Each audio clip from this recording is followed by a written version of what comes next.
After spending too many months piecing our ship back together, we're finally about to venture out on a new mission. And the crew isn't letting this unprecedented ion storm slow them down. They're ready for something different. I know I am. That's more than any of them. Fortunately, nothing ever stays the same. It's entropy, the nature of the universe. Change is inevitable. And while entropy says order gives way to chaos, in this case, change is good.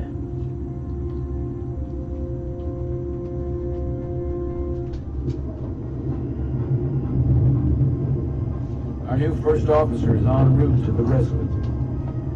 Jara Rydek. I know she'll bring a welcome dose of new blood to the group.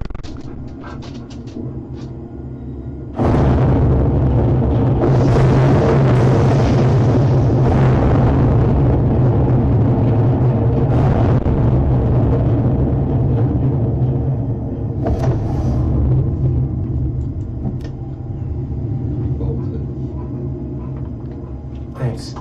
No problem. I'm not great with flying. But these little shuttles are the worst. Stick around at Starfleet and you'll be sure to see worse than this. I have. And you're here to talk about it. In the flesh. That's good.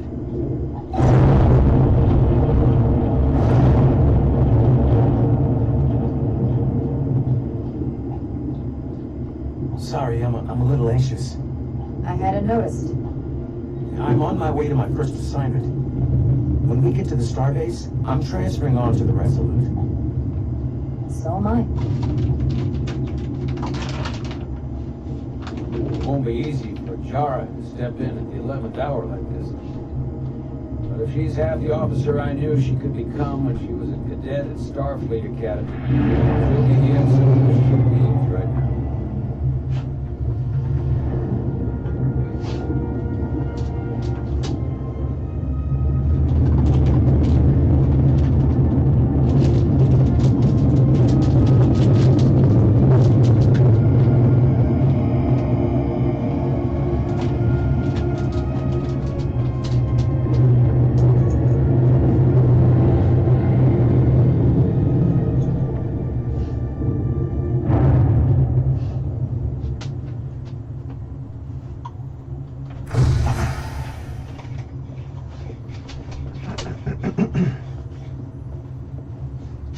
Joke? No.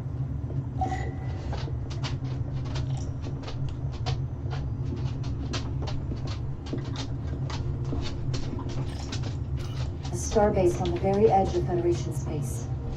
Long way from home now.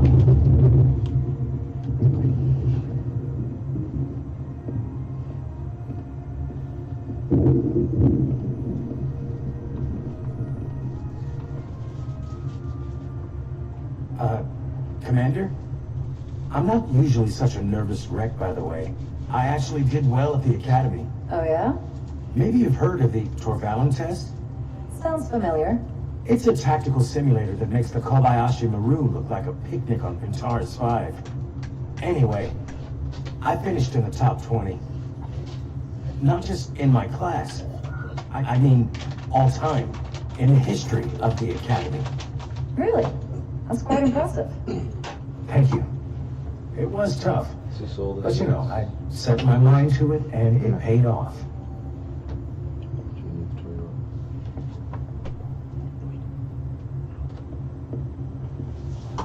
Please place your hand here. Hold it there for a few seconds.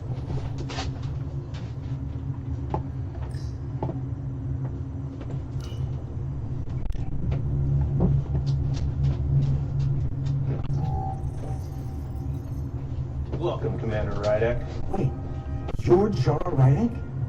You absolutely crushed the Torvalin test. You finished in what, like the top 3? That would be me. Now I'm really... It's an honor to meet you, Commander. Sorry, I didn't realize before. I just came off the shuttle and was glad to be on solid ground. The pleasure's mine, Ensign. Paul Calloway. Good to meet you. I believe Commander Ermont is expecting you. He's in the concourse just ahead. See you on the Resolute.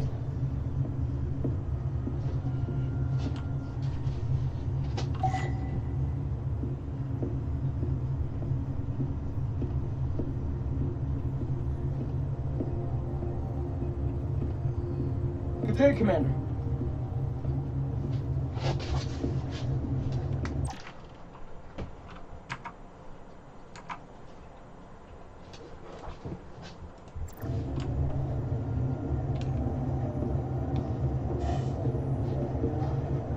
If I remember my briefing, Commander Ermont is a bully.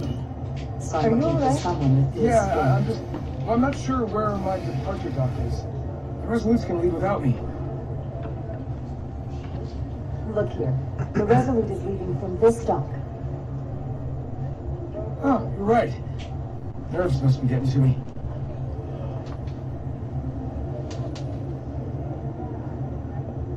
Thanks so much, Commander.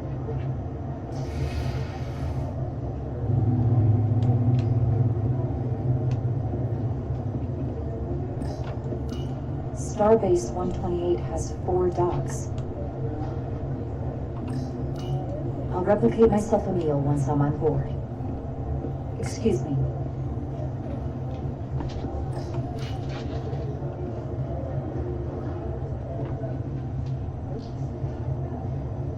Welcome to the edge of the galaxy, Commander Rydek. I'm Commander Jan Ermont, Operations Officer on the Resolute.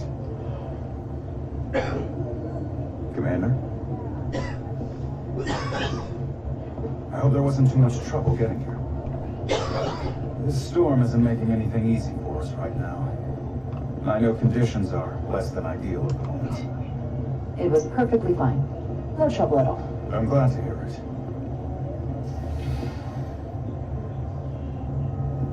We're grateful you were able to come fill our first officer vacancy at such short notice.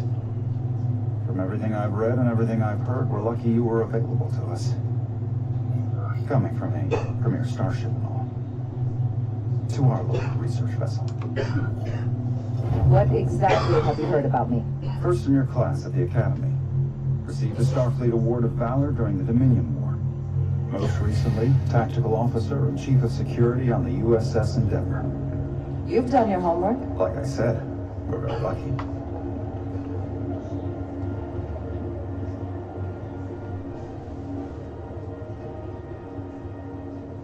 The USS Resolute. She may not look like much compared to the bigger ships, but as far as science vessels go, she can more than hold her own. And she doesn't look so bad considering 6 months ago she was nearly cracked in half, venting plasma, fighting for her life. It was an accident? Equipment malfunction. An accident suggests fault, but no one's to blame. It was a planned test, but the warp core was pushed beyond its limits.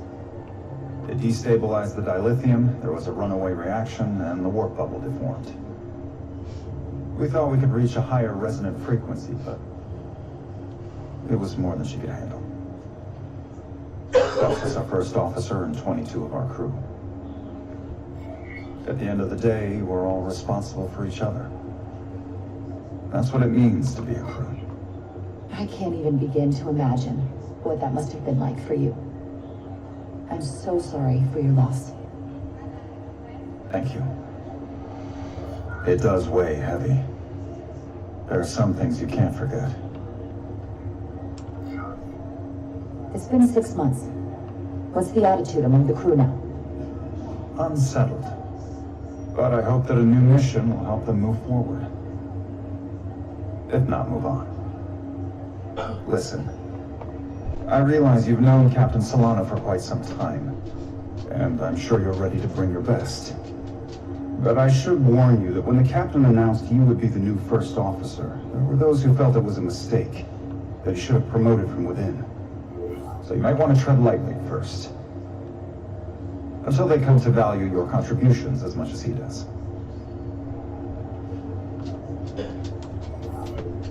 Trust is earned, and it sounds like I have my work cut out for me. But I plan on winning them over. I don't doubt that. I just figured it was better to know what you're walking into. Of course. Starfleet has assigned us a high-priority mission to the Hotar.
I'll let the captain brief.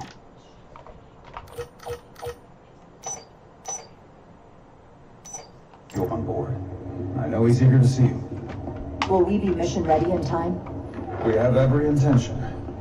The crew has been working around the clock to get the ship ready. There's still so much to do.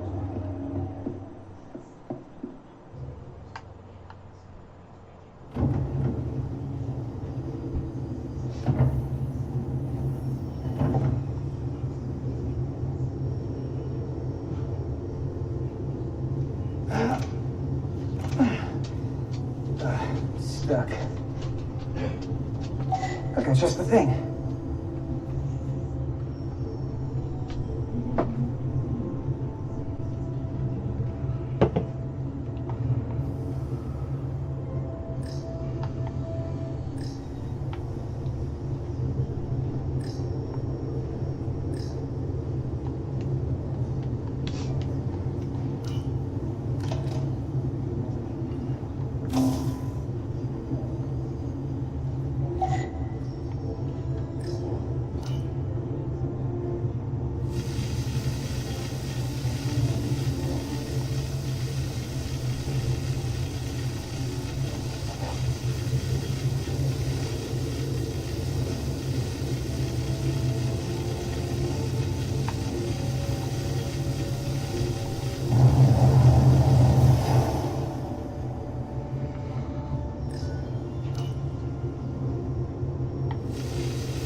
That.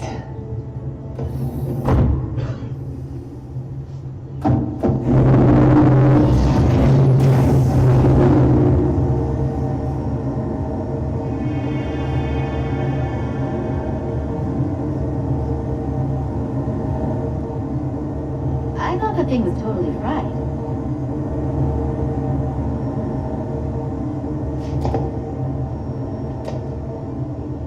Nice work, Carter. Nothing to with Neely. And not a moment too soon. The boss wants us down in engineering. Like now.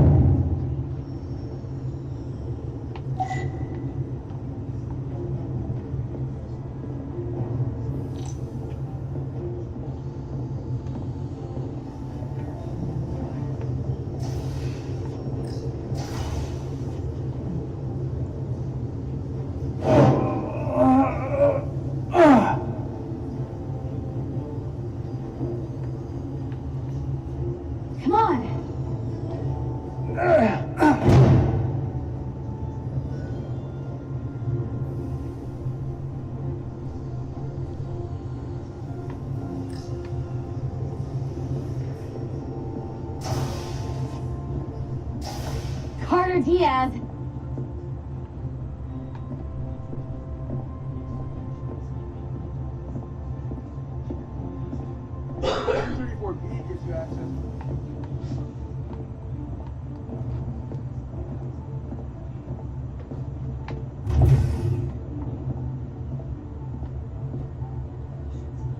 Engineer. I heard the new XO just arrived. Won't be long before we get underway. I just hope whatever Chovak called us down for is something good. I can never tell with him. I'd rather not end up degousing plasma manifolds. Hanging upside down makes me queasy. You and me working together, we can tackle anything he throws at us. Your optimism is positively contagious.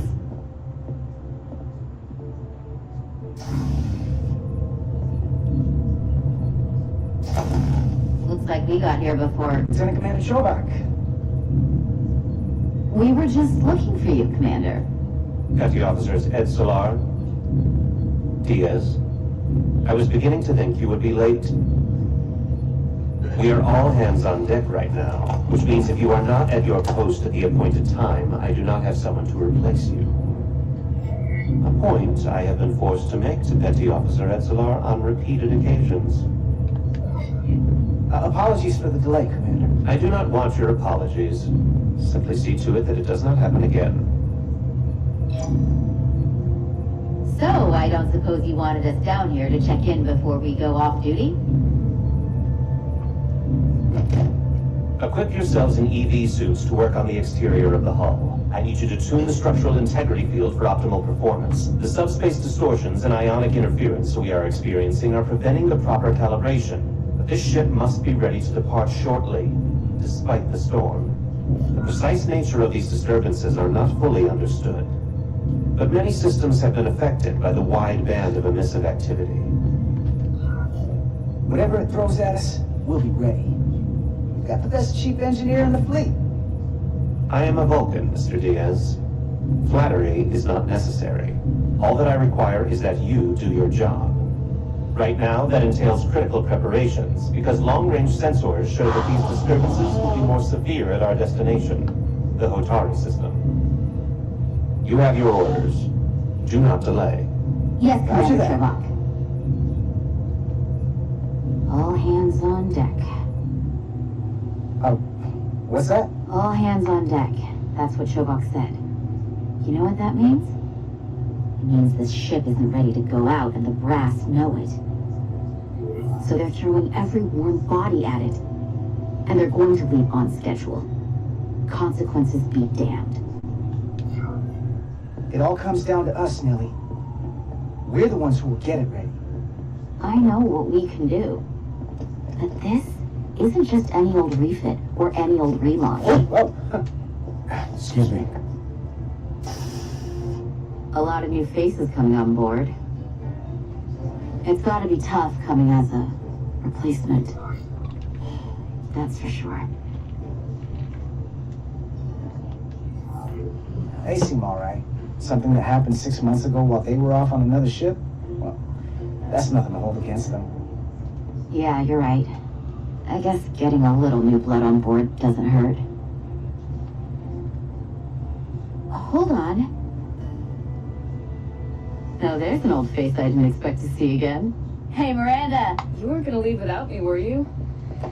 Miranda, you're here? We thought you were staying on the Adirondack. Transfer came in at the last minute, so I figured I'd slum it on this bucket of bolts. Looks like you got her back together pretty nicely. I wasn't sure what to expect.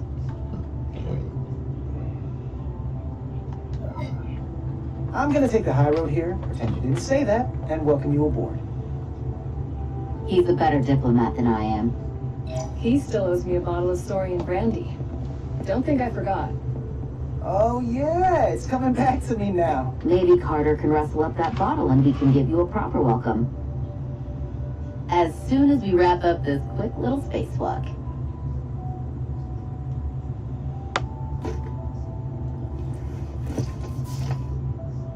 Here, let me help you. Thanks. So what's the word? Are you back in the security rotation? Yep. Still running with the usual suspects. Oh! Good to go.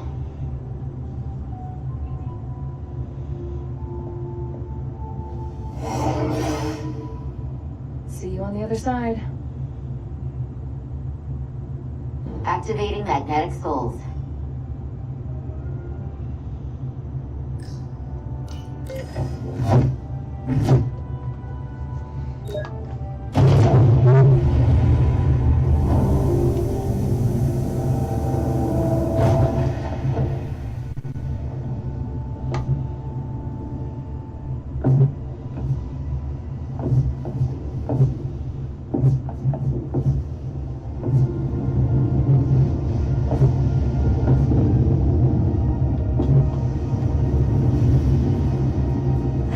Never gets old.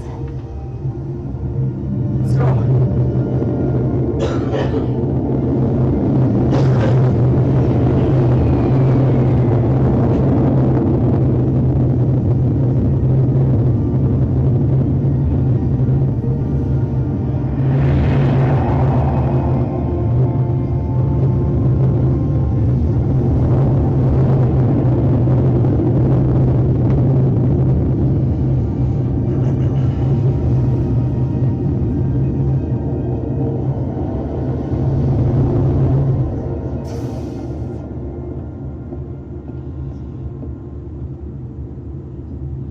Captain Solano should be here momentarily.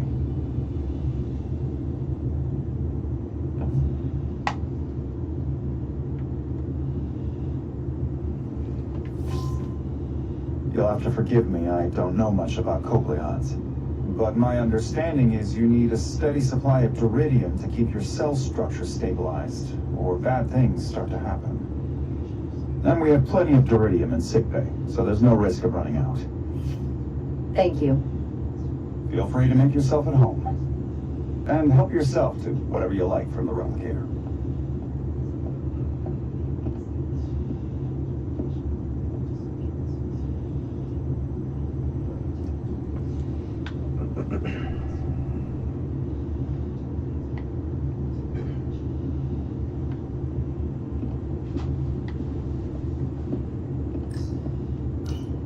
Just a sip of something. Wrap the genome.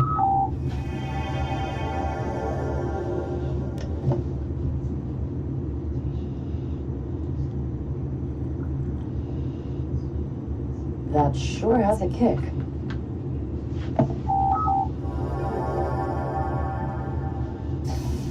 Jara Ryback. Last time I saw you, it was graduation from the academy. You'd already secured one of the most prestigious assignments possible. And you were burning with enough ambition to fuel 7 trips around the Necrid Expanse. It's good to see you again, Captain. I could not be happier to have you on the Resolute. The regret is, we couldn't provide you with a warmer welcome. The arrival of a first officer to her new ship deserves a bit of fanfare. That would be totally unnecessary. I don't need any pomp and circumstance. You've been here all of 5 minutes, and already you're trying to make us more efficient. I like it. As I'm sure you've heard, we've had a rough go of it these last 6 months. The ship suffered some damage, but not nearly as much as the crew. I assume you mean the accident. That's right. The tragic accident, really. We were on the verge of a major scientific breakthrough. A quantum leap forward in warp core technology. 10,000 teradynes per second. The ability to travel at a sustained rate of speed longer and faster than we ever dreamed. What would have been the crowning achievement of my career. Right there, within our grasp. Until it all went so horribly wrong. We pushed her too hard, and a warp core malfunction overloaded the system, creating a pressure gradient way beyond what the ship can handle. It was heartbreaking. We lost some of our best people. As captain, I have to take full responsibility.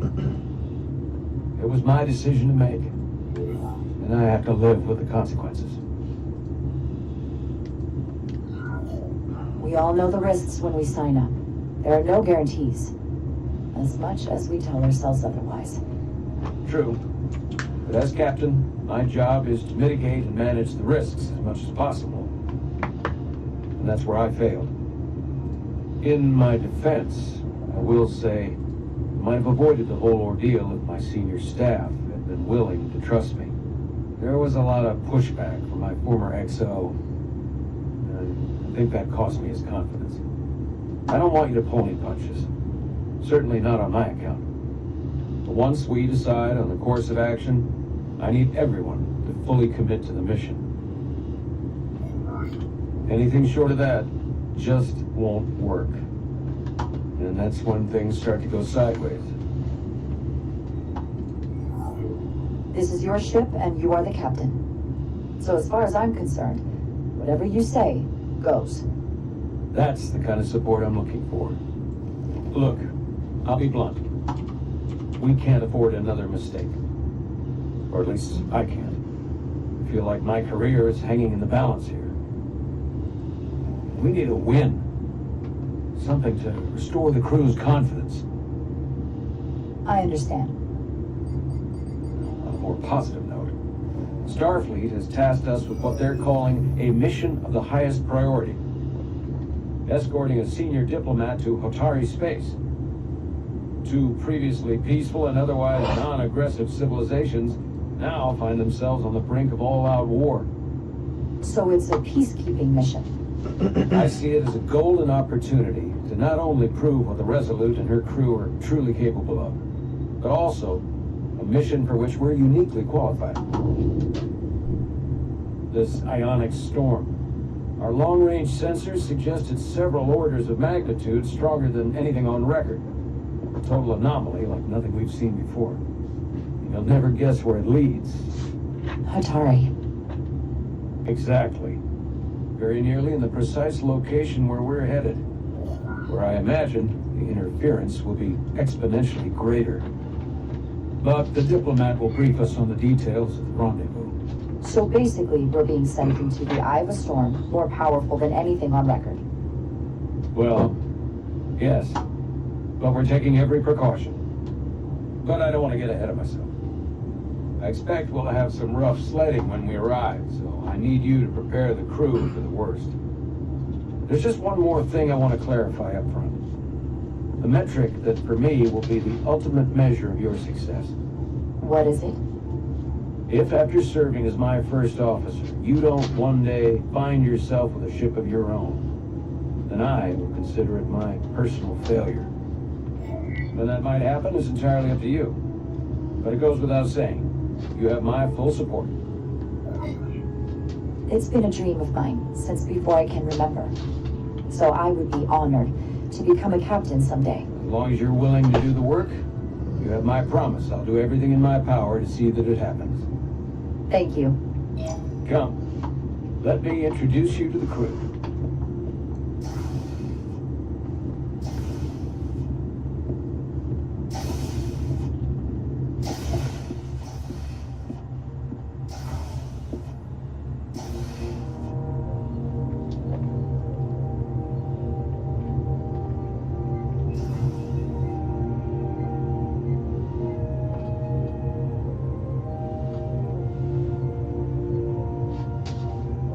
Everyone, if I could have your attention for a moment. I'd like to introduce Commander Jara Rydek, our new first officer. Some quick introductions. This is Lieutenant Handar, our helmsman, one of the best in the business. One of? Well, what he lacks in humility, he more than makes up for in ability. A pleasure to meet you, Commander. Likewise. Next, we have Commander Westbrook, our Chief Science Officer. I've come to rely on his expert counsel on a regular basis. Pleasure. Commander Rydek, it is such an honor to meet you. This is our tactical officer, Lieutenant Bedrosian. Been looking forward to meeting you for about as long as I can remember. I've been following your career for quite some time. And I look forward to learning as much as I can from you.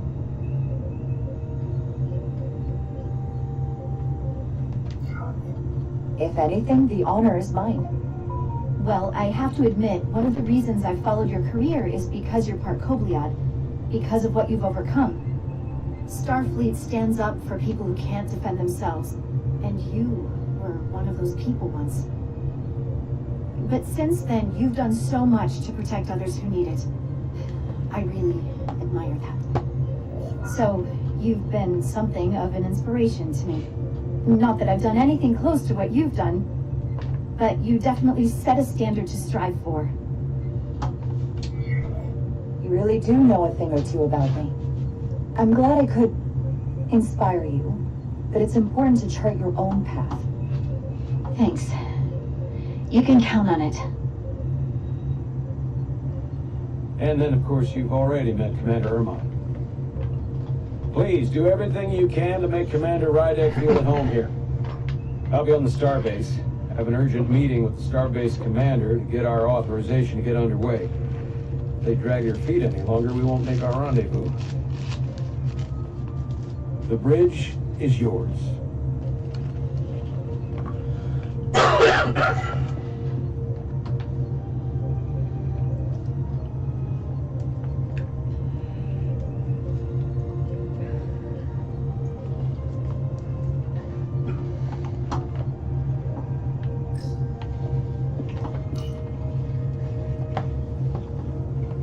Commander, Chief Engineer Chovak needs to lower the structural integrity field. He's sent a crew out to recalibrate the emitters in response to the danger posed by the storm. We just need your go-ahead. Permission granted. Lowering structural integrity field, now. Entering maintenance mode. Condition blue.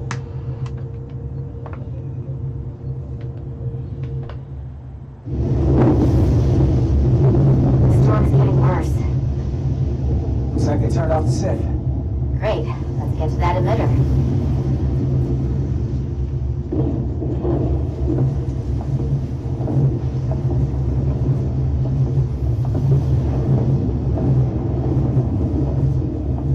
Every time we're out here, I half expect to see her in pieces again. She's still got some scars on her. It adds character. When I joined Starfleet, all I wanted was a ride out of town. But this isn't exactly how I pictured it. On the outside of the ship? No. Sometimes it feels like we're just part of the machinery. Don't you want more than that? I mean, Starfleet is noble and all, but it's still a machine. A massive, massive machine.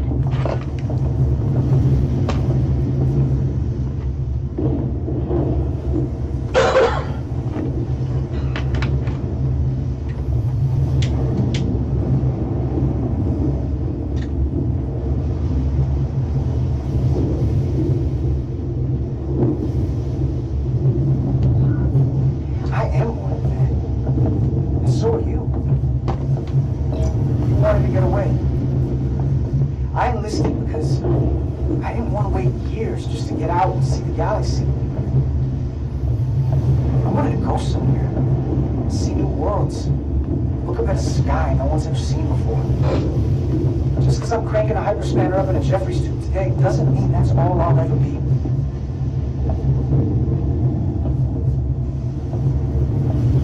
Diaz to Commander Chovak.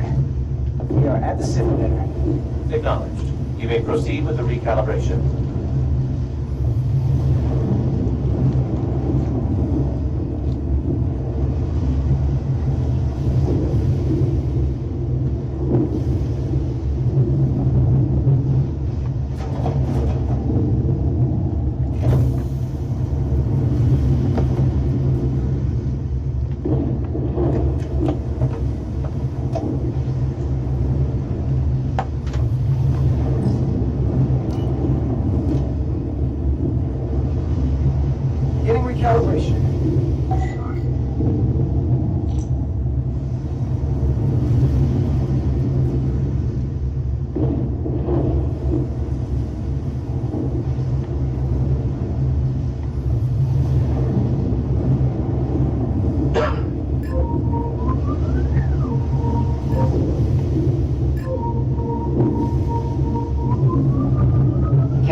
much action and harmonics will deflect the alignment.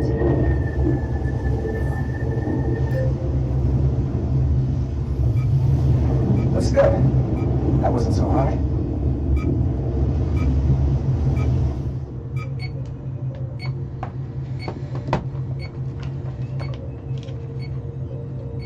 Commander Westbrook, right?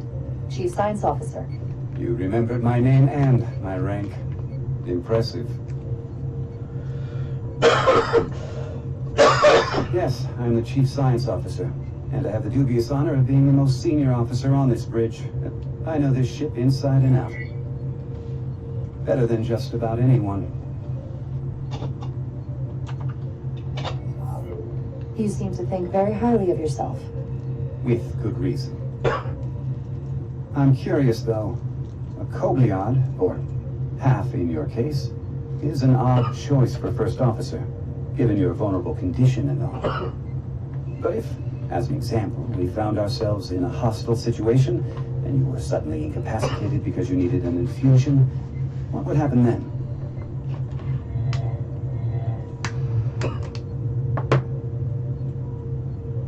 You'd leave Captain Solano without an XO. Granted, that would be a worst-case scenario, but not outside the realm of possibility. That's very kind of you to be concerned about my well-being. But you don't need to trouble yourself on my account. I'll be fine. Well, I wouldn't say I was concerned, just curious, that's all. Listen, can I be blunt, Commander? I see no reason to stop now. Commander Sutherland, your predecessor, was one of the best first officers in all of Starfleet. His record was impeccable and his reputation was without equal. I mean no disrespect, but the shoes you're stepping into are almost impossible to fill. He was loved by the crew, and he was one of my closest friends. So I can only hope that you'll live up to expectations. I don't think I could ever replace Commander Sutherland. And it would be a mistake to even try.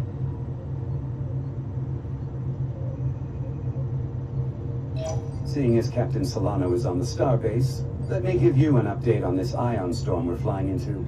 It's unusual, unlike anything I've ever seen. At the moment, I can't tell you if the Resolute will shrug it off or if we're putting ourselves at risk. However, if we learn more about its patterns, its nature, we can come up with a scientific countermeasure. Just a moment.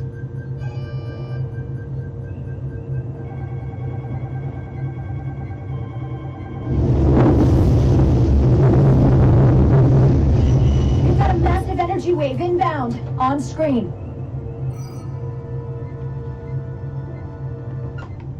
Tracing its trajectory. Starbase docking clamps are holding. The storm's emissions are fluctuating, coming in waves.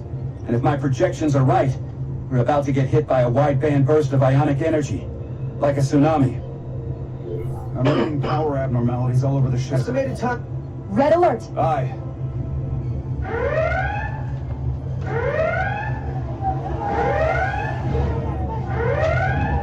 Evacuating main gangway and retracting. Putting sensor visualization on screen. With the structural integrity field shut down, we can't take a direct hit. Time to impact. 1 minute. Shield systems are severely impacted. We have limited protection. I need every available solution. What are our options? We can weaken the impact of the storm with a deflector pulse. There's a better way. I'm sending all auxiliary power to the deflector dish. Send the aux power to the shields. We can't reactivate the entire shield bubble, but it's a directional threat. So we can orient all we have towards the wave. You have to believe me. We only get one shot at this. We can't afford to get it wrong. That's right, which is why we need to send power to our shields. Petrosian, get those shields up. Rerouting power to shields. Stand by. I need a heading. We've only got one shot. Understood. On my command.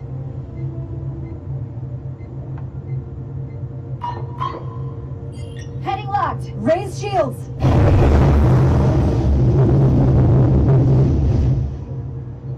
This is it! All hands, brace for impact.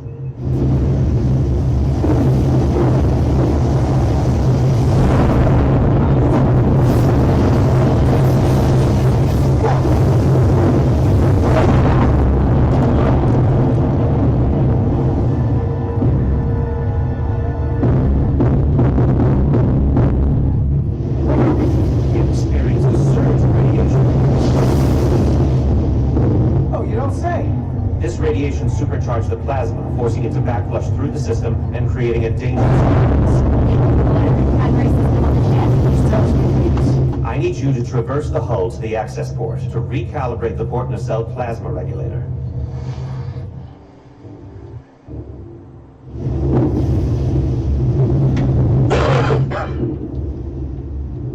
We've reached the first access point. Understood. Do you see the override for the level 1 failsafe circuits?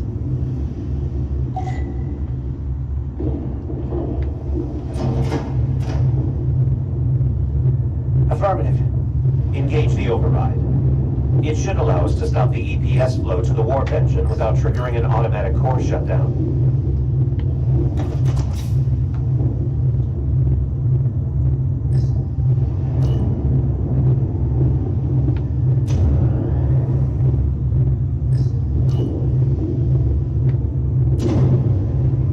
Failsafe override engaged. Are you sure? I am registering some crosstalk in the bypass circuit. We need to route the signals so they don't interfere with each other.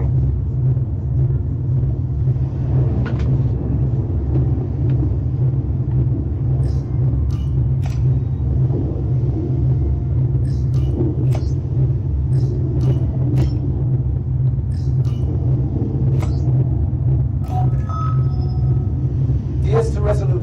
The failsafes are temporarily disabled. Moving on to the EPS regulator. Heads up, Carter. What is that? One of the discharges coalesced. It's coming right toward us. I'm gonna try to disrupt it with my phaser.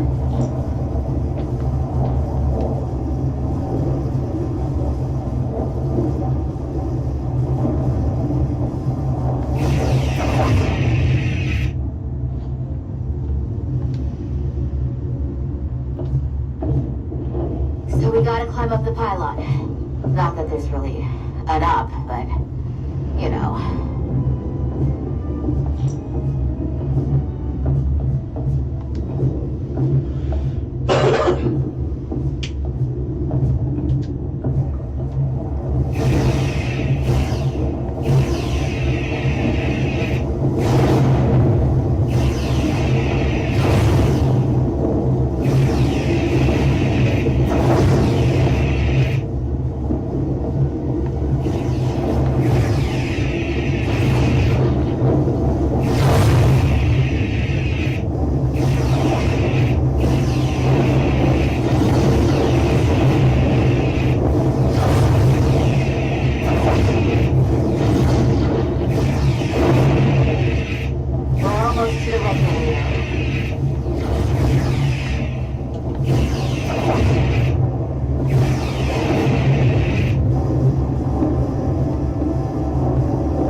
Nacelle, we have little time before it causes an overload in the engine. You must work efficiently.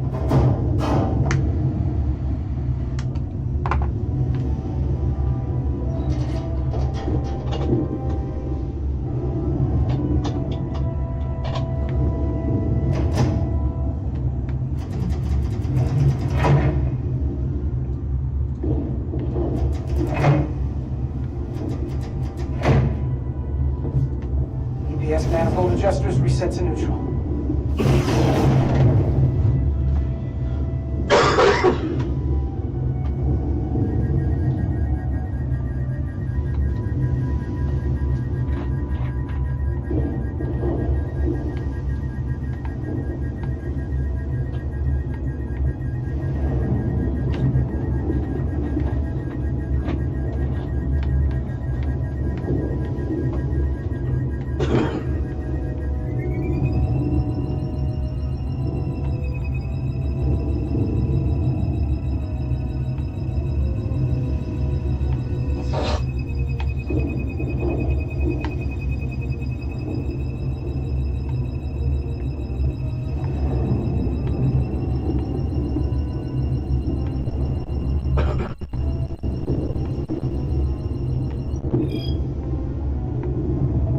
EPS lines to the port warp engine are back in balance.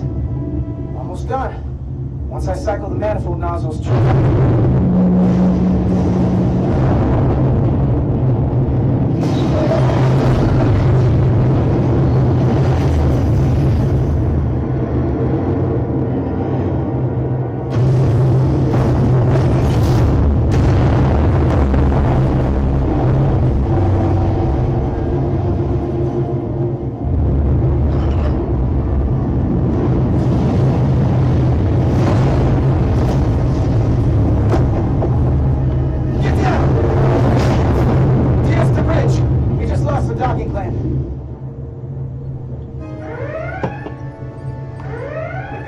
debris coming down. All vibrations, too. We can't finish the EPS regulation in these conditions. Please advise. We have to release the ship from that other docking clamp or the hull will be ripped apart. There's a problem. The clamps are supposed to disengage automatically in an emergency, but it's not working. Not working? What are our options? The docking clamps are fitted with exploding bolts for an emergency release. We've got crew out there. That'd be like setting off a bomb next to them. Maybe there's another way. Starbase is hailing us. Put him through. Resolute, the remaining mooring arm is failing. You need to disengage from the starbase now. The damage to the station will be catastrophic. The docking clamp isn't functioning. We're exploring our options. Option is to detonate the emergency release. Commander, hear me out. Reverse the polarity of the hull, which theoretically will repel the docking clamps. And repel the engineering crew right off the hull into the storm. This is Captain Solano. Put me on screen. Go ahead. Captain, we have a situation. Commander, what are you doing? Blow the bolts on the docking clamp. The captain doesn't know the whole story. I'm giving you an order. Jara? Captain, you brought me here because you trusted me. Can you trust me now? You better be sure you make the right decision. The captain made himself quite clear. They're gonna get hammered with debris out there. Reverse the polarity. There is protocol. And there are lives. What is the holdup? Starbase, stand by. We're gonna flip hull polarity to disengage the clamps. Yes, Commander.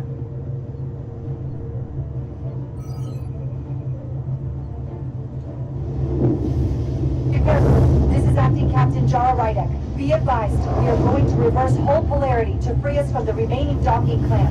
Tether yourself and deactivate your boots on my mark. Understood. 8, 7, 6, 5, 4, 3, 2, 1. Mark! Oopsie daisy.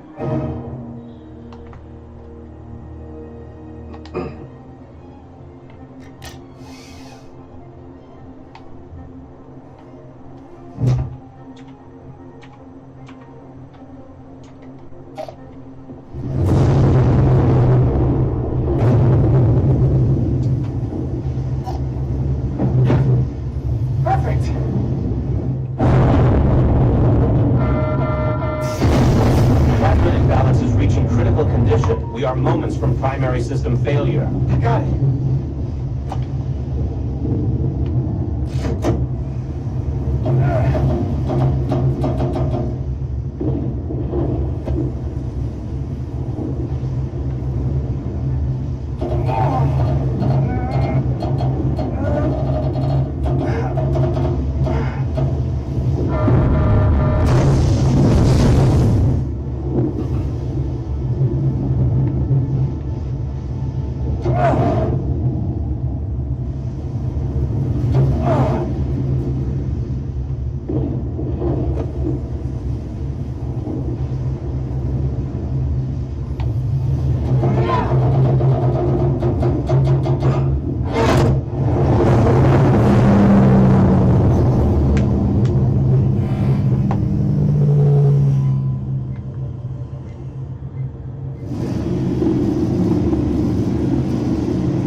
Petty Officer Etzelar's hurt and unconscious. I'm gonna have to tow her back to the airlock.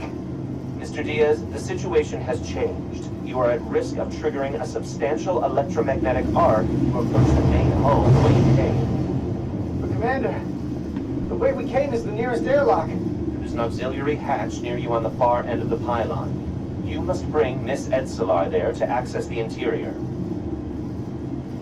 Roger that. Going there now.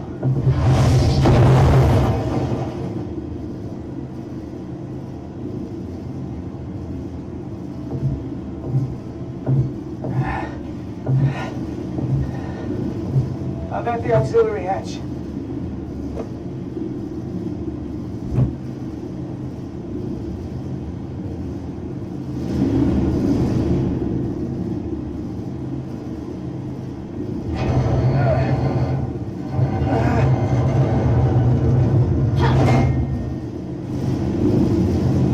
You go first.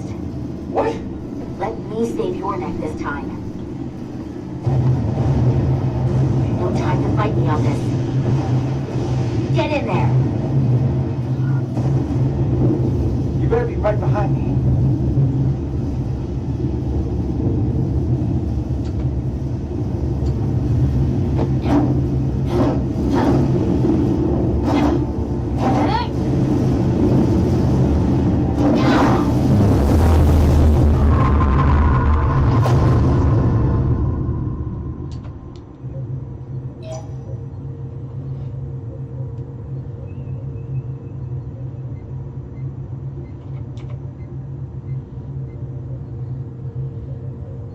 We're in.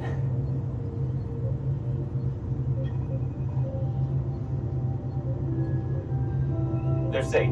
Bringing the SIF fully online. Do it.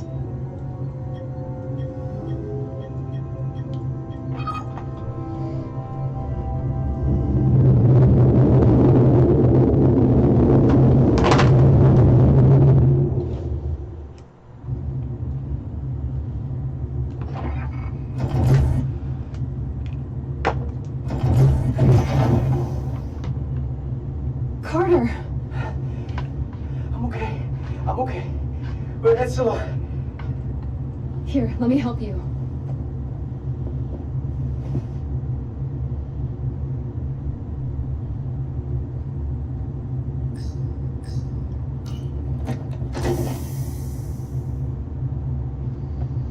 Medical. We've got one wounded at my location. Nellie. Oh, man.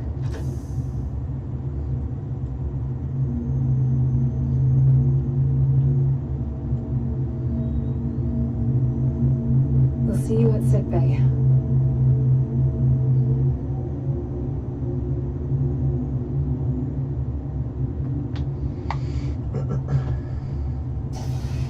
Status report. The repair crew made it inside. EPS flow is back to nominal levels. The SIF is back up. How does this affect mission readiness, Mr. Hermot? Releasing the docking clamps using hull polarity minimized damage to the Resolute. We'll have some last-minute repairs to make, but if we reapportion some of the staff, we can make our departure on time. As of now, however, we are successfully moored to the station. Good to hear. Send updates to my ready room. Commander Rydek, with me.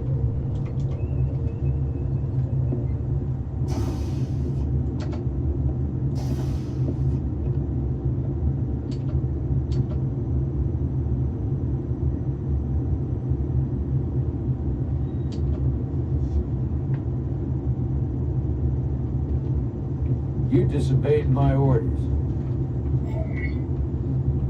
Well? Respectfully, Captain, I made the right choice given the information You I had. disobeyed my orders! And not just in front of the bridge crew, but the Starbase staff as well. That's going to get around. My name's already tarnished around the fleet. But what is it going to do to my credibility on this ship? From the top to the bottom. Bridge to lower decks. Maybe I shouldn't have disobeyed a direct order. But you were wrong. You weren't on board and you didn't have all the information. So I made the right decision for the ship. If you're worried about your credibility, Put your ego aside and trust your crew. Trust me. You might have won some fans on the bridge with that stunt, but not everyone. Lieutenant Commander Chovak has already bent my ear. I'm sure he doesn't take it personally. He'll get over it in time. Mr. Chovak is more complicated than he would want to admit. I guess we all are. And, if I'm being honest, I'm not sure what I would have done in the moment either. You never really know if you weren't in those shoes. So, let's just boil it down to, you did what you had to. That'll have to be good enough. Thank you for understanding, sir. I'm sure no one knows the burden of command as well as you do. I'm sure you will, someday. Despite it all, we got our final Starfleet clearance to depart. So if you'll fetch Mr. Ermont, we'll knock out the final details of any outstanding repairs, and then we'll set out for Hotari. Yes, sir.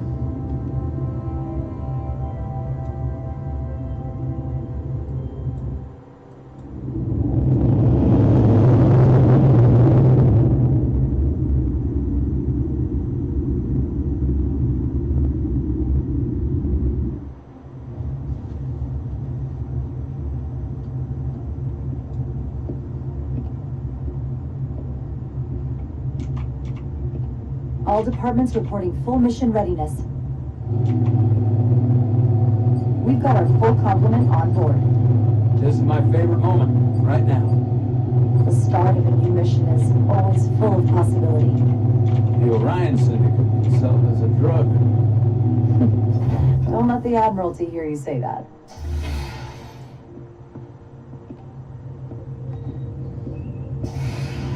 Captain on the bridge. Sit, everyone. You all know, I'm not big on speeches. We're embarking on the first mission since our refit. Let's make it a good one. Disengage docking clamps.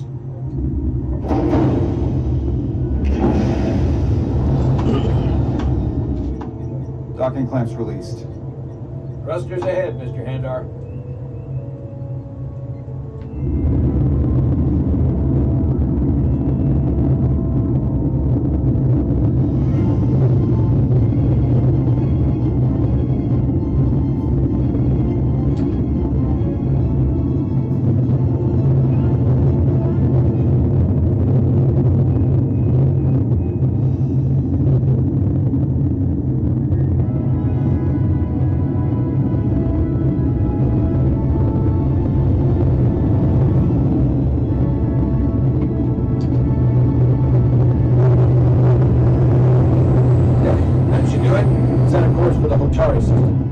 Prepare to go to Warp 8. Aye, Captain. You know what? You take this one.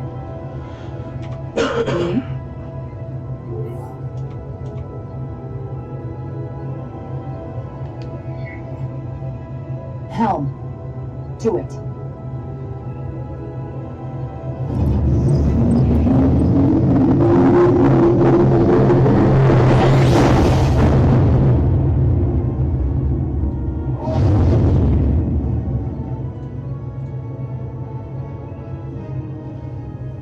Nicely done.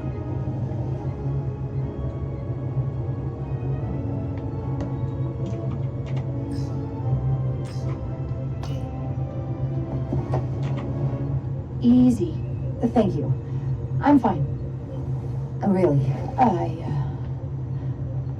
You don't look so good.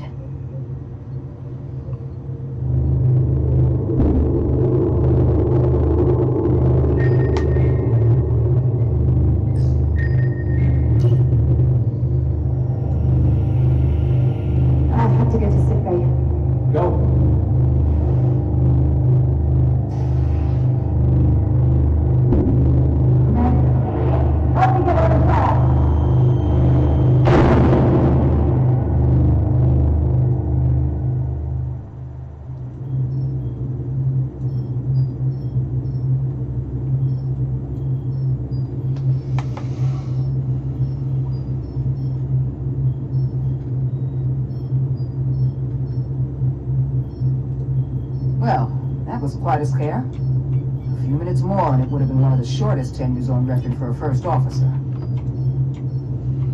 Is that the engineer that was out on the hull? That storm did a real number on her, but she'll live. Just needs rest. You should worry about yourself. Your iridium levels got dangerously low and destabilized your cell structure. This is definitely one of the more memorable first days I can think of. My name is Dr. Aven Duval, Chief Medical Officer. To be honest, I've never met a Kobliad before. You're rare. I know. I was going to say special. Your people's numbers have dwindled despite the Federation's efforts to find a more readily available alternative to the Duridium you need to survive. Yet you joined Starfleet and managed to thrive. I imagine the responsibility must be overwhelming. Maybe even a burden at times.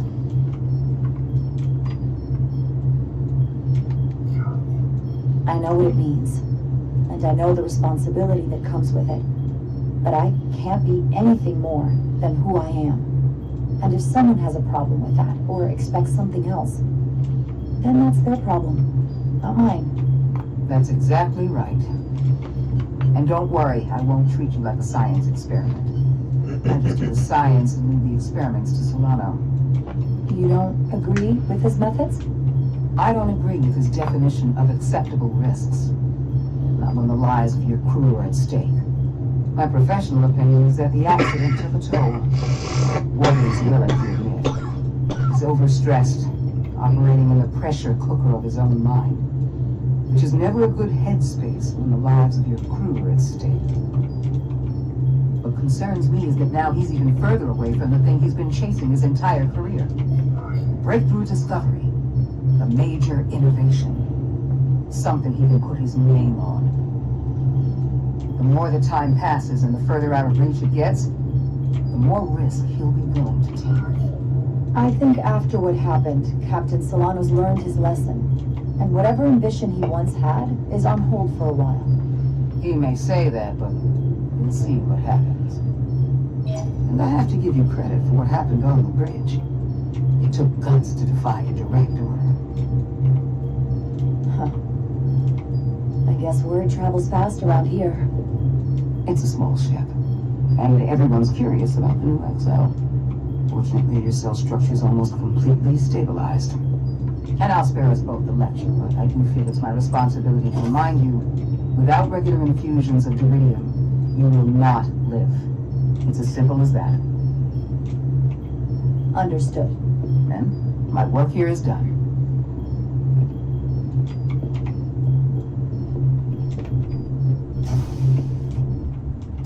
Lieutenant Bedrosian. I came to see if you were okay. We were all pretty worried on the bridge. No one knew what was happening. I'm feeling much better. Thank you. It's just part of who I am. You don't have to explain to me. I understand. I'm just glad you're okay. You trusted me earlier with the shields, and I appreciated that.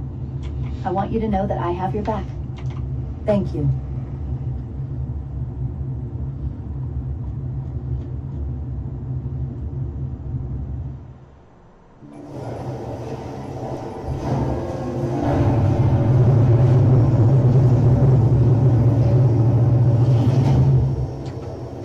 Complete the diagnostic sequence, and this shuttle will be cleared for service. Yes, sir. The storm in the Hotari region will interfere with our transporters. We need all available shuttlecraft in working order.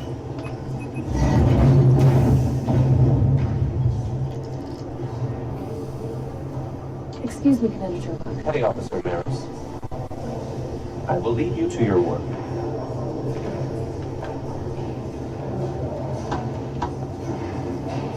I stopped by sick bay and saw Lily.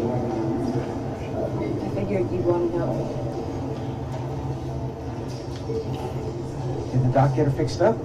She's stable.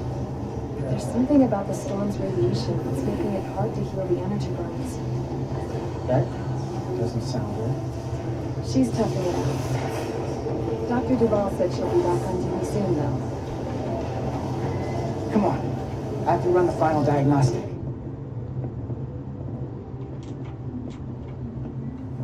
I can't stay long. I've got a long to-do list before we get to Hotari, and things are piling on faster than I can check them off. We're making all our last-minute checks in security, too. Tactical and security are short-staffed. Well, nothing's ever 100%. But we'll be good to go. And if you wait until you are ready, it's probably too late. Which is why I didn't want to wait for just the right time. I had a chance to think about this while I was away. Then you and Millie almost got killed out on the hull. And I thought it was important that I just come out and tell you. Instead of tiptoeing around it. Or worse. Miranda, is everything all right? Yeah, I'm fine. Maybe even better than fine. What I'm trying to say is, we've been really good friends for a long time. But I got back here and I couldn't ignore it anymore. I want to see if there's more between us than just being friends.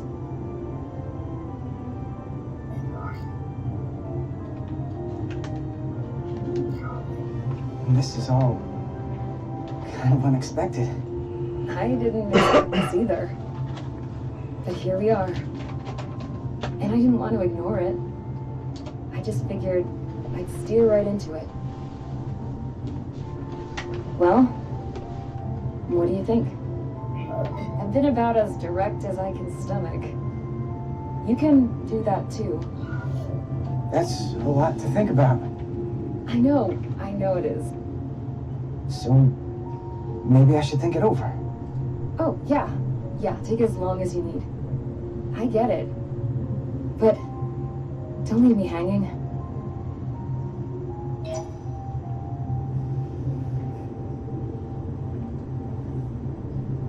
I just don't want this to be weird now. Millie saw it coming. She said it might make things uncomfortable if I said something. And that's the last thing I want. You're important to me, if that wasn't obvious. Hey, it's not gonna be weird. It's fine. I mean, if you're not a little weird, you're boring. Well, that's definitely true. Level 1 diagnostic complete. You've got some thinking to do. Just don't take too long.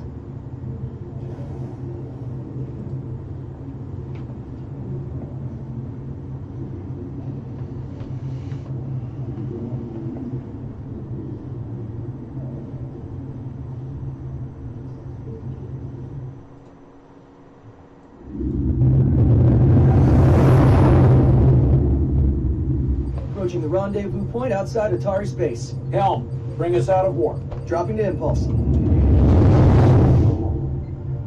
Ionic interference surging, Captain.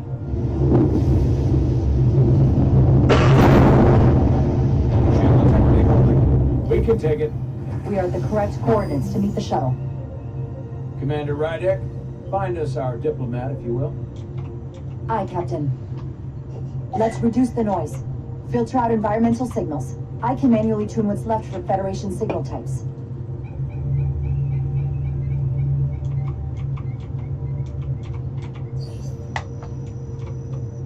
I've located the shuttle. Opening comms. On screen. Shuttle to Resolute. Shuttle to Resolute. Debris field. Lost maneuvering. Losing. I can't get it any clearer. We won't get a transporter lock. It's just not happening. Power up the tractor beam. We'll pull them directly into the docking bay.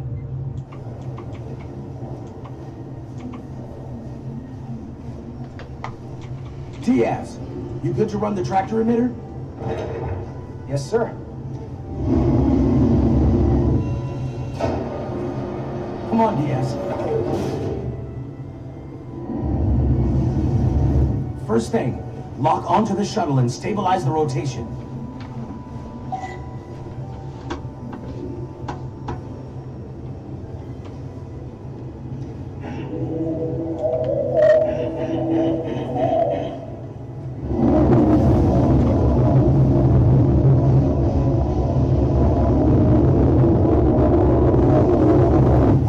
debris. I'm on it.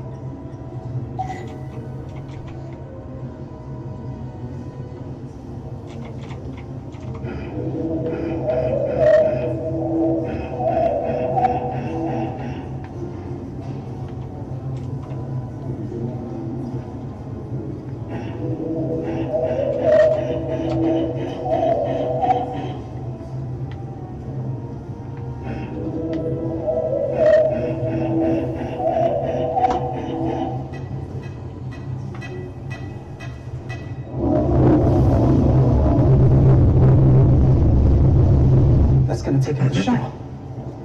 Diaz, the bridge. There's a large piece of debris headed for the shuttle. The tractor beam can't handle it. Can our shields take it? I believe so. Commander Ryder, plot an intercept course. On it.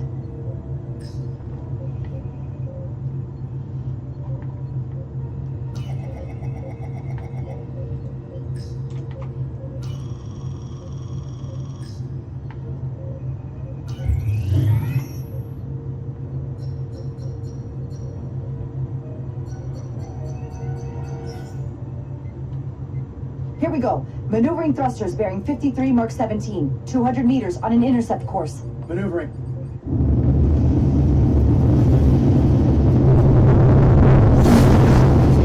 Got it. Whoa! Someone's working hard on the bridge.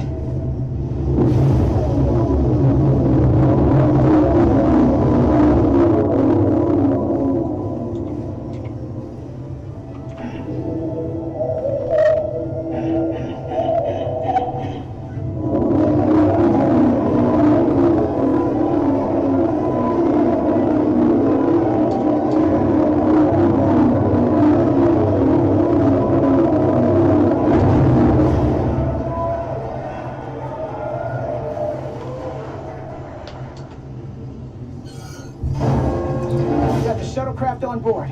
Good job. We're on our way down to meet them.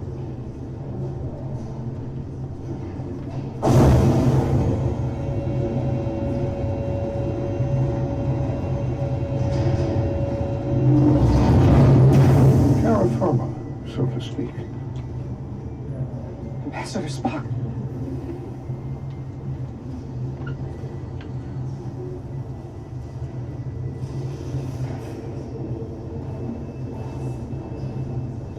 The captain will be right down to meet you, sir.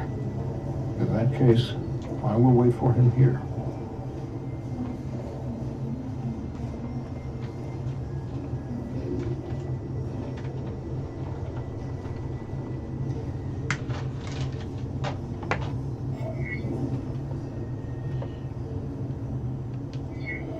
Wow. Let me be the first to say, welcome to the Resolute, Ambassador. Thank you, Petty Officer... Carter? Carter Diaz, sir. I am pleased to meet you, Petty Officer Carter Diaz. It appears I have you to thank for my safe arrival. Your assistance arrived not a moment too soon, if I may say so. Well, it wasn't all me. I got some help from upstairs. A bombastic approach to clearing debris. We thought we were prepared for our arrival in Hotari space, but it is evident my craft was not sufficiently robust for such intense ionic activity. The storm has been pretty intense. There was an element that was most unusual. Before you came to our aid, our maneuvering thrusters and impulse engines were rendered inoperable. So we attempted a short traversal at warp speed, only to find that we could not achieve warp at all, even though our diagnostics computer showed no faults or anomalies. What do you make of that? When all indications say that warp speed is possible, but in practice, we find it is not. Well, this storm is one of the strangest phenomena we've ever encountered. It's disrupted other systems. Who knows what it might do to a warp drive? Yes, it would seem further investigation is called for.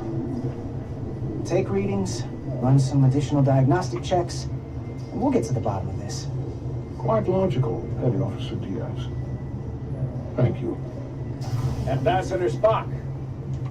Excuse me. I'm honored to have you aboard. I'd like to get right to it. We're already behind.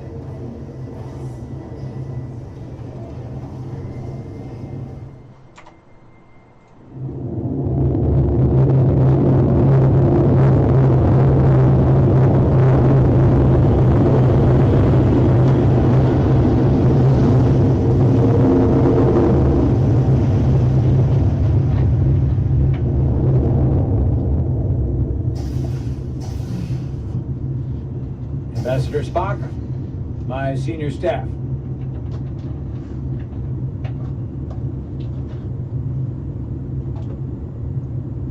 It's not every day that a captain gets to welcome a Starfleet legend aboard. You flatter me, Captain Solano. But legend implies the past tense, whereas I am very much focused on our present circumstances. I didn't mean to suggest you were stuck in the past. You're right, Ambassador.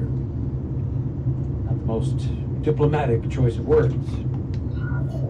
You are a legend, Ambassador. There's not an officer in Starfleet that doesn't know of your career. I would never assume that to be the case. We were hoping you could fill us in on the details. We got the basics from Starfleet. Two formerly peaceful neighbors are now on the brink of war. Indeed, and the tension between them grows fiercer by the hour.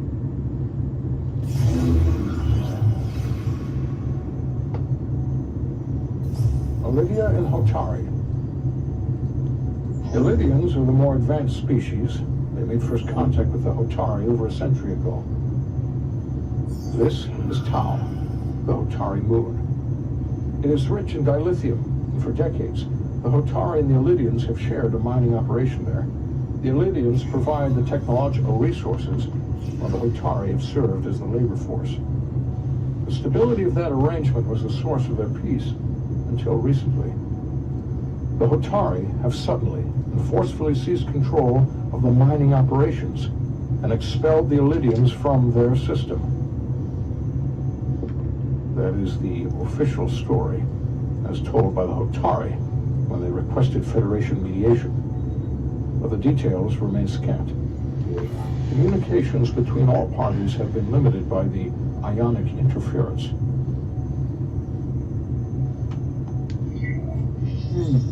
Have the Illydians retaliated against the Hotari? Or taken any action against them? Surprisingly, they have not yet responded in kind. They were open to a Federation presence, but it is unlikely the relatively primitive Hotari forces would stand a chance against the Illydian fleet in open war. Left unchecked, this conflict will result in more bloodshed, which is what we are here to prevent.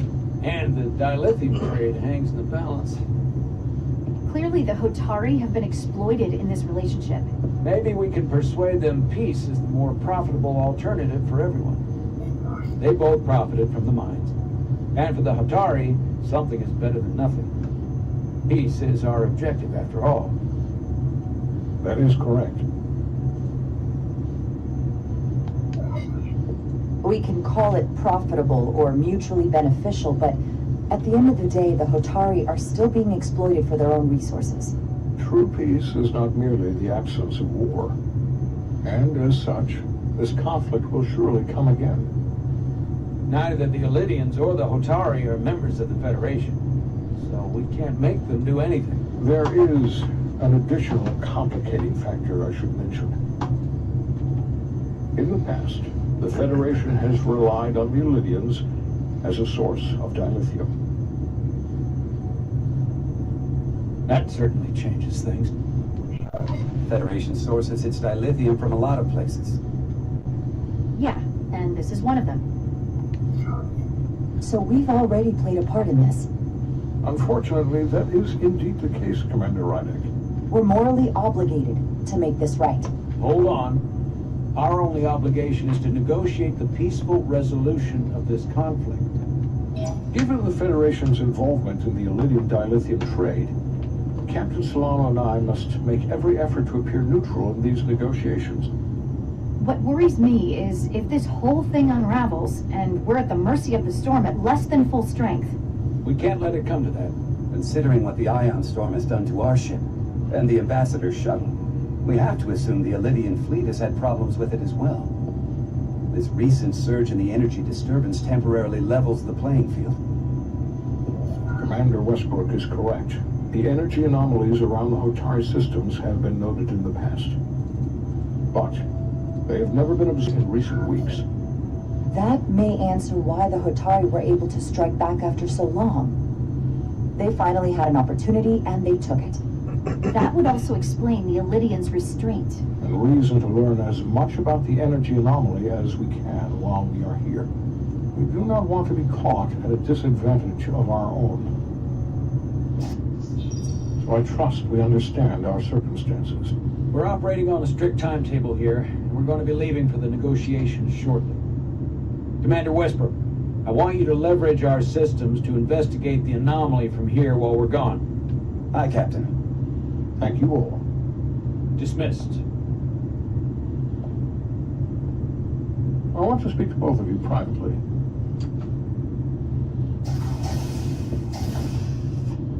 Ambassador Spock, I'd like to make a formal introduction.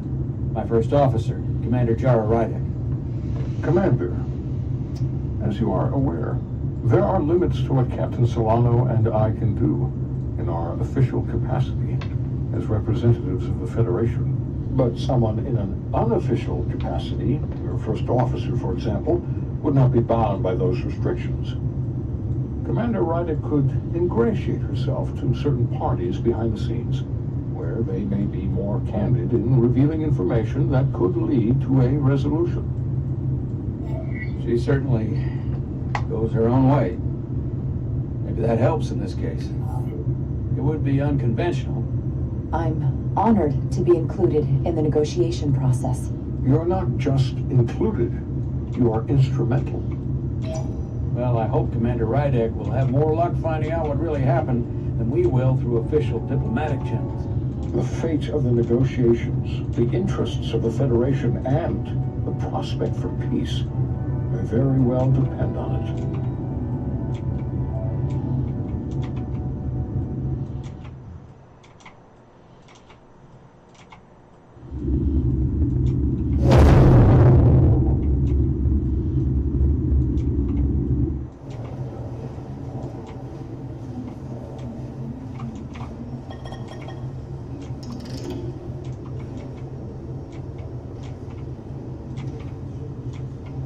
Mr. Diaz, I understand you have already discussed the warp drive failure with Ambassador Spock?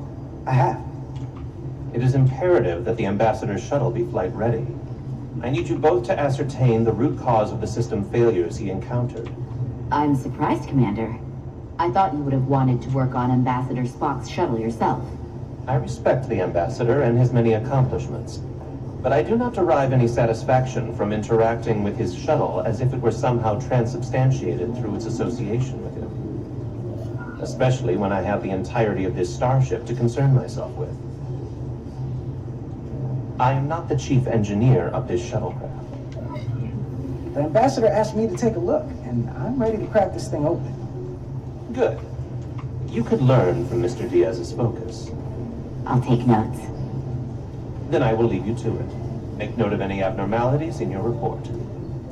Carry on. One nice thing about Vulcans, Chobok is the only person who didn't look at this and treat me like I was something to pity. Doc says I should get used to it. Doesn't mean I want to be reminded of it every minute of the day. Hey, you won't get pity from me. I think it makes you look tough. As tough as you really are, that is. And that makes you sound pretty smart. I might need you to save me from myself next time, though. Come on. Let's get to the bottom of this.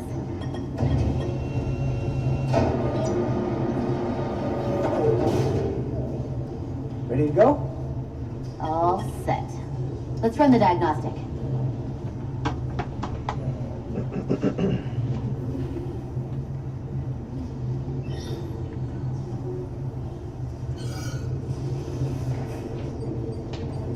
So, I know about your talk with Miranda. You do? She sent me a Priority 1 dispatch right after your conversation. Yes or no, that's one thing. But I can't believe you said you needed to think about it. I did need to think about it. Well, you can't leave this unsettled. It's not fair to her. She was direct with you. Didn't play games. Neither should you. I just want to stay friends with her. I like being friends. I don't want to ruin that. Then you should tell her that. Don't keep her on the hook. Is that thing done? Yeah, it's wrapping up. Let's see. The relays along the primary EPS are blown. The backup relays are all intact. An EPS overload from the warp drive could cause that. But how did the shuttle end up dead in the water? Huh.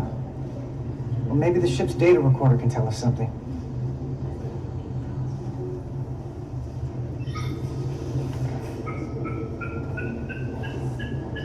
Here. They were only about 8 minutes from their plotted warp point. No faults, just those warnings. What are they?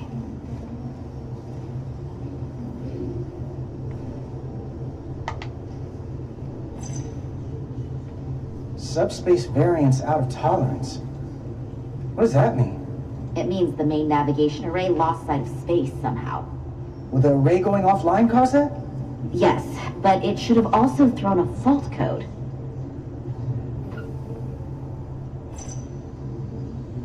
The warp field became inverted suddenly. I've seen this happen when the center warp coil cracks. A cracked warp coil throws a fault code.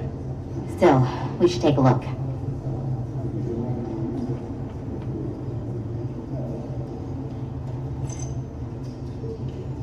There was a complete warp cascade failure. Wow. They're lucky the shuttle didn't turn inside out. Makes me think the computer panicked on the warp field equation. Any one of these failures should have thrown a fault.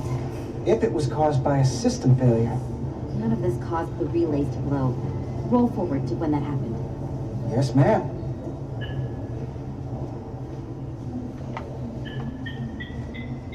So here, they take a moment to get their bearings and they attempt to re-engage the warp drive. There. That's the relays blowing. And look, there's another warp system alert. They're all the same. Subspace variance out of tolerance, or warp inversions. Finally, there's a complete warp cascade failure. Then it's one of two things. Either a warp coil is cracked or the navigation array is offline. That makes sense. Divide and conquer. You want to check the warp coils or the navigation array? I'll check the other. Let's not overcomplicate this.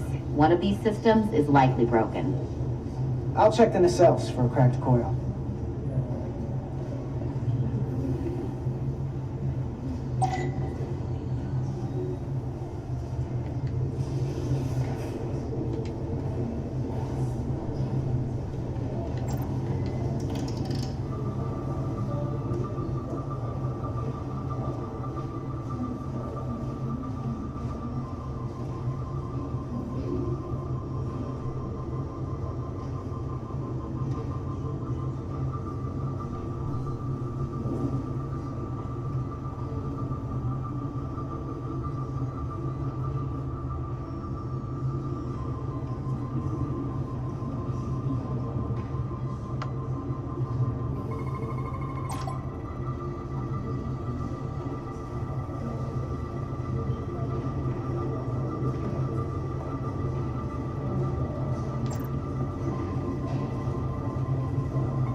got X holsters. It's not holstering. 2 holsters. It's not holstering.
I checked every coil on the port nacelle for imbalances. If any coil in either engine were cracked, I would have detected it. So, it must be the navigation array. Except it's not. Checked and double-checked. Well, the readings don't lie. Here comes the security detail for the way team.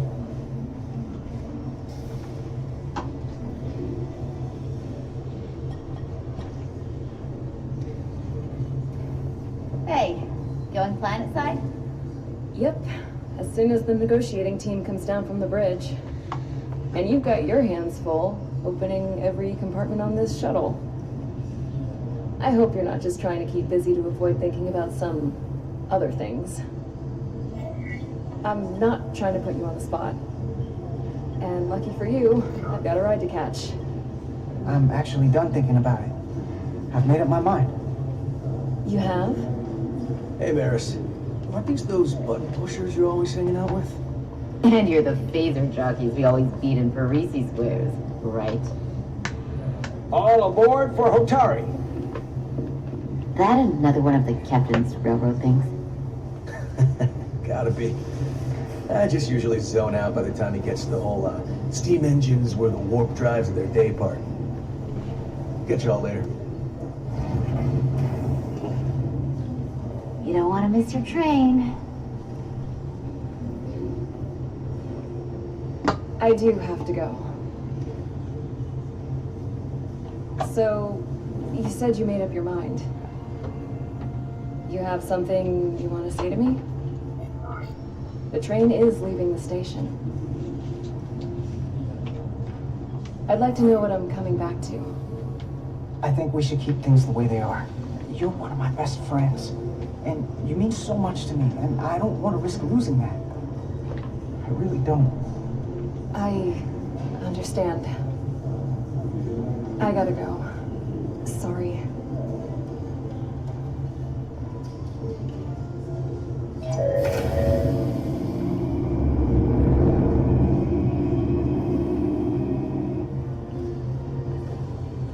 That went well enough.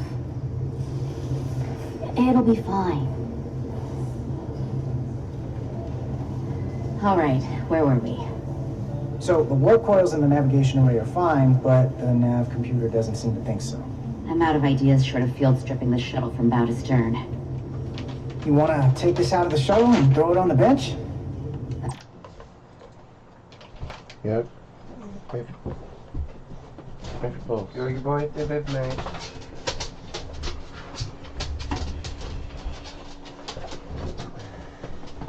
Can you open up the window?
Thank you.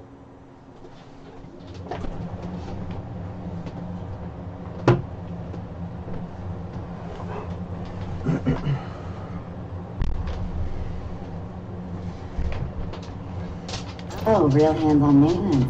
I like it. Okay, the nav computer is patched into the ship. The ship's computer can double-check our work. If the shuttle's nav computer is putting out false data, we'll know it. Let's run through the shuttle's logs again. Running now.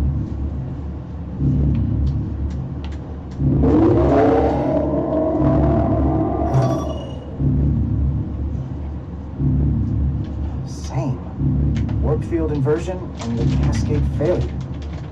However, the Resolute computer doesn't show the same subspace variance. We're in the same conditions that the shuttle was in when it failed. Why wouldn't the ship's computer get a matching result? What if the subspace variance was a momentary occurrence? That's a possibility, and it would explain why the simulation under our current sensor readings failed to reproduce the issue. But a subspace anomaly strong enough to cause a warp field collapse would leave graviton ripples for days. Let's run with the momentary subspace variance theory for now.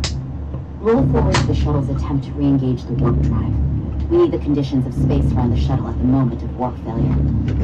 Resuming simulation. Okay.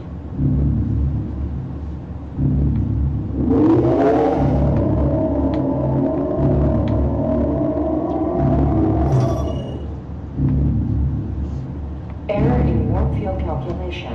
Cochrane formula variables are not affected. That right there.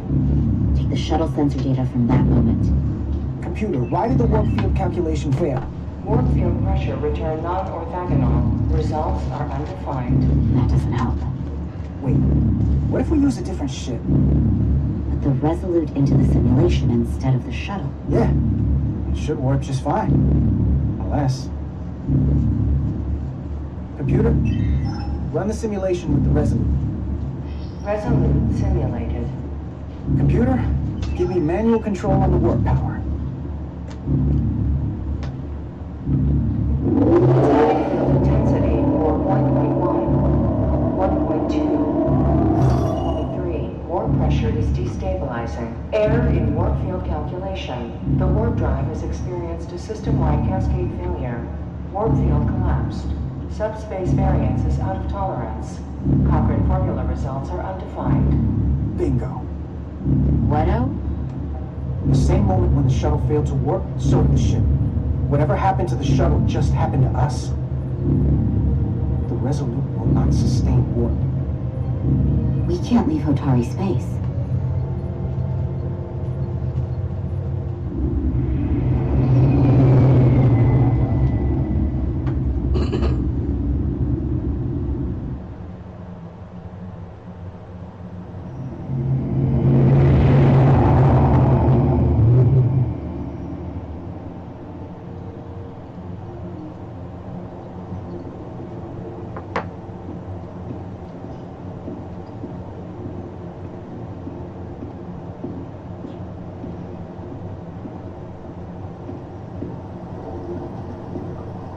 Ambassador Spock, Captain Solano, welcome to Hotari.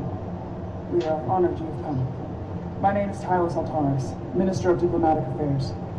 The honor is ours, and this is Commander Jara Rydick, First Officer aboard the USS Resolute. You'll find she has a keen mind and unique insight into the dynamics between the Hotari and the Illydians. We are honored to be here as representatives of the Federation. I'm so glad. These must be the representatives of the mighty Federation, the reigning authority in the galaxy. Or so we've been led to believe. Whether that's true or not remains to be seen. But, either way, we're grateful you've made the time to come to our little corner of the universe. And you are? This is Galvin and Cisidron, the heroes of the revolt in the mines.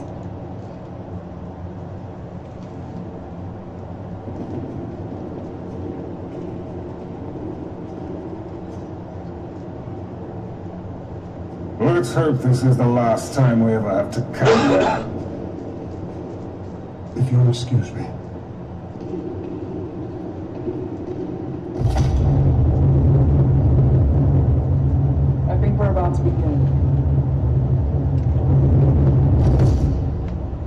Did you hear the arrogance from that guy? You know what we're walking into here. That guy was something. Something about his tone tells me this won't be easy. That was my sense as well. I doubt he speaks for all of Hotari. So I would urge patience until we speak with their queen.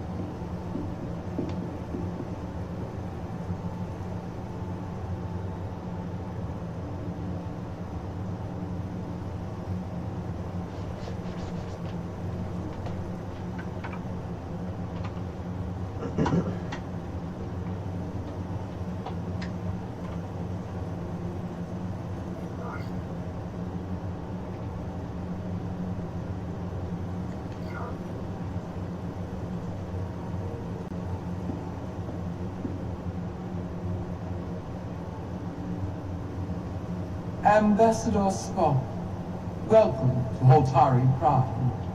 The honor is mine, Your Majesty. That the Federation would send one of their most respected representatives is not only an honor to the Hotari people and their queen, but a recognition of our stature and importance. Let's get on with it, shall we? With all due respect to the Federation and their ambassador, they have no authority here. We are not members of their alliance. We are not subject to their rule, nor yours. We demand the immediate return of all mining operations to Elydian control, as it has been for centuries and will be for centuries more. That has always been our understanding. That understanding has changed. Then you invite war! And if you cannot remain silent, you will be silenced. But his point is well taken. What is the Federation's interest in this matter? Perhaps you would have us trade one oppressor for another? The Federation remains neutral. Our only interest is the peaceful resolution of this conflict. We are here at your request, Your Majesty. For now.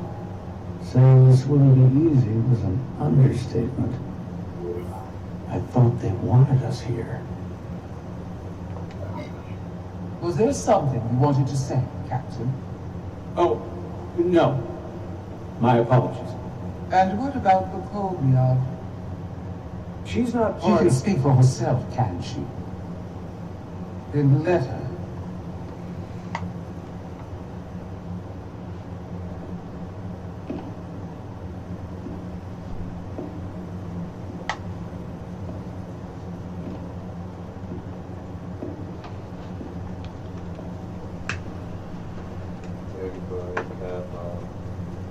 Okay. Now then, one should know their place. What you might be somewhere else is not what you are here. Which is standing before a queen. And a queen deserves respect. A bow is not too much to ask. Is Hotari Prime part of the Hotari system? My apologies, Your Majesty. I meant no disrespect. Better. You are Kobliad. Your people suffered brutal treatment at the hands of the Cardassians. Their injustice towards the Kobliad is as unimaginable as it is unforgivable. Not unlike how we have been treated by the Elydians. As much as they'd have you believe they are the victims here, remember it was the Hotari who attacked us.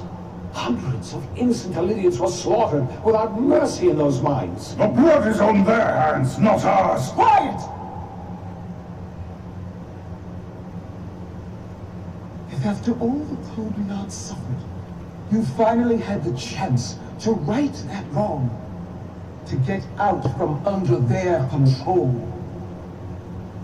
would you take it? Or would you negotiate a peace?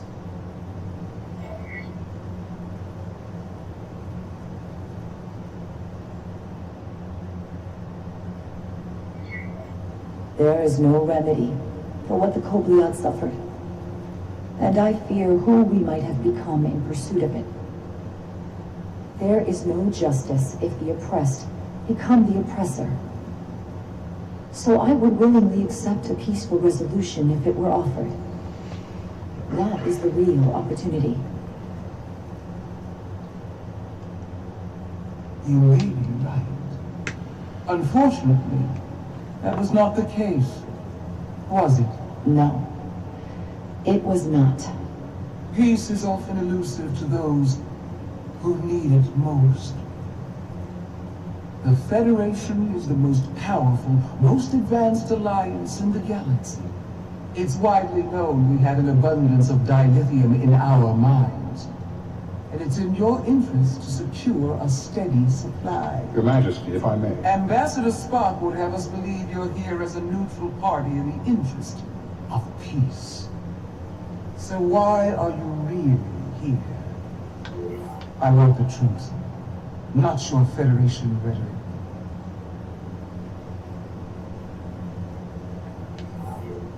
It's possible the Federation has an interest in both peace and securing a steady source of dilithium. One does not preclude or prevent the other. But that's just my personal opinion. Given the Federation has done business with the Elydians for decades, I would agree. It's entirely possible, if not highly likely. What they haven't said, but cannot deny, is a simple truth. The dilithium trade would not and will no longer exist without Elydian involvement. We created it for the benefit of everyone, especially the Hotari. We've given them warp technology. We've let them share in the profits. We've made their lives infinitely better than before dilithium was discovered. All of that goes away if the Federation turns a blind eye to their treachery. That is enough of your lies! The Hotari are quite capable of running the mines. We've done so for centuries. Oh, tell me, who deserves control of the dilithium trade and the mines on Tau? Who should the Federation recognize? The Hotari or the Elydians? Can only be one or the other, not both.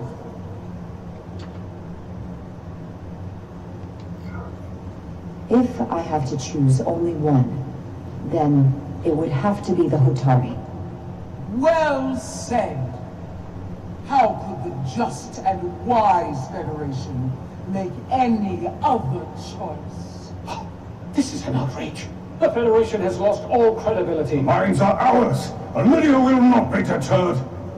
We will take back our mines by any means necessary. And you will see more blood spilled.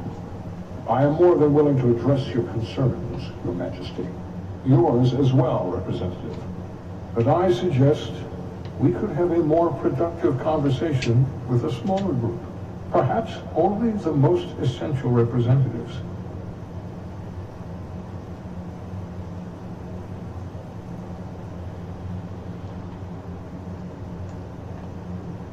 I suppose there is some sense to that.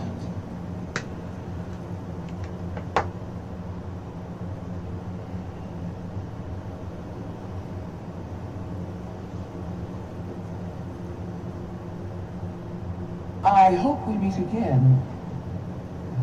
Commander Jara Rydek, Your Majesty. It's been a pleasure, Commander Rydek.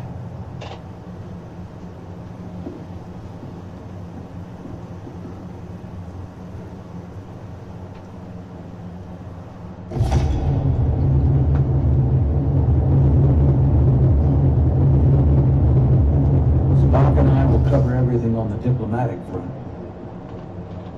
You make nice with the locals and see if you can get some answers. We need to find out why the Hotari are so willing to risk war. What happened to those mines?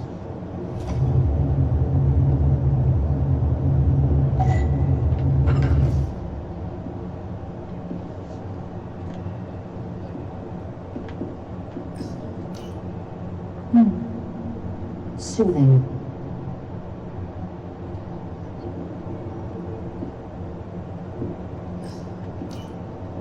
Commander, I'm glad you've chosen to side with the Hotari.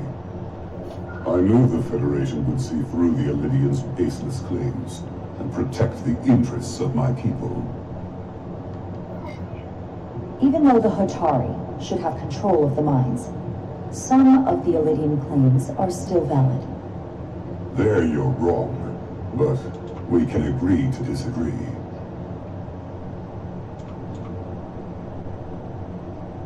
I assume you were there the day the mines were seized from the Elidians. Not seized, reclaimed, and restored to their rightful owners. Yes, I was there. We had to be decisive, before the Elidians could even realize their worst nightmares upon them. Were the Hotari miners armed during the revolt? I'm just trying to understand how it happened. If by that you mean armed with centuries of abuse and exploitation at the hands of the Elidians, then yes. Which doesn't really answer my question. We had been vastly overwhelmed from the start. They respect one thing above all else, and that is force. The greater the force, the more certain the outcome. Any talk of making peace is just that, and worth little without the strength to secure it.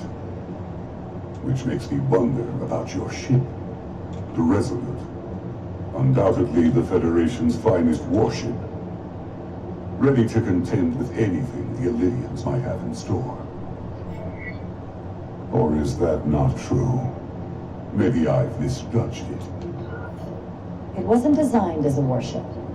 More for scientific research and exploration. But the Federation must have ships designed for war. Technically, they're Starfleet ships representing the Federation. But yes. I see.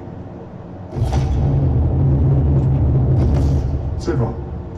A pleasure meeting you, Commander. I'm sure we'll cross paths again.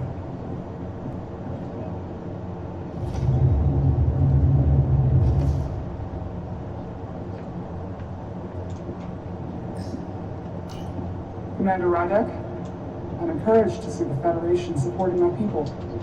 I'm afraid of what might happen without your help.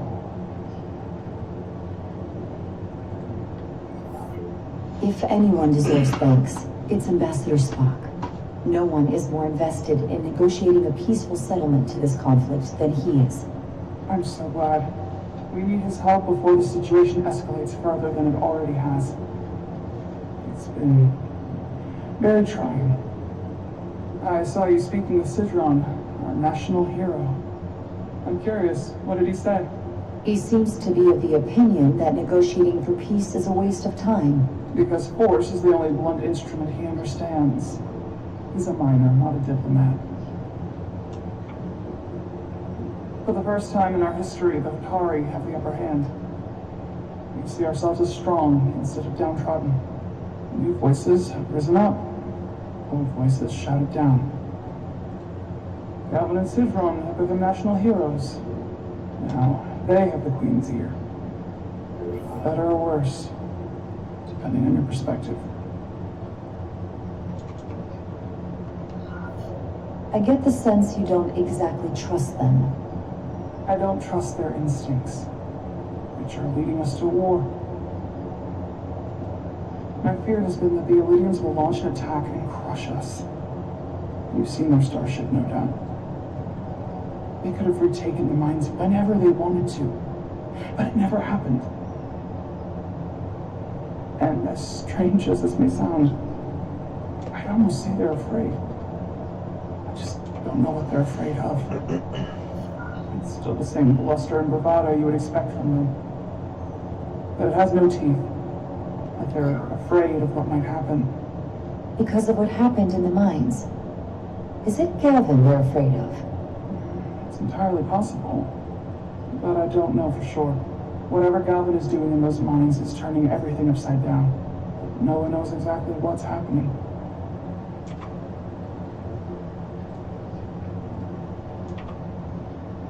Since the day of the revolt, Galvin has seized control of the mines and restricted all access. No one's allowed without his personal authorization. And they've taken over a section of the palace with just as much secrecy and security. I'm told it could be something they brought back from the mines. Made inquiries, but everyone pretends it doesn't exist. I strongly suspect they're hiding something. What do you think it is? I've heard rumors it's some sort of ancient artifact, but I haven't seen it myself. How can we...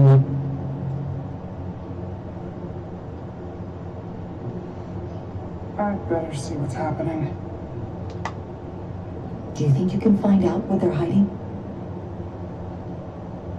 I need to see proof of something before I can make my case to the Federation. I can try, but even if I found it, I might not know what to make of it. Take this. You can use it to capture whatever you find, and then send it to me.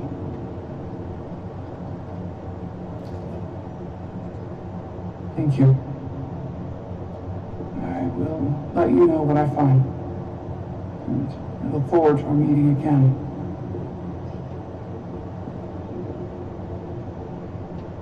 Sorry, I couldn't help but notice you were speaking with the Hotari this whole time. I figured in the interest of fairness, I should offer another perspective. Of course. I'm probably not telling you anything you don't already know, but these negotiations rely on the Federation's neutrality, as does any hope you might have for a supply of dilithium in the future. So, why you would choose to side with the Hotari escapes me. Without Validian involvement, there is no dilithium trade. But clearly, you weren't aware. We are and will remain completely neutral. Our only interest is the peaceful resolution to this conflict. As is ours. Of course, the question is, at what price?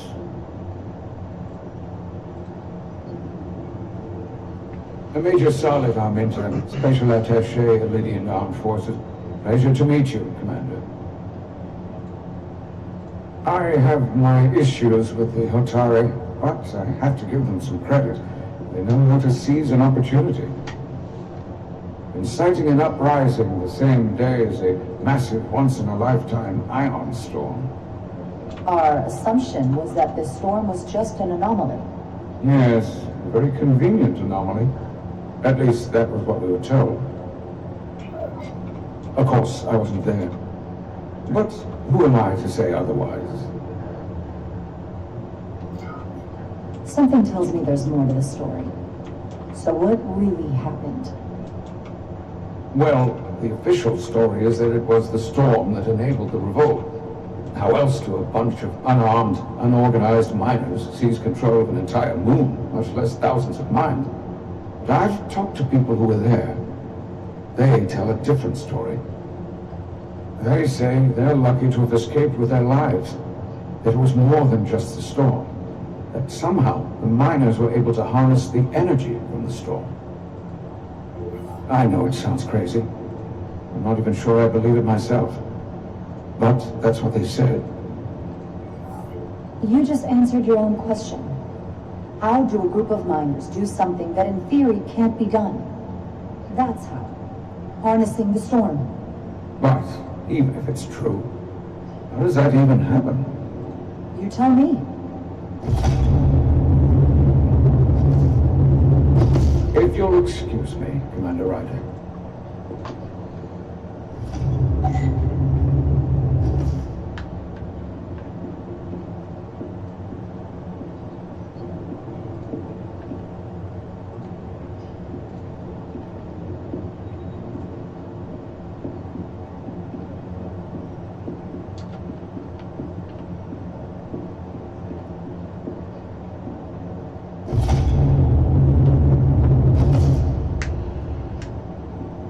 Well, that was a disaster. What happened? The Hotari refused to concede anything, so the Elydians stormed out. The Hotari did not invite us here as peacekeepers. I hope your efforts were more fruitful than ours.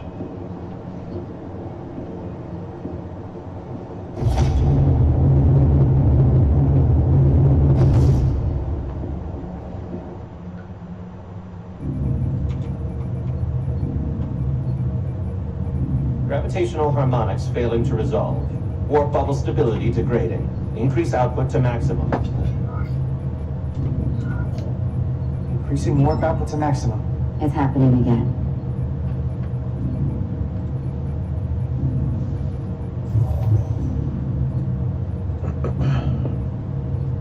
It is evident that presently the Resolute cannot achieve warp propulsion. Since our diagnostics rule out any problems with our warp systems or anything about the ship, the problem appears to be the fabric of space itself. Space itself? You're saying something about this region of space prevents warp travel? Prevents it, or can't sustain it. However improbable, that appears to be the case. We need to know more. The storm didn't stop us from leaving space dock and traveling here. But could it still be causing this interference with warp travel? We must follow sound investigatory principles. Do not let an assumed conclusion drive your analysis. Sometimes we need a little inspired thinking, Mr. Chobak. Captain Solano is on his way back from the negotiations, and I want to have some answers for him when he gets here. Indeed. Given the facts at hand, we may be able to deploy subspace probes around the ship to construct a clearer picture of the phenomenon. Around the ship. I'll prep a shuttle.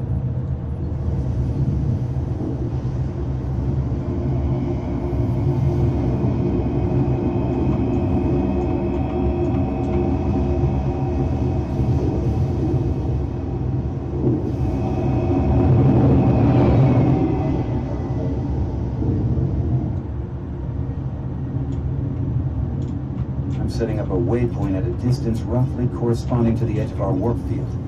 When we get there, I'll deploy the first probe.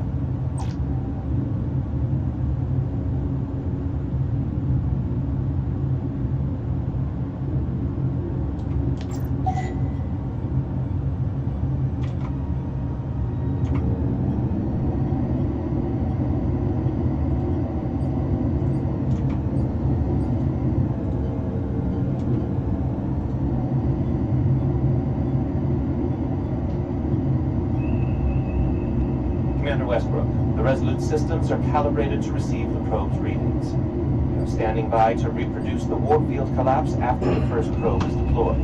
Thank you, Mr. Chobak. We'll be in position shortly. And, Mr. Diaz, do take care in piloting the shuttlecraft.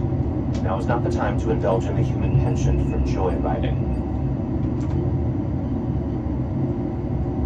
Chobak probably isn't such a fun guy to work for, huh?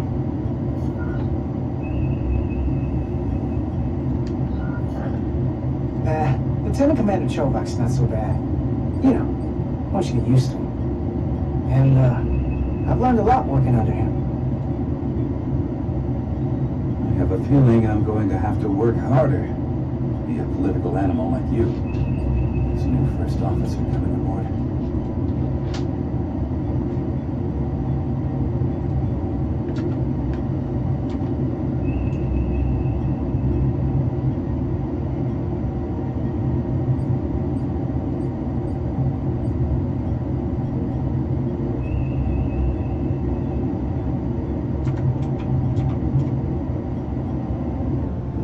Far enough.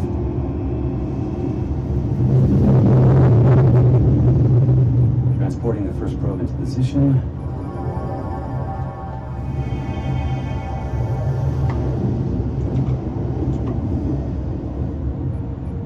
Westbrook here. The first probe is deployed. Understood. We are reading it. We are about to replay the simulation.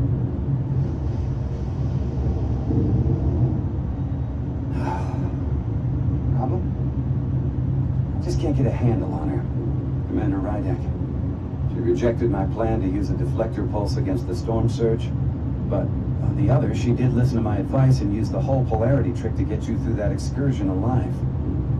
I'm not saying there's anything wrong with the new XO.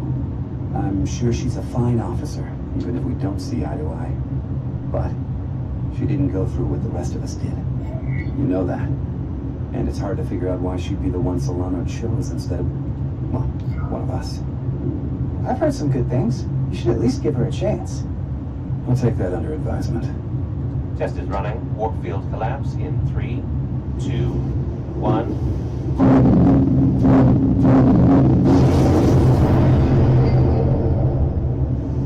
Whoa. right, that is definitely a problem with the fabric of space. We need to get another probe out there.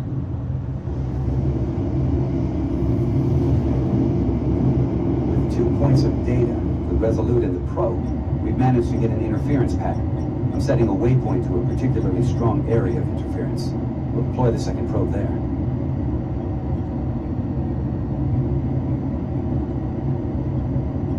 Listen, I'm gonna give you a piece of advice I wish someone had given me. Make sure you're never just one thing. Don't get so focused on what's in front of your face that you lose sight of the big picture. Before Rydex showed up, the captain pulled me into his ready room and told me he didn't think I had the people skills to be first officer. What a load of crap. I mean, you could said that about Shovok. Sure. Well, if you're asking, I think you're a people person. After all, here we are. Me, an enlisted officer, you, one of the senior staff, talking like old buddies. I should send Solano to talk to you. Bring him on. I'm sure you can handle him. You've got potential. You're a capable engineer. You're good in the field. Keep up the good work. Who knows? A solid jack of all departments like you could be Commander-in-Chief of Starfleet one day. Hell, Admiral Jellicoe started as a shuttle pilot. And there are places to go in the enlisted ranks, too. You know, I'd be the best leader Starfleet ever had. Lower decks always have to fix all the problems command causes. Maybe I'd just save everybody some steps. Well, don't forget about us little people when you're running things. Of course not. You gotta remember where you came from.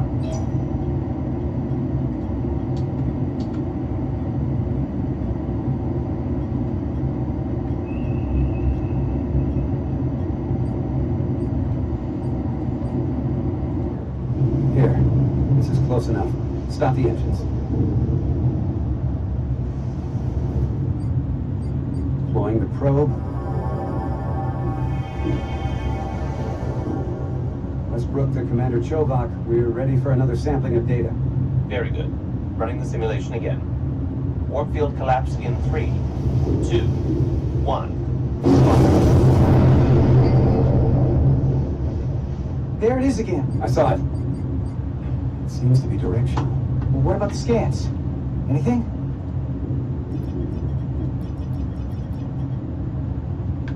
Here's the readings in relation to our local space.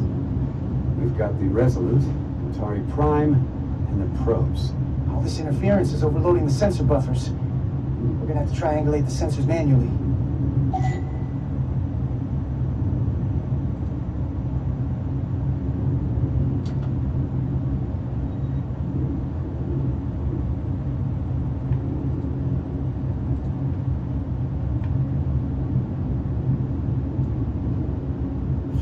Got something. These markers indicate peaks in the gravimetric interference patterns. Let's see if I can find some more.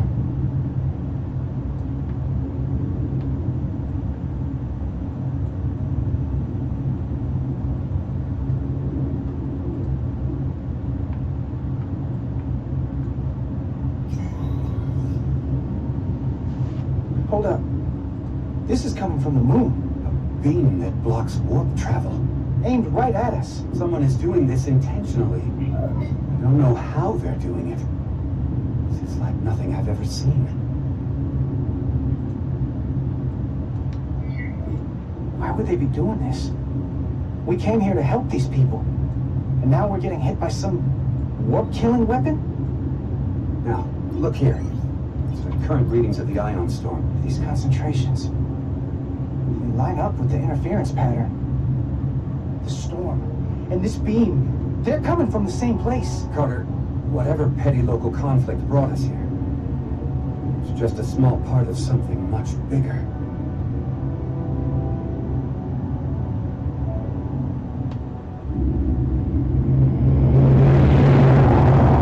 Presently, we don't have an explanation for how they're doing this. One thing is clear. This is no fluke. Thank you, Mr. Westbrook. I want a full briefing when I'm back on board. Solano out. A targeted weapon that inhibits warp travel. Coming from the moon Tau. That would explain the difficulties my shuttle encountered. More importantly, the tenor of the Atari during the negotiations.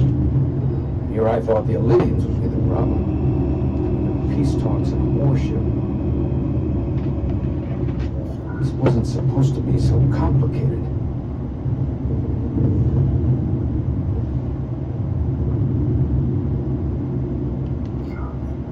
I don't know why the Hotari wanted us here, but it wasn't to negotiate.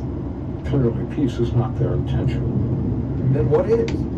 Why go through this charade?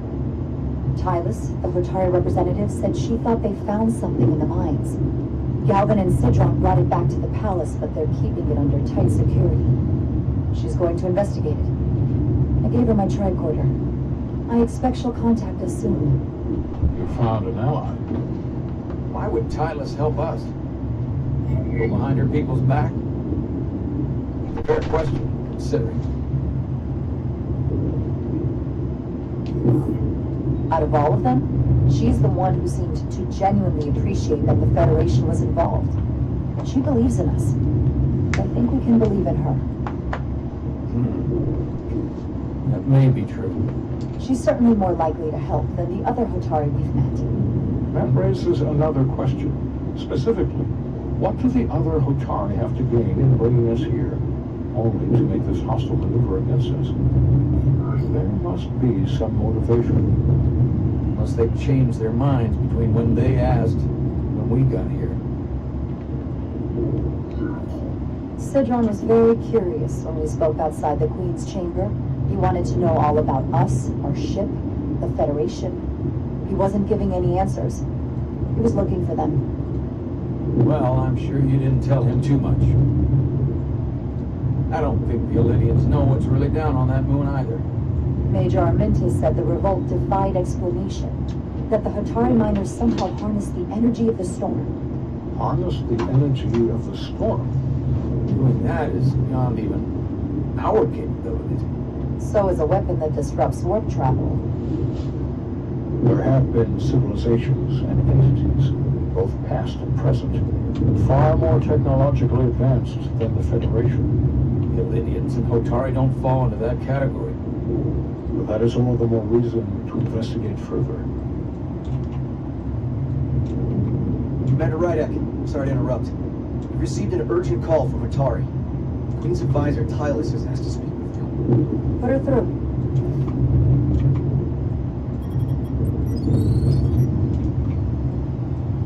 Galvin and Sidron are still with me. I've enlisted help to gain access to the room they have under guard. I don't have much time. I'm not supposed to leave my post. It's only for a moment. I so appreciate your help.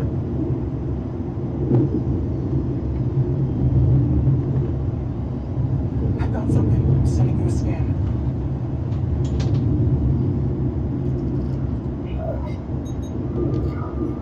Got it. Tylus, if we needed to gain access to the mines on Tau, is that something you could help us with? I suppose it wouldn't be easy, but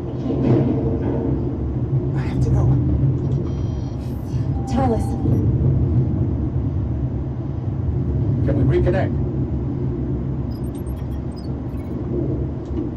Sorry, Captain. We've lost all contact. We can only hope she escaped without harm. It was hard to tell. We have to help her. Send another shuttle. We're not doing anything yet. Not until we know more. Let's see the scan of whatever the hell that was.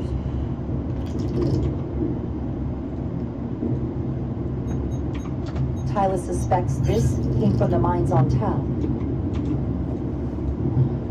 It appears to be of ancient origin, but the markings are unfamiliar.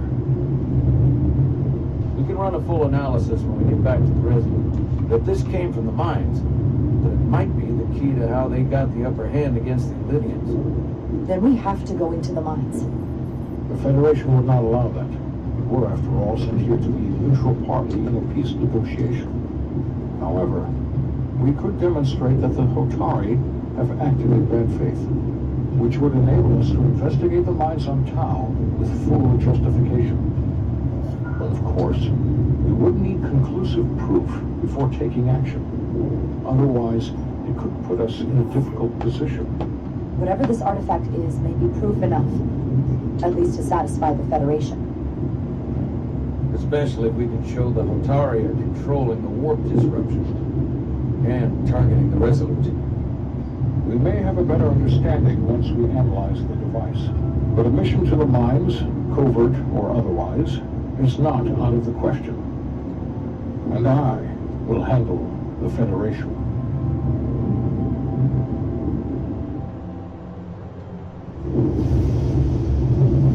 As I was telling Carter, I want all the data I can get on this warp problem. And the negotiating team's shuttle has been reporting data all the way back from Hotari. Even better than our probes. So pull the sensor and engine ISOs from the Melville when it sets down. Will do.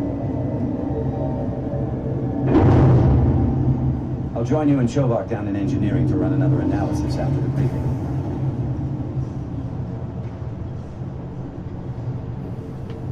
I didn't like this warp problem. We thought it was some astronomical anomaly. And I like it a hell of a lot less now that we know someone is doing it to us.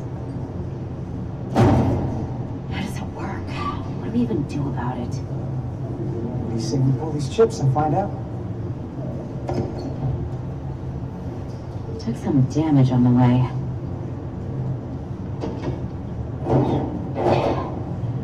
That ionic interference scored the hull plating. Might be some micro welds. Let's try pulling together. All right. 3, 2, 1.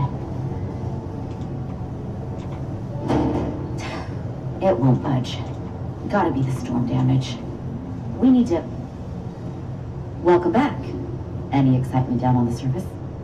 Excitement? No. Nothing like that. Hey, can you hand me the EJ7 interlock? From the toolbox. I don't know what that is. Not much use for one on a security detail, huh? Carter?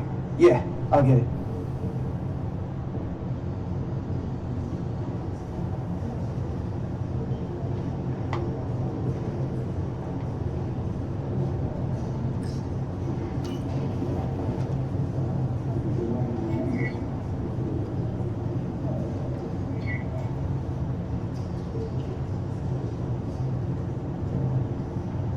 Okay, I'll apply pressure while you decouple the panel.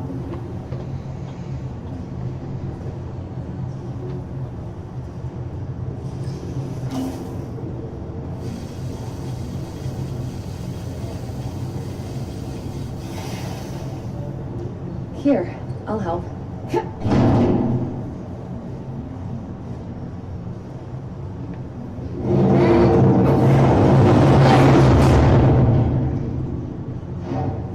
We got this.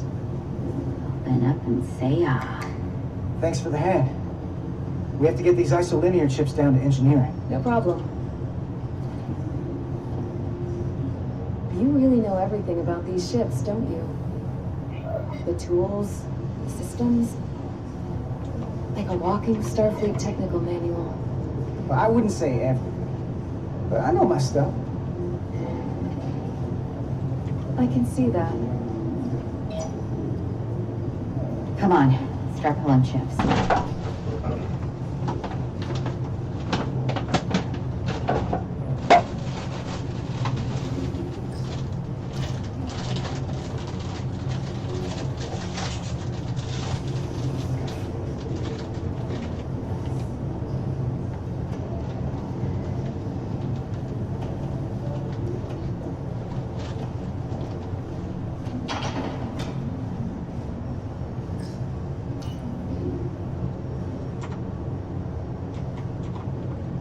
What's this?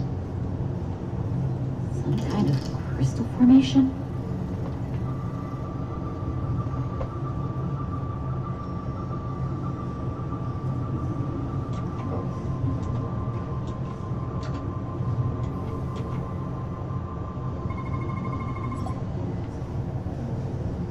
Whoa. This substance is a quantized spin crystallization of hydrogen, carbon, and lithium. It's emitting tetrametric pulses at an interval of 3.8422 seconds. Quantized crystallization isn't natural. I mean, it's only theoretical as a means to engineer matter on a subatomic level. What's it doing in there?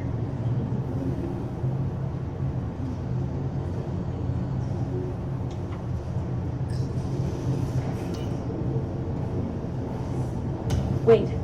Regulation 364, subsection 9. What? Regulation 364, subsection 9 orders that in the case of an unknown foreign substance infiltrating a sealed system, it will be placed in secure confinement before further examination. Retrieve a containment module. Don't you think we're more equipped to deal with whatever this is? No.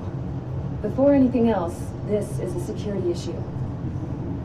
You don't even know what this is. Which is why we need to study it. Once it's contained. If it's not natural, then someone might have put it there. It could be a tracking device, some kind of sabotage, or even a bomb. Which is why we need to get it to the containment lab. Come on. I can't make an exception. Not even for you. I'm still going to report these crystals to Commander Westbrook when we send the shuttle data. And I will inform my superiors. I'm taking this just as seriously as you are. But I overheard talk about the warp disruption on the shuttle. Now these crystals? Maybe this situation is more than we can handle with just a science vessel. We could trigger a distress call, get Starfleet to send more ships. Or I could send a message to my old CO on the Adirondack. Get some combat-tested vessels. We shouldn't do this alone. We're at the edge of the quadrant. Help isn't just gonna pop over like we're in Sector 001. Wouldn't hurt to try. You talk like you've never had your backs up against a wall before. This is Starfleet. We solve our own problems.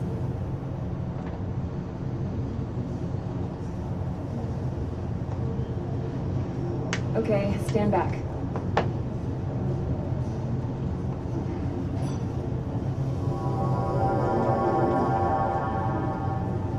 Get this to the containment lab.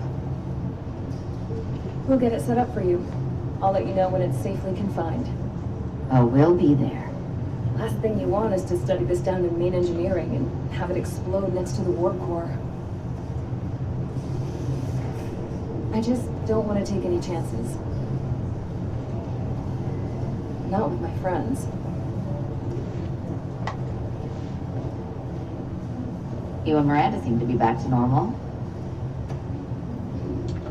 But she was a little off. I think this whole situation has her spooked. Maybe she knows more than us. Or it's because this is all happening so fast. But she usually doesn't scare easy. Yeah, there was something a little off about her. Like that talk about sending a distress call? That was pretty out there.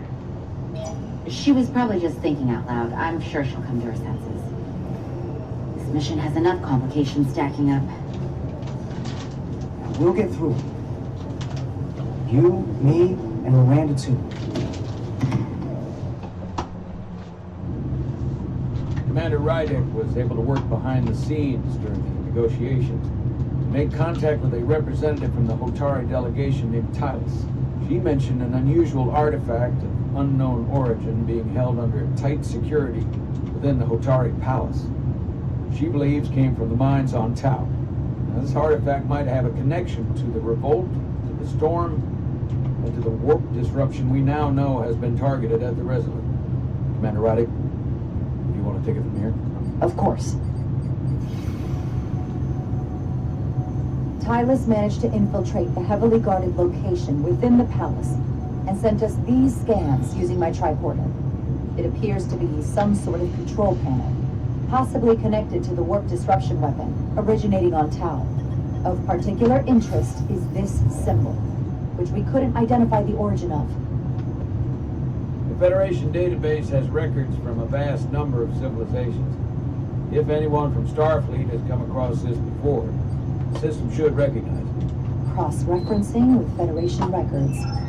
Displaying symbols from Federation database with a 90% probability of match or higher. Select a symbol to further analyze.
99.2% match.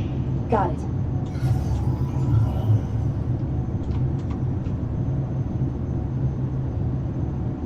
So, what are we looking at? The design and composition indicate this is a glyph associated with the ancient Khan Empire. Their civilization collapsed over 600,000 years ago, but once spanned millions of systems with a population numbering in the trillions. Fascinating. The Takan were once the most advanced, most powerful civilization in the galaxy. Is it possible the Hotari found Takan technology? I wonder if they even know what they have. Our knowledge of the Takan is limited. I have only encountered passing references to them. I can't speculate about how much they know, but one thing's for sure. They know how to use it. Indeed. Which might explain how they seized control of the mines. And targeted us with a weapon that prevents warp travel. Computer, what is the last recorded discovery of other Takan artifacts?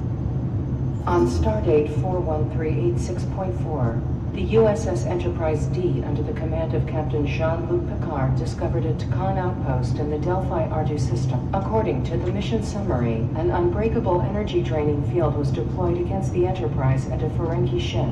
The Enterprise was only able to escape after negotiating their release with an entity known as Portal 63, Guardian of the Takan Empire.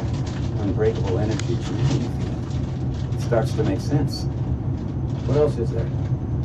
There's a lot here. Let's take it piece by piece.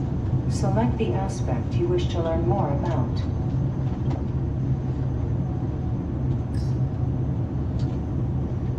Someone from the Takan Empire is actually still around. Or at least was, 16 years ago. Computer, what other information do you have on Portal 63, Guardian of the Takan Empire?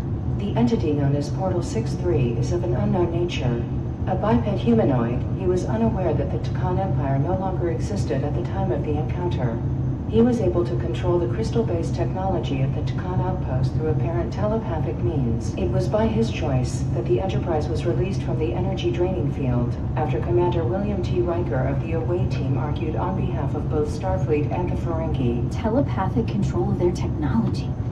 As I have said, they were the most advanced civilization in the galaxy.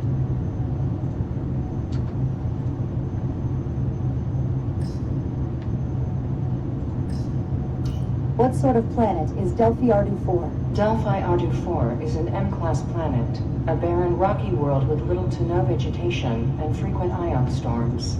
The giant crystals that grow there absorb energy, but it is not understood how they do so. The entire Delphi Ardu system, consisting of 11 planets, was considered completely uninhabited until the encounter with Portal 63.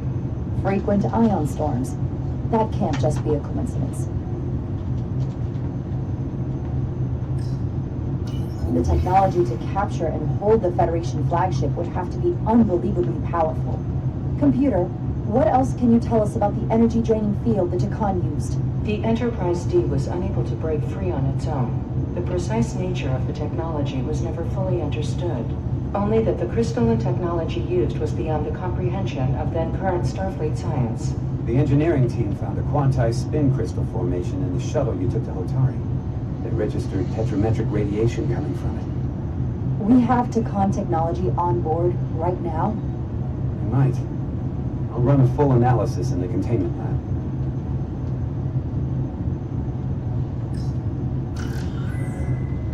There appears to be some sort of restriction order from Starfleet. Computer, explain this restriction. A Starfleet directive similar to General Order 7 forbids entering the Delphi Ardu system or attempting to make contact with Portal 63. Starfleet doesn't throw up a no trespassing sign for just anybody. I suppose it makes sense considering what happened to the Enterprise D. The Elydians should have crushed the revolt. But if the Hotari have Takan technology and can control it, I see why they're willing to negotiate peace. For all we know, this could be just the beginning. And we're up against something greater than we can imagine.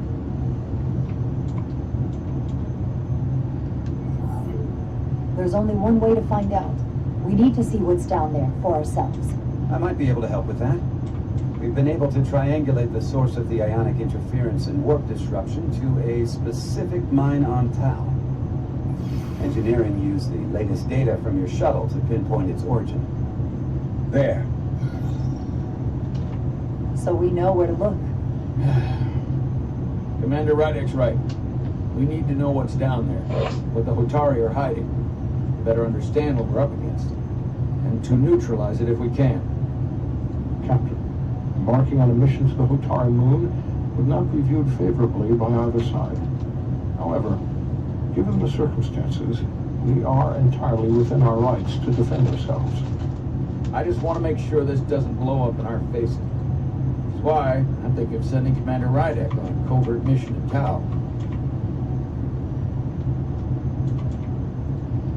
Assuming you're up to the task. It would require absolute secrecy. And obviously, it's not without risk. I'll get the away team in and out.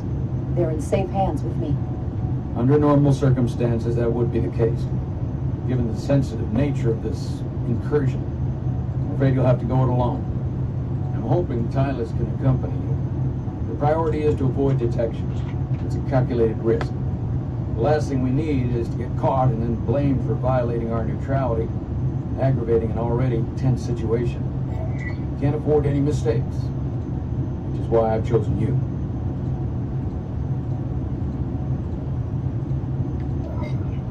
Tylus will be essential to my success. Not only her knowledge of the mines, but her ability to gain access, particularly now that we know which mine we need to get into.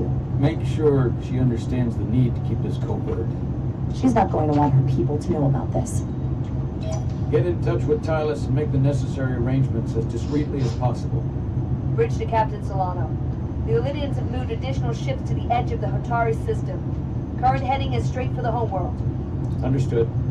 It would seem we no longer have the luxury of waiting. In that case, may I suggest you and I return to Hotari Prime. Doing so will provide Commander Rydek as much time as possible to complete her mission. Agreed. We'll hail the Queen's delegation from my ready room. We all know what we need to do. Dismissed.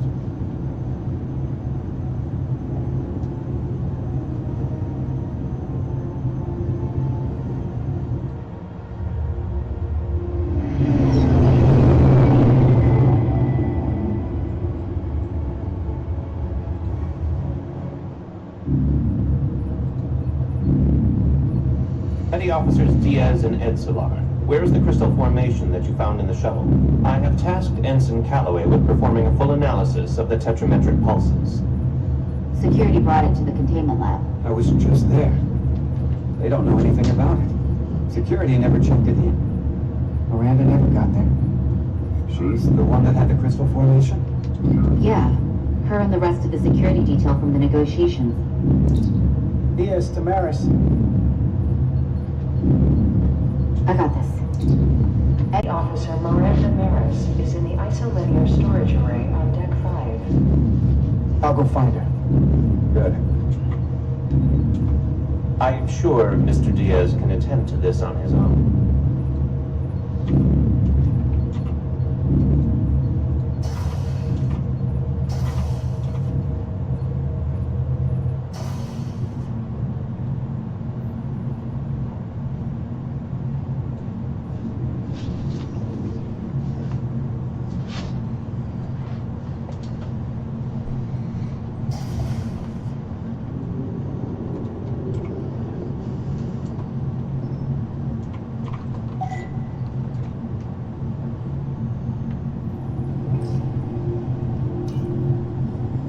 Someone improperly pulled these isolinear chips.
busy right now.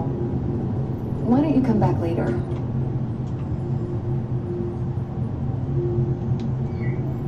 I called you on the comm badge. Ed Solar and Commander Westbrook, too. Why didn't you answer? Oh, I guess I was just caught up in my work. But I'm through here, so I can't stay and chat. I have other things to do. Sorry you came all this way for nothing.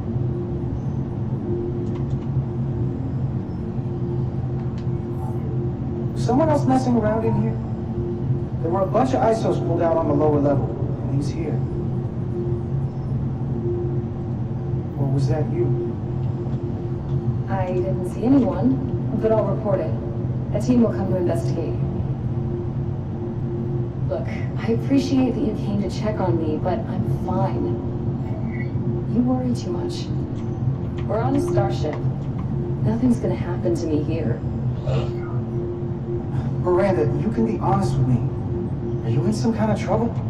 Commander Westbrook said the crystals you took never made it to the containment lab. Will you drop it?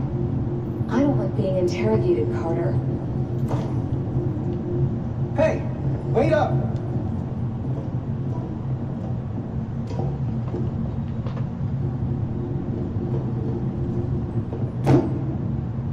I don't know what I did to deserve this kind of treatment from you. I'm sorry. I'm under a lot of stress right now. Just tell Chobok or whoever I don't know where the crystals are, and let me go about my business. I know things aren't the same for us, and I want to talk about that. But I don't have time to stand around and debate with you right now. I want to help you, but you're not making it easy. Then I'll try to make it simple. You don't have to say anything at all. Miranda, hold on! No. Get out of my way.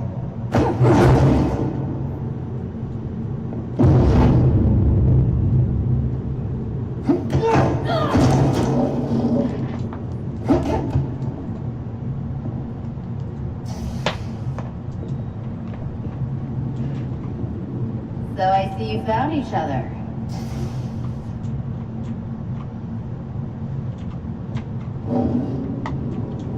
You were taking so long, the commander sent us to see what the problem was. Diaz, you were sent here with specific orders, and fighting your crewmate wasn't one of them. What the hell is going on here? Let's just let them explain.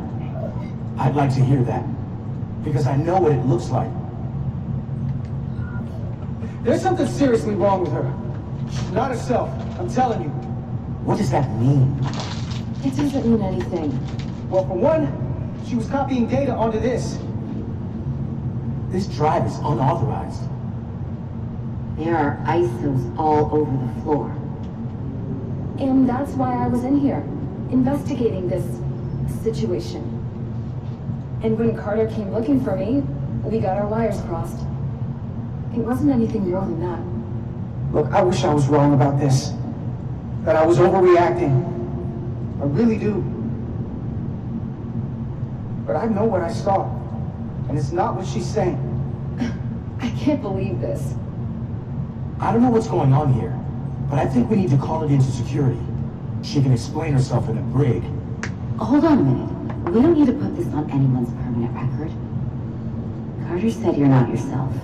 If something's wrong with you, we should head to sickbay and the doc will fix you right up. Yeah, I haven't felt right since I came back from Hotari. I think I should see the doctor. You two know her? If you really think she's not well, we can take her to sickbay first. But what I know is this is a security breach, and we should treat it as such. Please, just let me go see the doctor. She did have a bumpy ride back on the shuttle. Let's take her to sickbay. It's better than the brig, isn't it? Yeah. Yeah, it is. Fine. Get checked out by medical. You two go with her. I'll put this back together.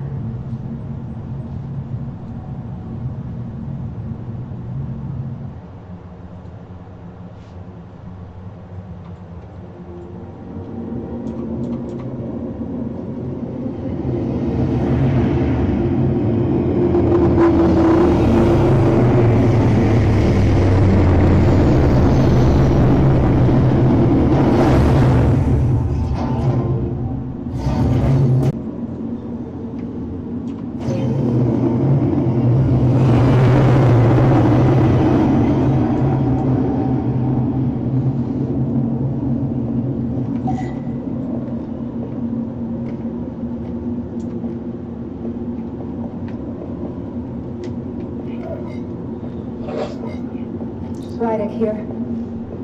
This is Irma. Any trouble getting to the surface? I'm really starting to miss transporters. As long as this storm is around, you better learn to like shuttles. But if you can find the cause of the interference, we might be able to get back to transport. As if I needed another incentive. We both know there's a lot more than that riding on this. Fair enough.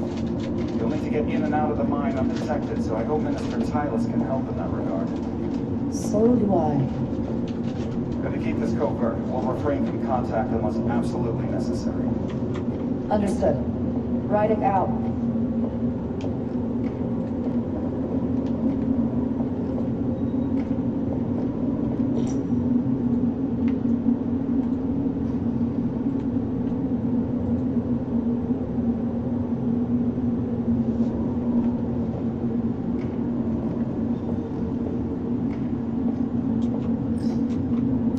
The ionic interference is coming from underground. I should find a safer way down there.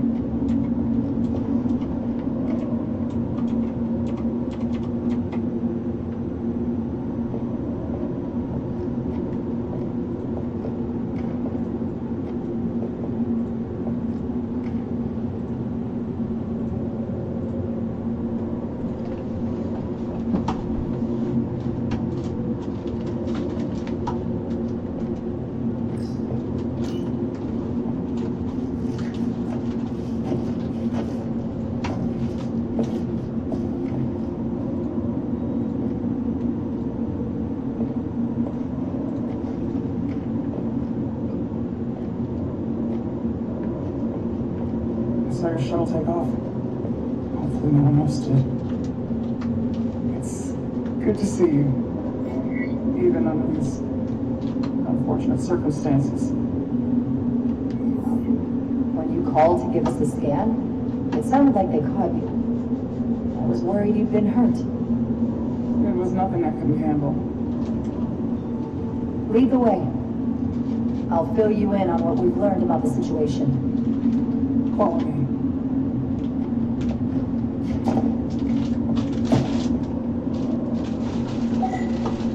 The device Galvin and Sidron brought back from the mines is being used to control some sort of warp disruption weapon that has the Resolute trapped in Hatari space. According to our readings, the power source for that device is on this moon, at the specific coordinates I sent you. That sounds impossible. That explains the rumors of the Hatari controlling the ionic storm. We strongly suspect the device was created by an ancient empire known as the Tucan. The Tucan? Once the most powerful civilization in the galaxy, but they've been gone for over 600,000 years. It's hard to believe there's something like that on Tau. Which is why I need proof. If we find hard evidence that Galvin and his allies are hiding dangerous Tucan technology, I can convince the Federation to let us intervene. Understood. We're almost there.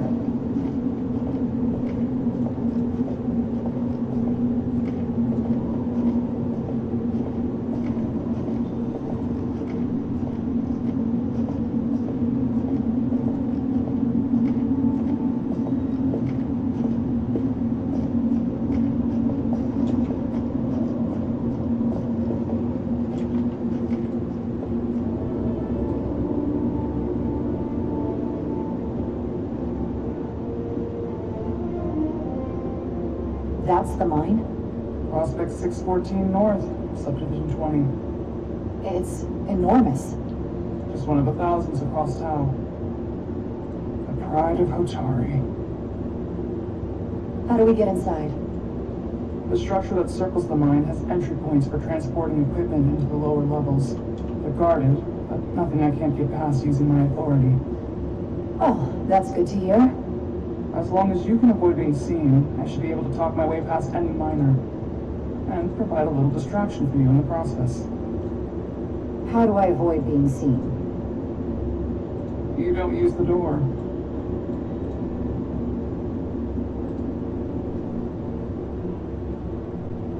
How dare you! Don't you know who I am? I am Tylus Altaris, Minister of Diplomatic Affairs. That's not... The Queen will be furious to hear you tried to deny her entry. the Queen. But I just... You just walk. Just now realize the trouble you've made for yourself? And who exactly do you think you're going to report this to? Because I'll be reporting it as well, to someone much further up the ladder. You have no authority here. Do you understand who pays your wage? Triggered from the Queen directly at this instance. There's no You'll way. regret everything you've said here today. You should have opened the doors the second I appeared before you. That's not the protocol. I didn't know Each you second you delay my entry will be recorded, processed, and permanently marked on your record. Can't believe this. Does your brain function? Do you speak our tongue? Minister, I have orders. How could a fellow Atari not understand this? You're digging your own grave. I've reached the end of my patience. Escort me to the maintenance bay. I told you, I can't just... Now! A wise choice. Lead the way. And be quick.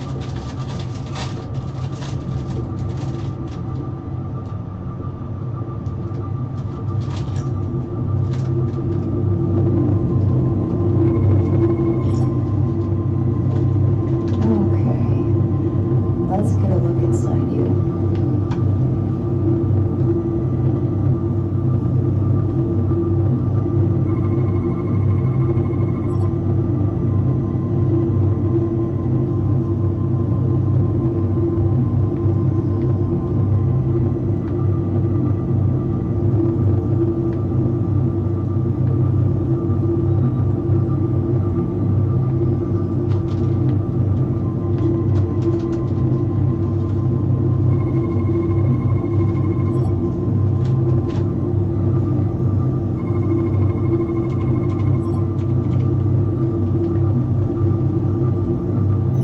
Full system access. Let's see if I can just... Bingo.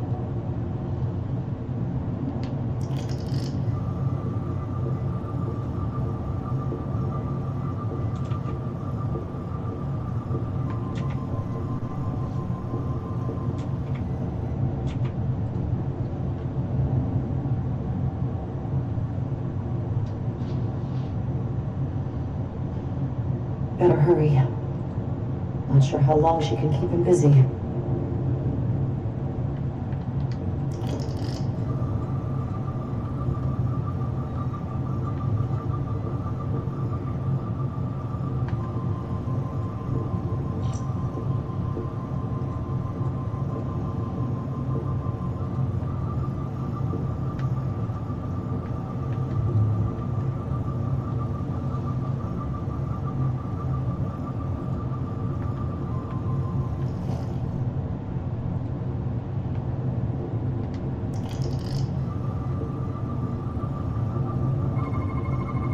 Something in here is keeping that door closed.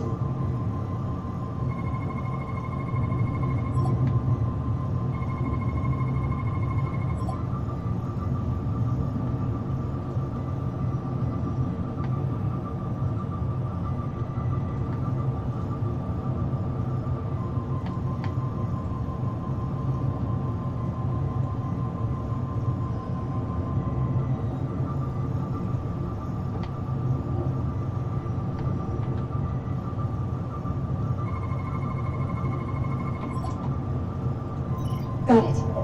Should remove the security check on the door.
I didn't come here to educate an imbecile on royal protocol. Of course not, Minister.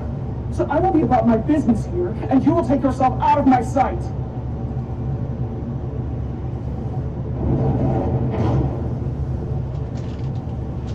There you are. You really let that guy have it.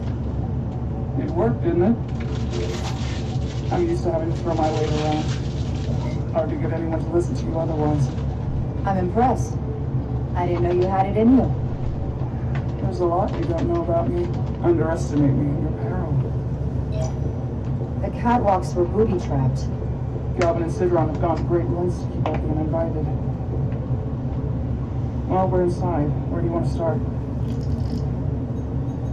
The ionic interference is coming from below us. We need to go deeper. That lift goes down, at least at the changeover station. We can't use it without DNA authorization from one of the guards. I have an idea, but we need a few samples of DNA from the miners who work here. Samples? Fingerprints, sweat, blood. Which will trick the machine and get us control of the lift. That's the theory. Let's test it.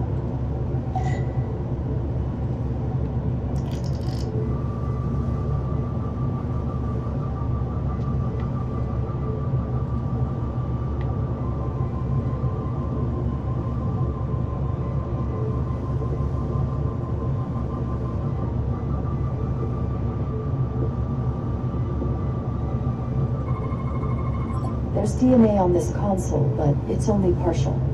I can't use this. Maybe because we're outside. The weather out here could dilute any DNA samples. What about inside that structure? Where the workers spend most of their time. Good idea.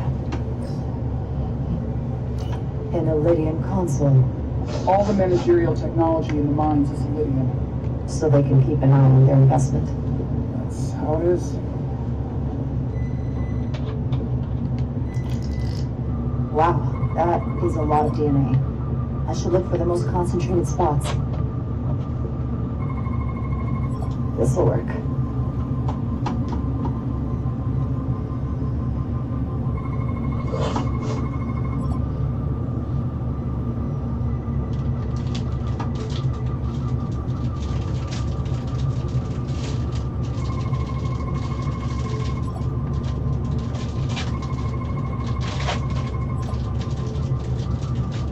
That's a stable DNA sample. It's only partial, but a few more should do it.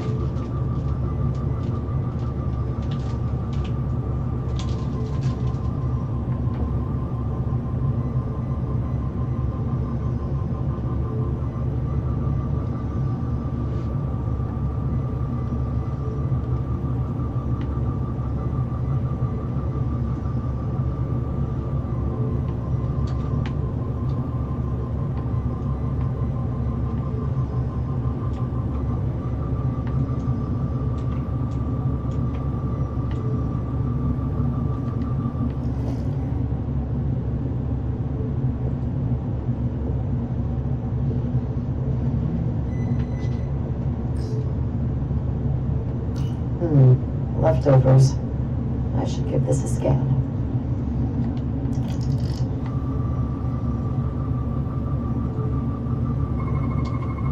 There's gotta be stable DNA here.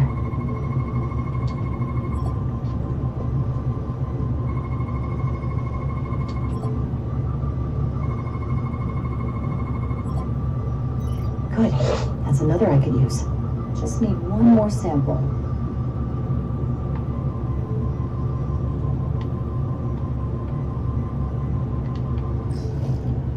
Some kind of glowing mineral being used as a light source. Might want one of these for my cabin, actually. Almost looks like coffee. Almost. I'll have some Ractigino when I get back to the ship.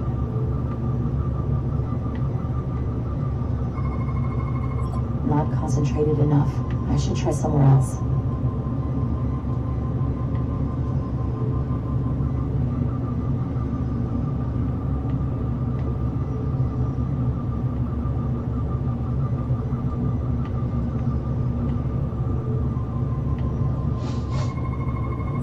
Use this.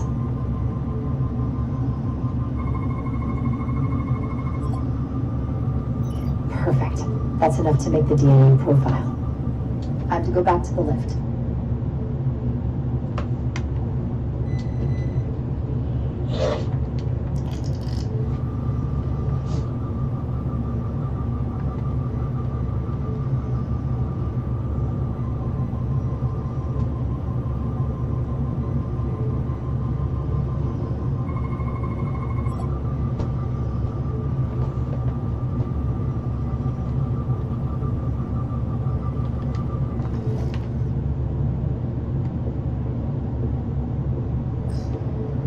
You're not coming inside? There are some things I'd rather not smell. Ah.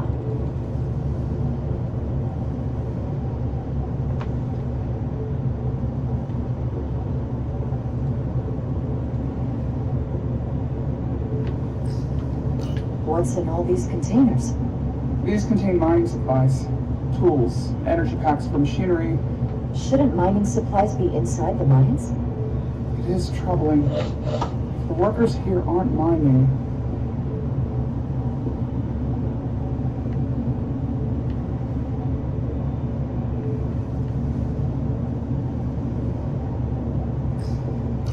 That's an enormous tractor beam. One of our strongest. The miners dump everything they find into the center, and the tractor beam moves it all up into the collector ship. You sound a little proud of it. The Illydians may have given us some tools, but the methods of excavation are all Hatari designed.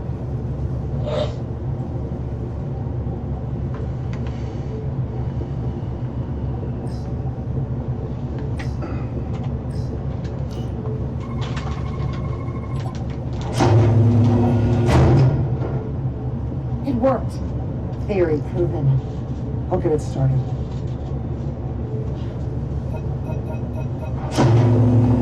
Ready?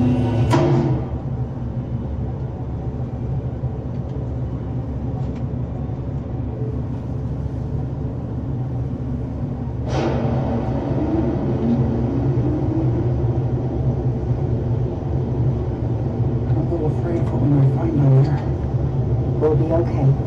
I've survived worse than this. Well, I haven't. But I'll put my faith in you. For now.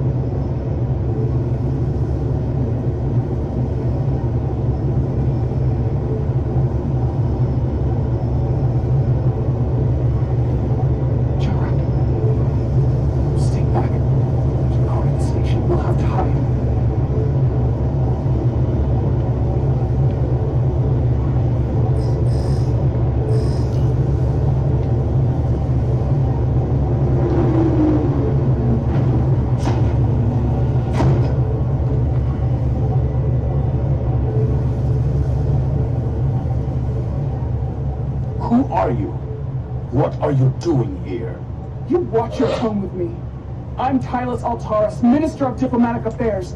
I speak for the Queen herself. This is a restricted area. No one gains access without the approval of Galvin or Sidron. Wait. US Gawad Abawincha. Let me go!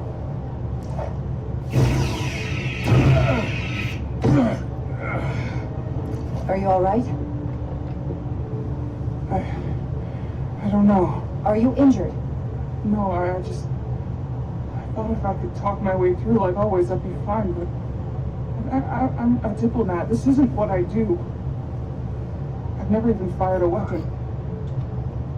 This is just... It's real now. I wasn't ready for this. Hey, I'll keep you safe. Can you? I was a tactical officer before I was posted to the Resolute. I know my way around a phaser. You saw how I handled our large friend here. I suppose that is somewhat reassuring. My authority has never been challenged. Can you switch over the lift? Guards should have a scan card that will allow us to operate the switch.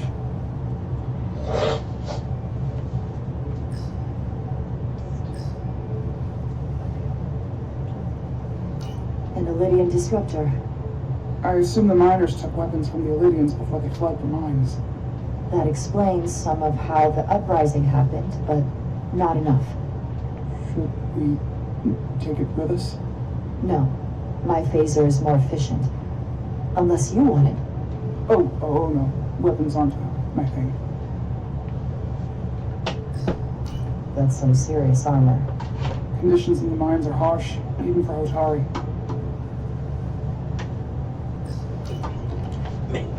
got it.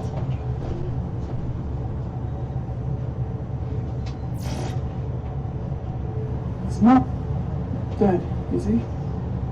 He's still one of my people, and I didn't come here to take Otari lives. My phaser's set to stun. He'll be perfectly fine, just unconscious for a while. I see. We don't have that sort of technology on our weapons. Good to know.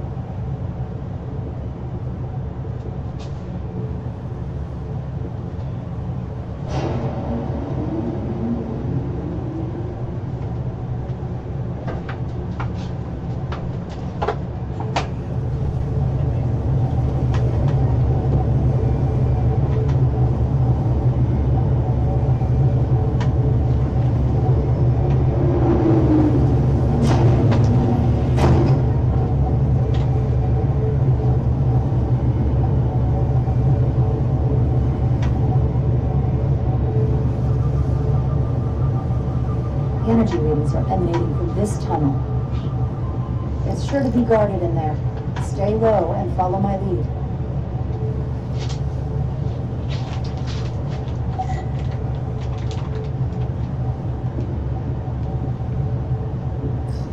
Is that all dilithium? Not all of it. We excavate large chunks of rock that contain varying amounts of dilithium ore. It's sorted and processed at the collector ship above.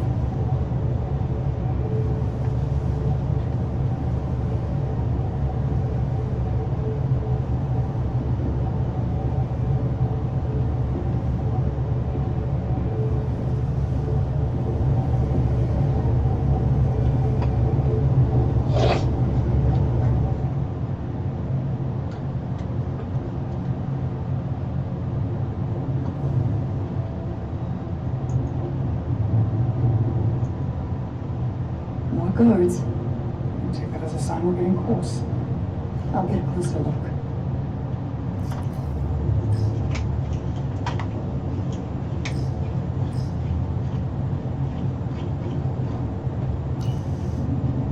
Looks like they've improvised a barrier.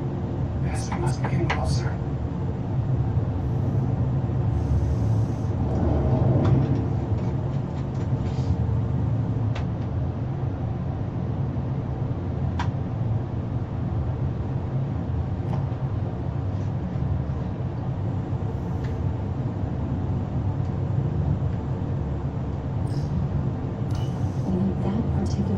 Don't we? I'm afraid so.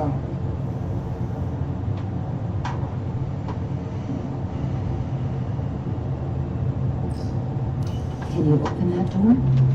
Not without that scan card.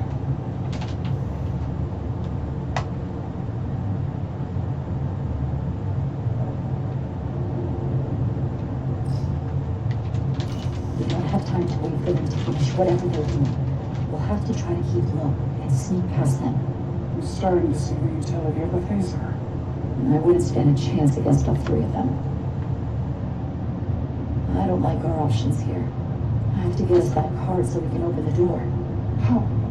If they detect you, the Alvin and Sidron's followers are clearly willing to kill to protect whatever's in this mine. Hey, I'm trained for this. I'll be fine. What should I do? Avoid being seen. Stick to the edge of the room and meet me at the door.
Such a hassle.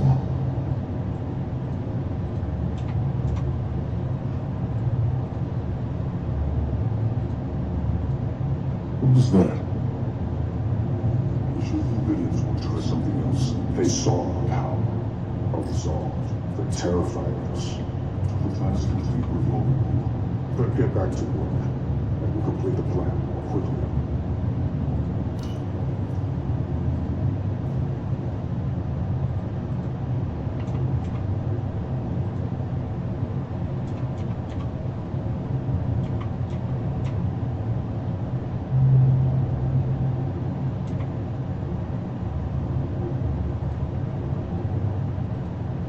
Almost complete.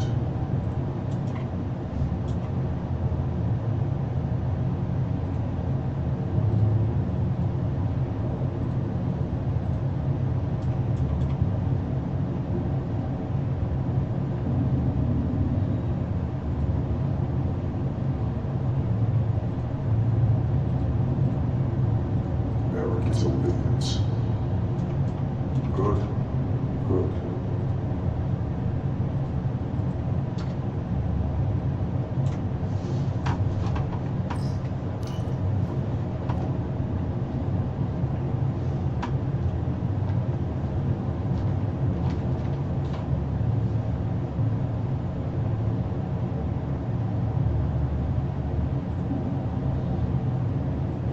It's just a matter of time.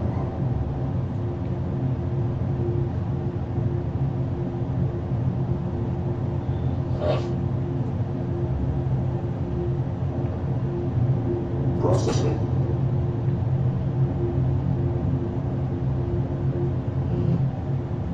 What was that? I didn't see. I saw something. We need more lighting here.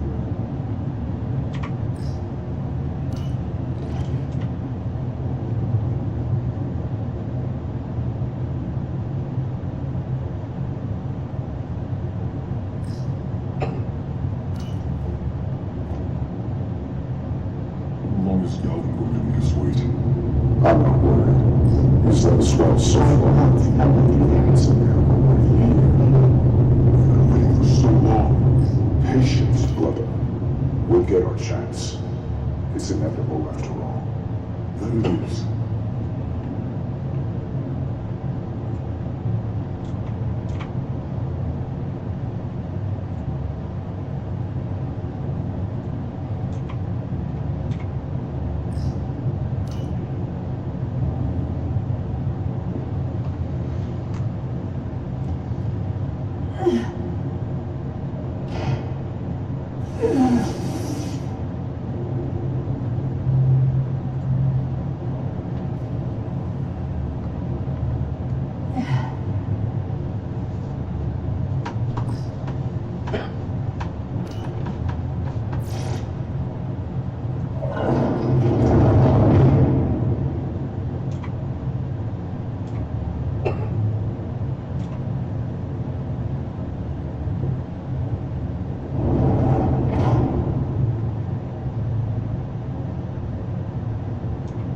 Stay close.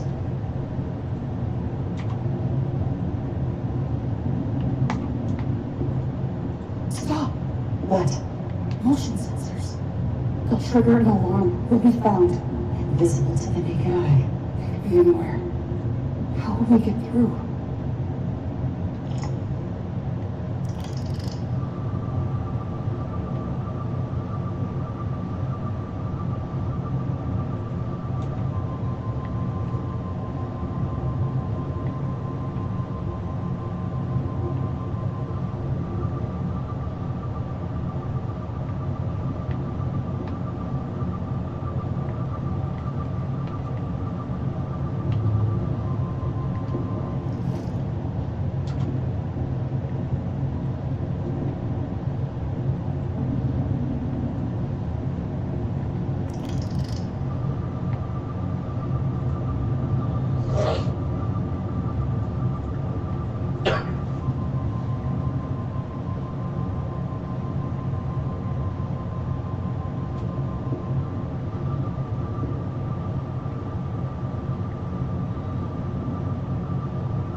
do this.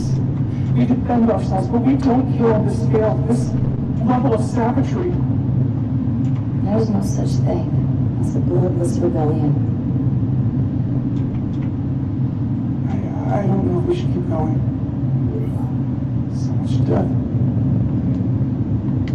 don't want to end up like them. We'll make sure they didn't die for nothing. What we learn here could save the rest of your people. Okay.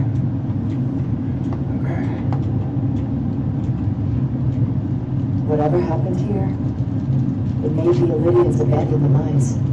Let's find out what they're so scared of.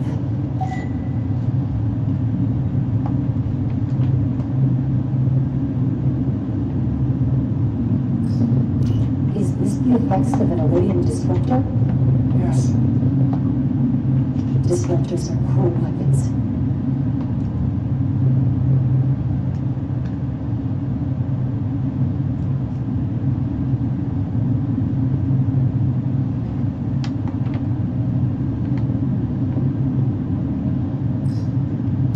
From the blast marks, it looks like the Iridians have far greater firepower.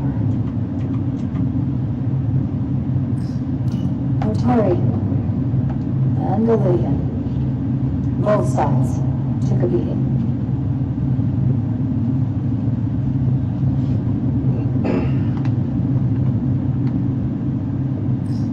The Hatari fortified the side of the room opposite the door.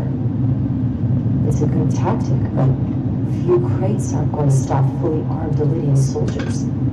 How did they win?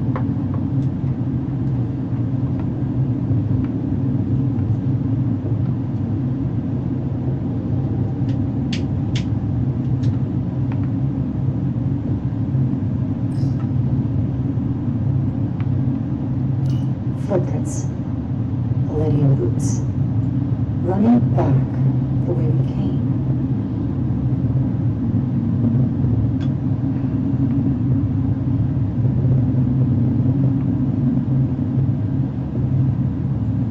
Tyrus. What kind of weapon did this? This is like nothing I've ever seen or heard of. My people don't have a weapon that does this. What else can you tell me?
Awful way to die.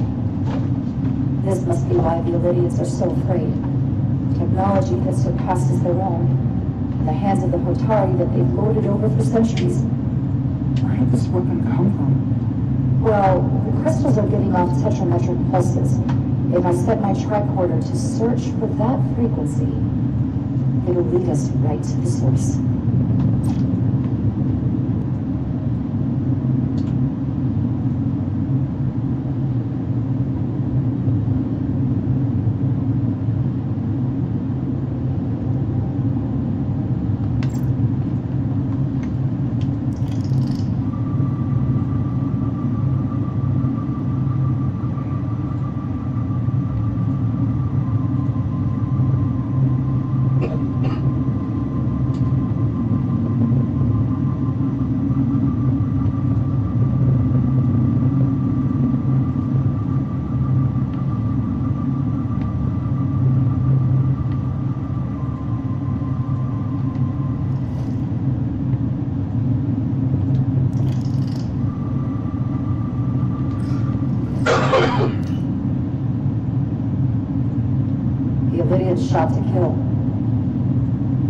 killed him. Why was he shot in the back? Huh, you're right. The shot came from the side the Hatari were defending. We don't kill our own. He wasn't just caught in the middle.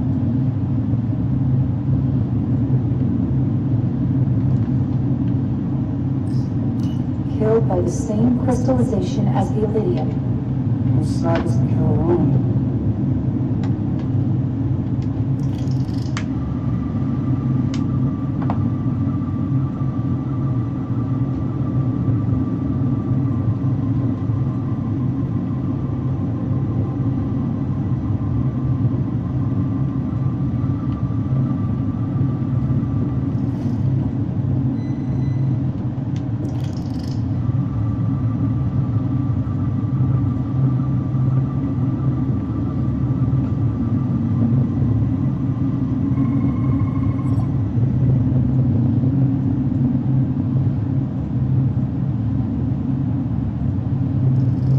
Think they parked this here on purpose?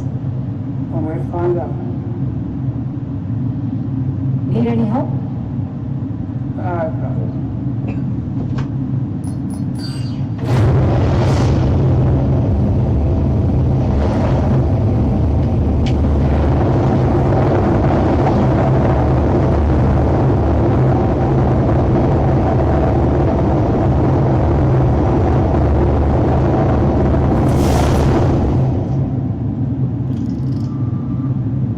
This concentration of tetrametric radiation has never been recorded.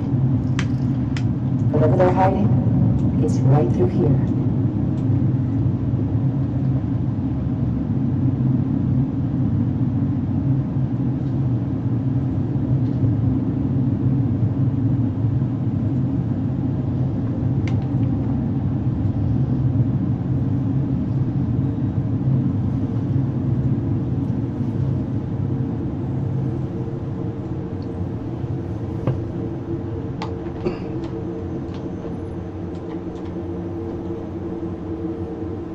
Strange. The crystals are increasing, growing outward, replacing the soil. It's like an infection. A parasite. Growing inside Tau. Incredible. This is definitely not Hotari.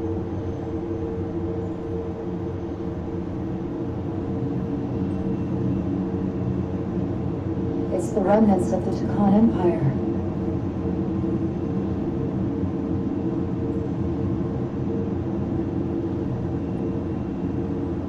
I don't think we should be here. This is exactly where we should be. Every strange thing we've seen in this system, it might all come from this room. We need to learn everything we can.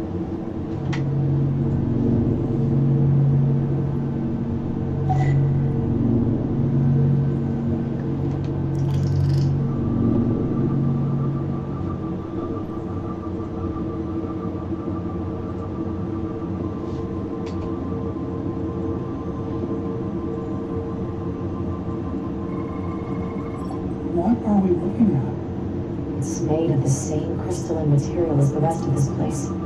But I can't tell much else. Might be some kind of sleep mode. I can't analyze this further unless it starts working normally. Maybe we can turn it on from somewhere else. Hopefully. Let's keep looking around.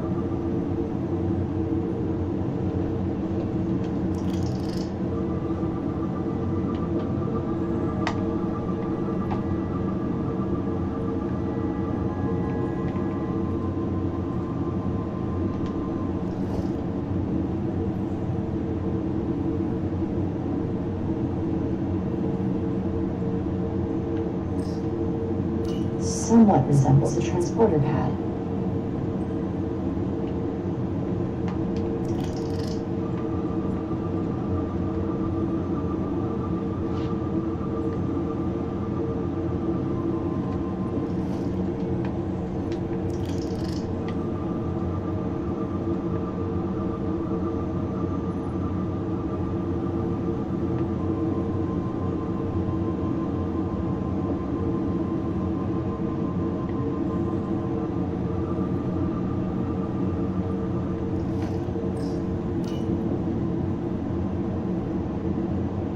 Look familiar? It's almost identical to the console Galvin has hidden in the palace. It looks like a control surface.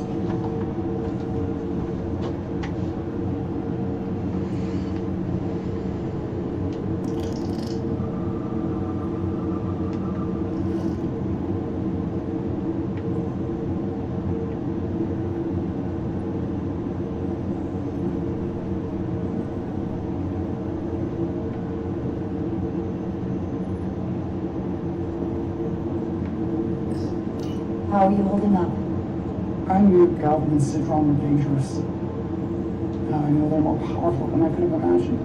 But the worst of it is knowing they got there by turning our people against their own.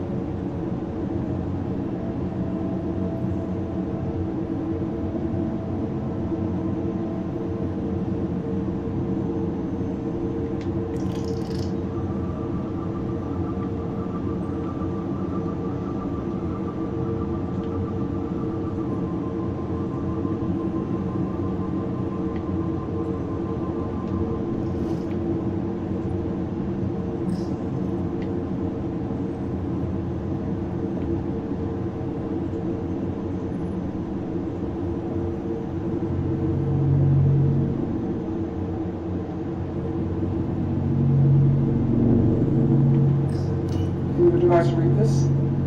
It can roughly translate the words, but we don't have enough Draconian language on record to understand how it's structured. Oh well.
What is it? The device's primary function is to transmute lithium into this quantized crystalline compound, possibly for the creation of weapons. Do you think one of these was used on that Iridium in the tunnels? Such a cruel weapon.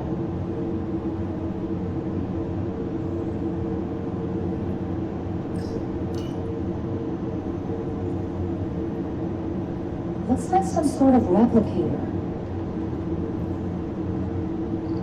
I can't get it to work. It has power. Must be looking for some other kind of authorization.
This suggests there's some type of complex life form contained within each crystal.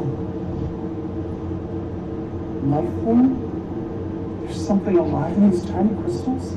That's what it says, but hard to imagine how that's possible.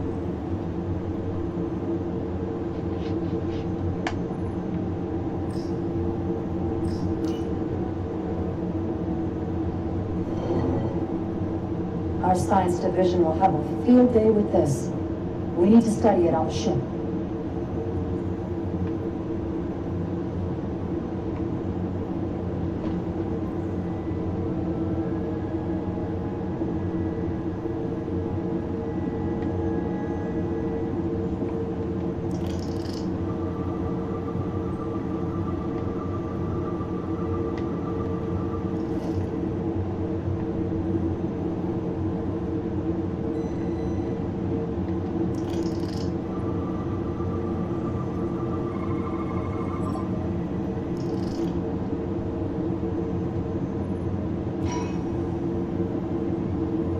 Crystallized lithium compounds. Its internal structure is extremely ordered. In fact, the states of these crystals on a subatomic level suggests a storage device of some kind. Energy levels are both stable and ordered, like information. Some of them appear to be depleted.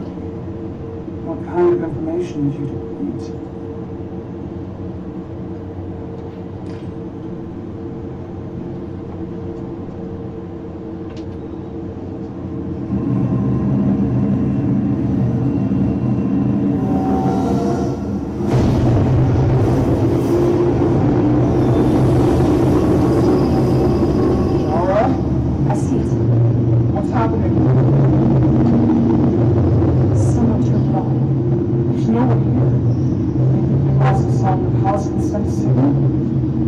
If that's the case, we may not be alone for long. Let's hurry.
This can't be right.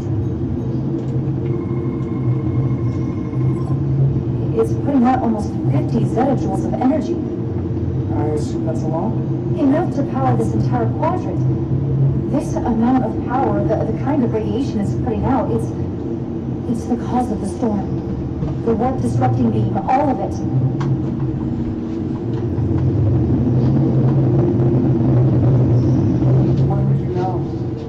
We get back to the resident. They have to know about this. Come on, let's...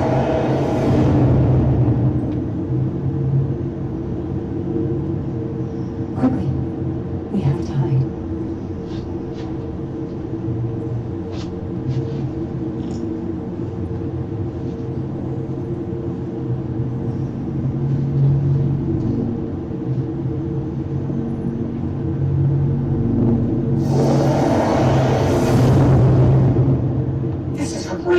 I demand you let me go! No need to complain. You're about to receive a gift beyond your wildest imagination.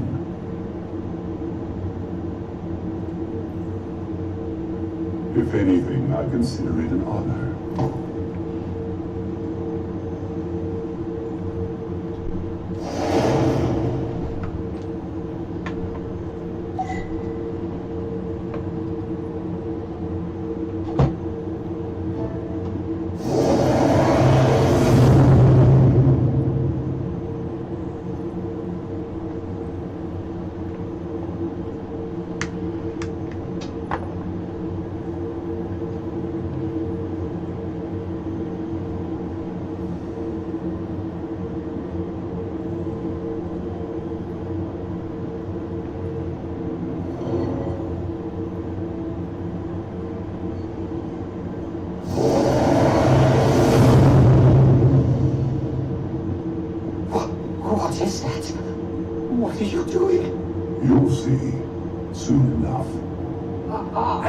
influence the course of the negotiations.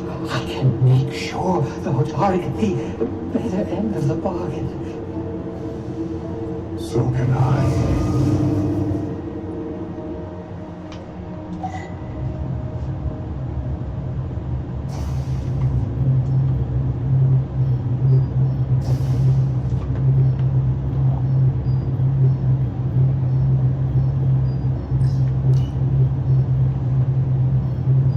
She'll get better.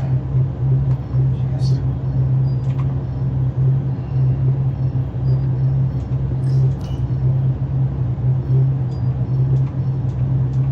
The doc's on her way here to check Miranda out.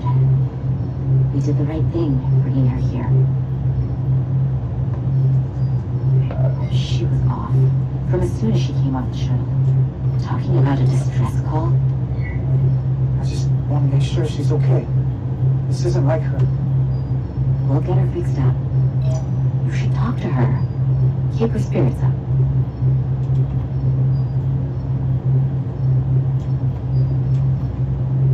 And to think, yesterday I couldn't wait to get back on the Resolute. To get the gang back together. You can't imagine how stupid I feel right now. I can't even believe it myself. You're not stupid. I've had a long shot. We'll figure out what's happening. We'll get you fixed up. I'd like to believe that. I'm scared, Carter. I don't want to find out that there's something really wrong with me. Something they can't fix or even explain. I'm really scared. Look, ignorance is never the answer. We need to go after this as aggressively as a breach in the warp core. It doesn't mean I'm gonna like what they find out.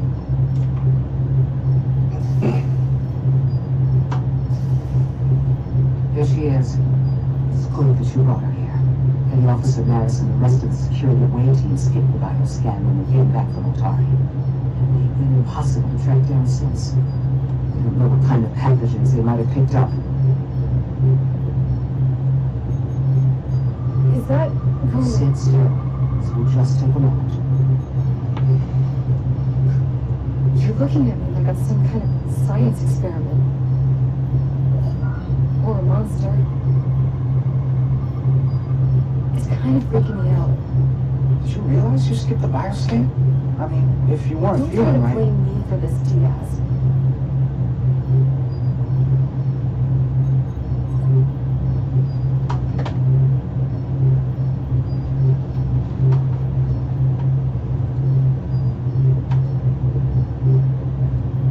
What is it? Pathogen? No. It's not Mega Officer Miranda Maris.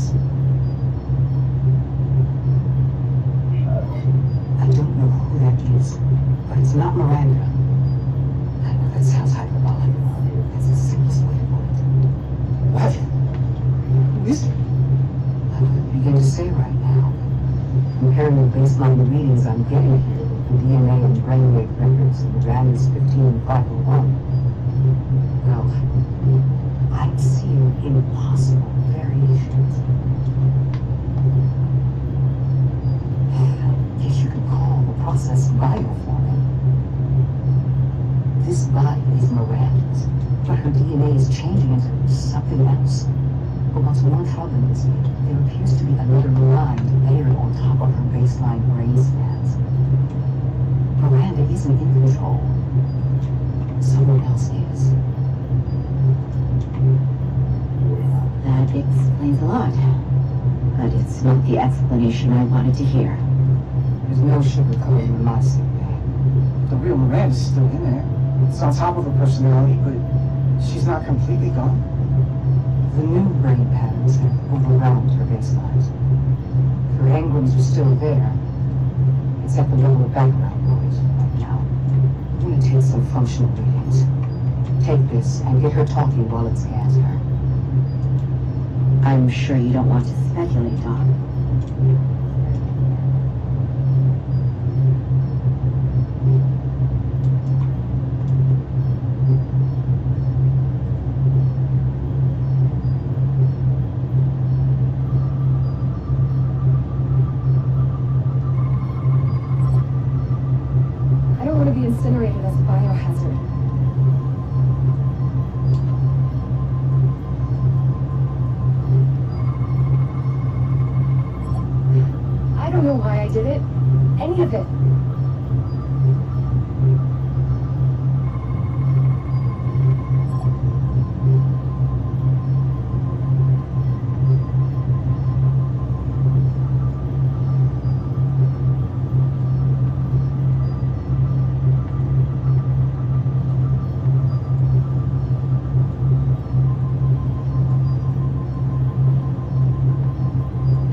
voice in my head.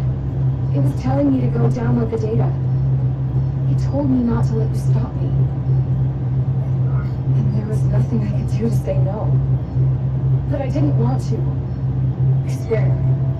It's okay, Miranda. I know it wasn't you. Thank you. It's hard to keep straight what is and what isn't.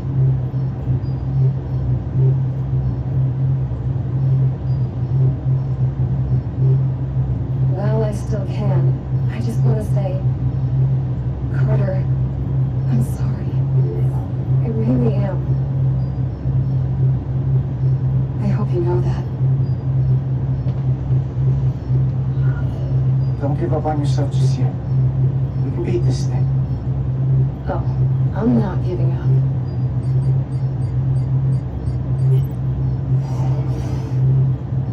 What the? Back off!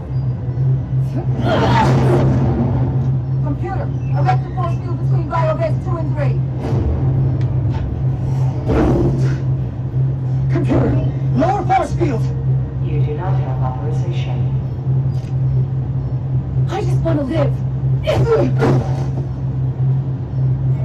I have a right to exist. Give Miranda back! 1 sec. Go! I'm right behind you.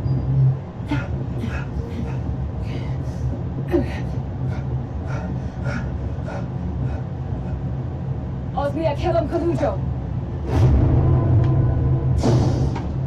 Which is Psychonotis Texta? What the hell are they saying? It's not in the universal translator.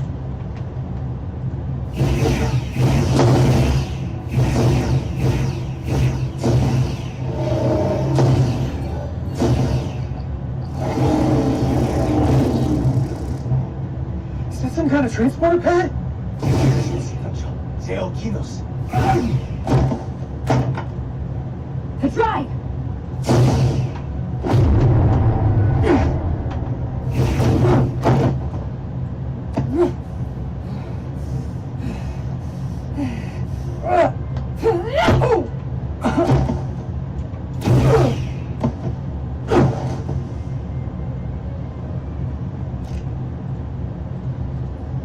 Who the hell are you? We are scions of the flame. They can't get away with that. You have to shoot Miranda.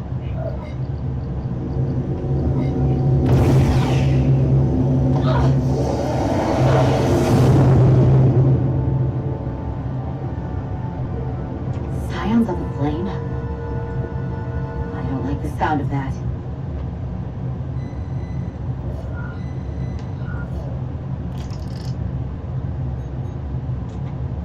You're never gonna believe this. The reason the Universal Translator didn't recognize that language is because it's only ever been read. It's the Takan language.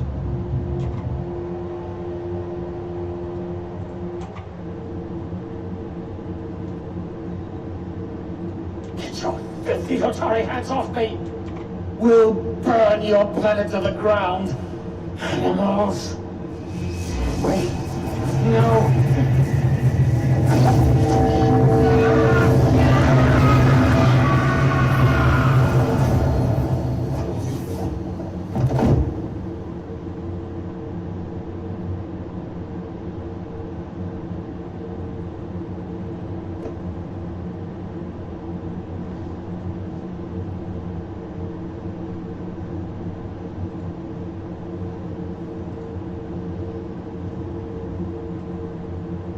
Rise, brother. Rejoin the flame.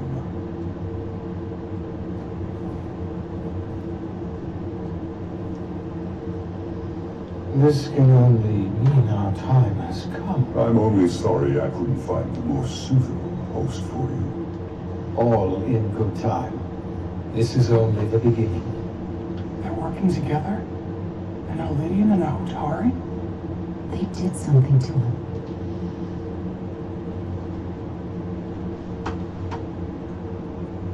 Secure the Cartagena. Cartagena. It's the energy source.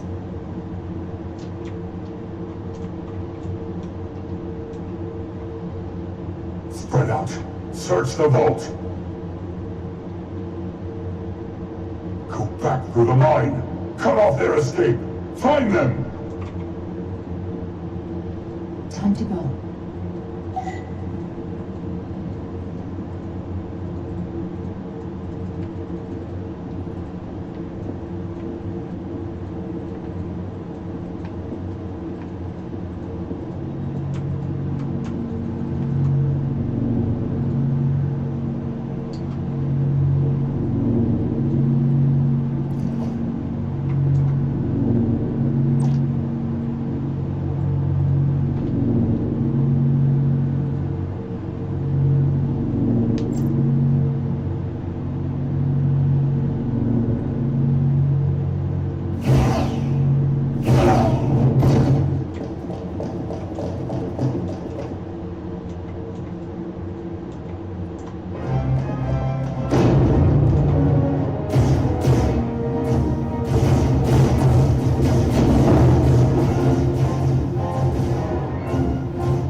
Trapped.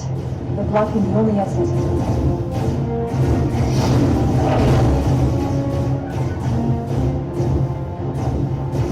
Maybe not. Can you buy me some time? For what? This vehicle is a lot tougher than that vehicle.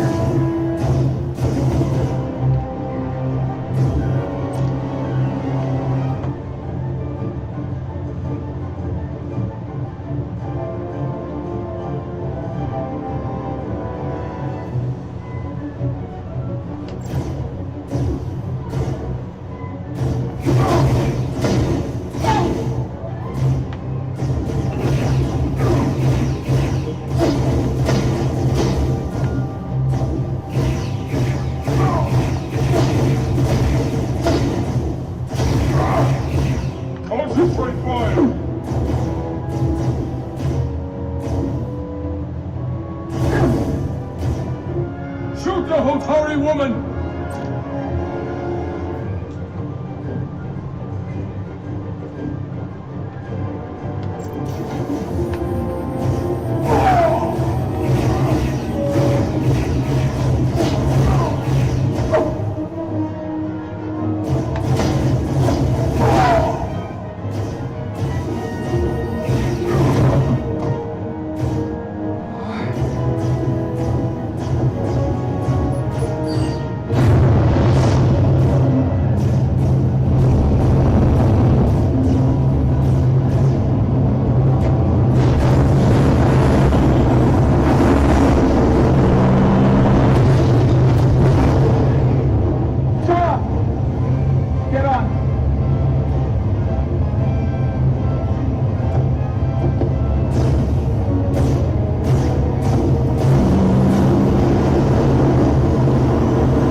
Don't stop. I'll handle them.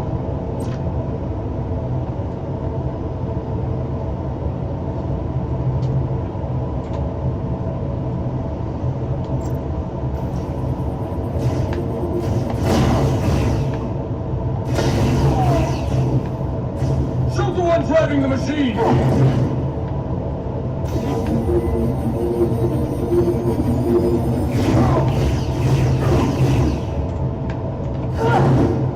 Concentrate fire!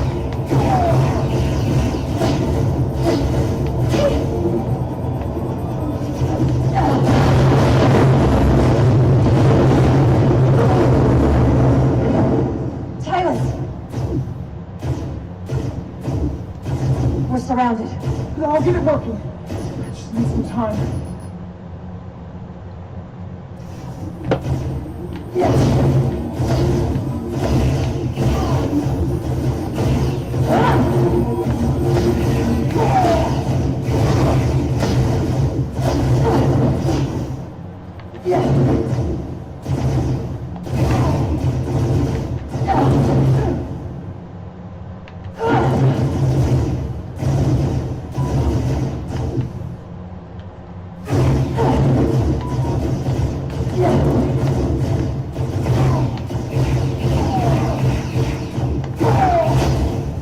Here we go.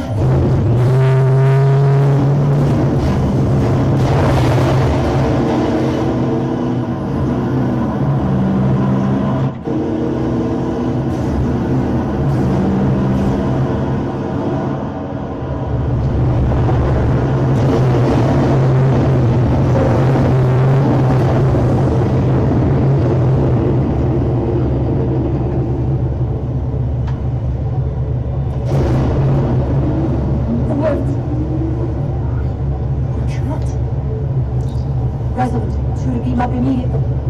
Resolute, come in.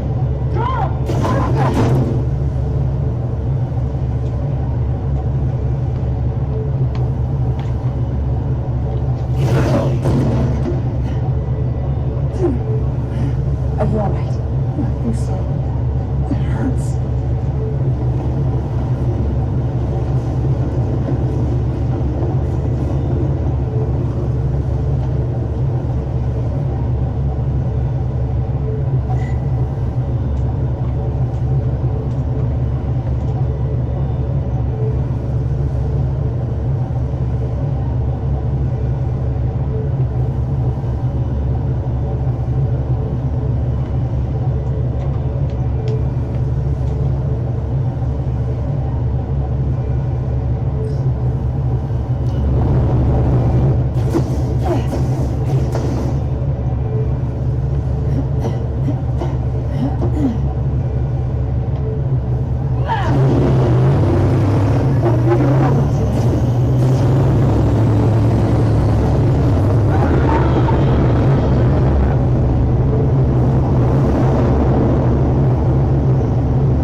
Radiation is saturating our sensors. There is too much interference to pick up the residual transporter signature. Wait. Tetrametric radiation. Of course. I can align the transporter with the tetrametric signature. The crystals emit tetrametric pulses every 3.8422 seconds, roughly 26 centihertz. All of this is connected. The storm, the warp-killing field, the crystals, Miranda's alien transporter tech.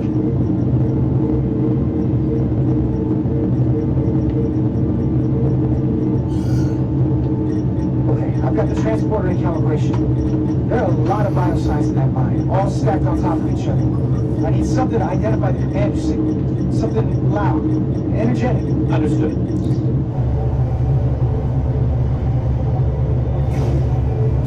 Commander Rydek, we have penetrated the storm's interference, but we are unable to pinpoint its signature. We need you to generate a high-energy event to help us... High-energy event. Got it. Tyrus, are you still with me? I am. Good. I'm going to shoot my phasers and dielectric to cause a piezoelectric rupture. What? Or signal flare.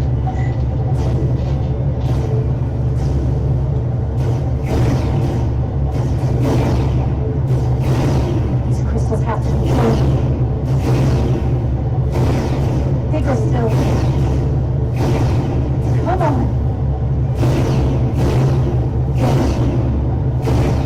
We're going too slow.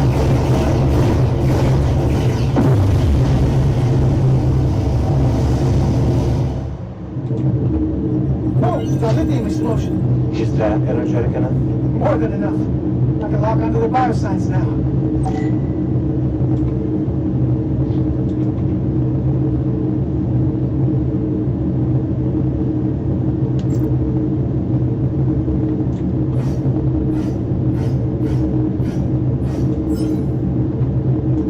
I've got the bioscience isolated. Commander, we have your signal. I'm going to tunnel a path through the ionic interference.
I'm trying.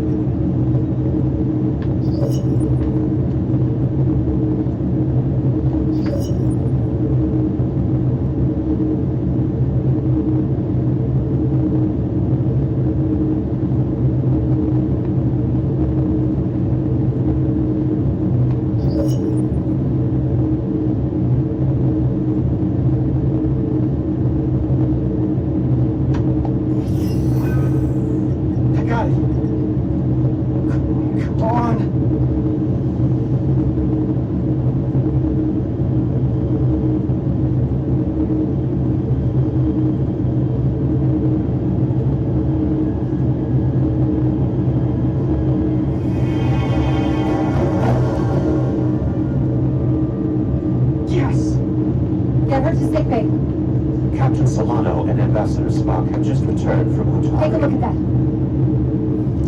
Got it. I need you on the bridge, now.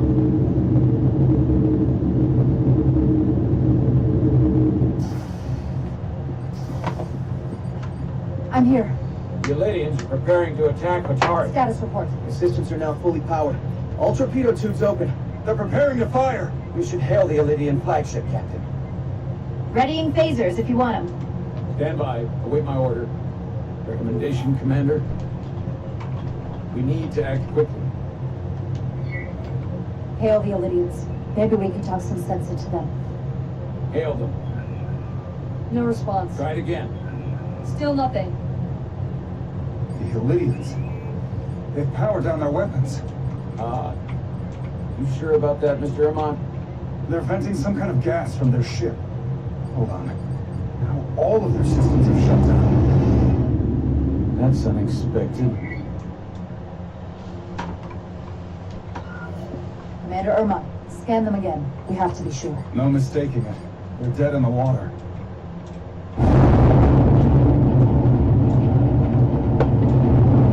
What's happening? There's an energy dampening field coming from Tau. Take us out of range. Aye, Captain.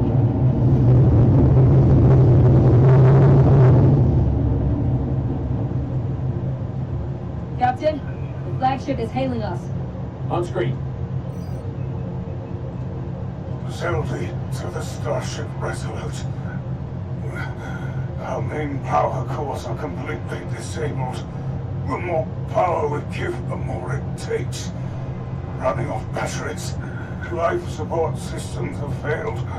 Unable to ventilate contaminated atmosphere. Admiral, you are about to launch an attack on a defenseless planet. Cobliard, you sided with the Hutari in the negotiation, but that does not matter now. That crew is going to die. Please, I beg of you. You must render assistance. System failures are compounding around my ship. We'll help you. Yes, we will. Thank you.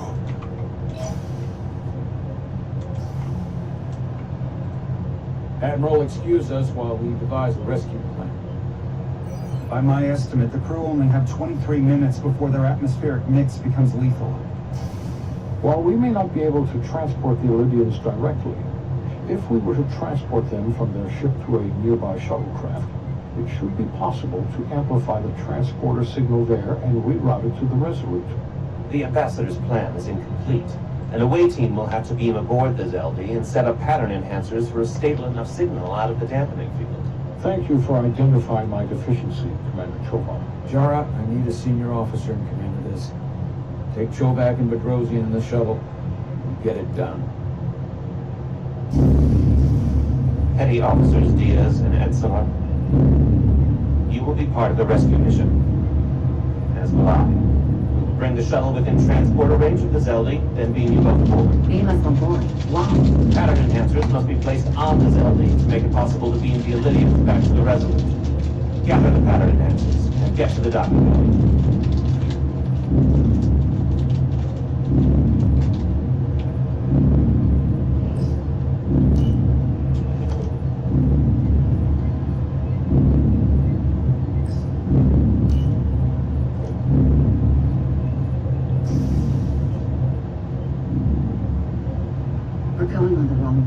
What's that? We're going to rescue the Elydians, the people that oppressed the Hotari, when we should be going to rescue Miranda. This thing that's happened to Miranda is like the Trill symbiosis joining, only worse. And I've seen too many people I care about wiped away by some greater entity to stand by while the same thing happens to her. I wanted no part of it then, and I won't stand for it now. Her body's stolen and used like puppets. I'm not giving up on her either. We'll get her back. Whatever it takes. Right now, we've got other lives to save. Yeah.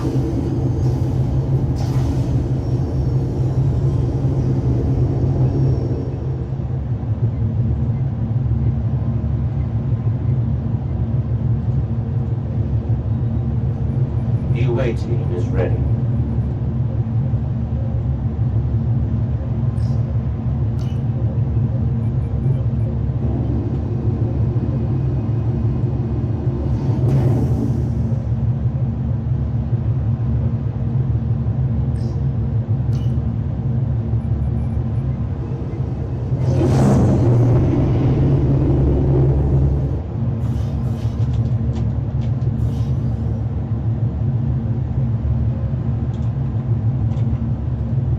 Resolute to shuttlecraft Melville.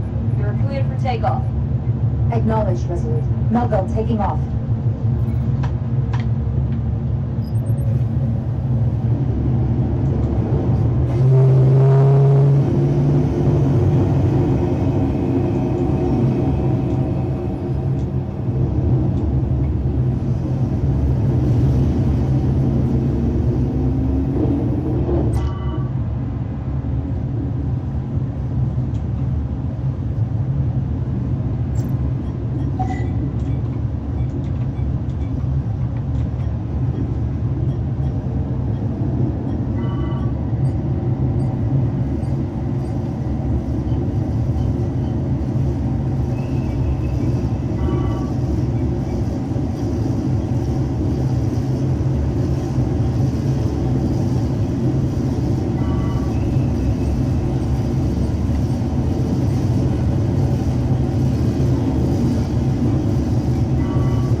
We are within range. Any closer will put the shuttlecraft at risk.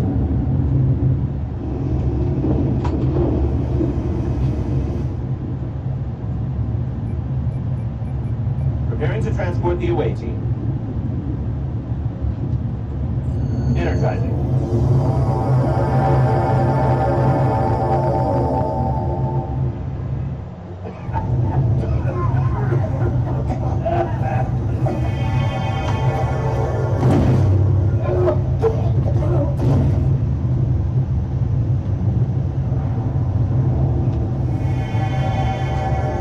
Ship's life support.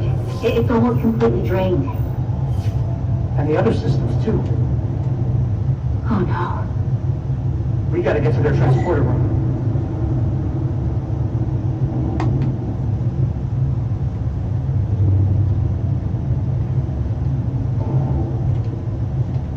The atmosphere in here is turning to poison. All of these Elydians are going to die if we don't get them out of here.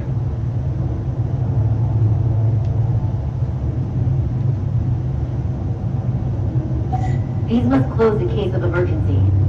They don't have enough power left to function. Carter, give them a charge with your phaser. Should make them open.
We gotta get him open manually. I am the ranking officer here. State your intentions. We are under siege. Explain yourselves. Our intentions? Your leaders asked for our help. And they said, you? Yeah. Whoa there. I am still able to stand. What are you trying to do? We gotta get into your transporter room. Then we can get your people off the ship.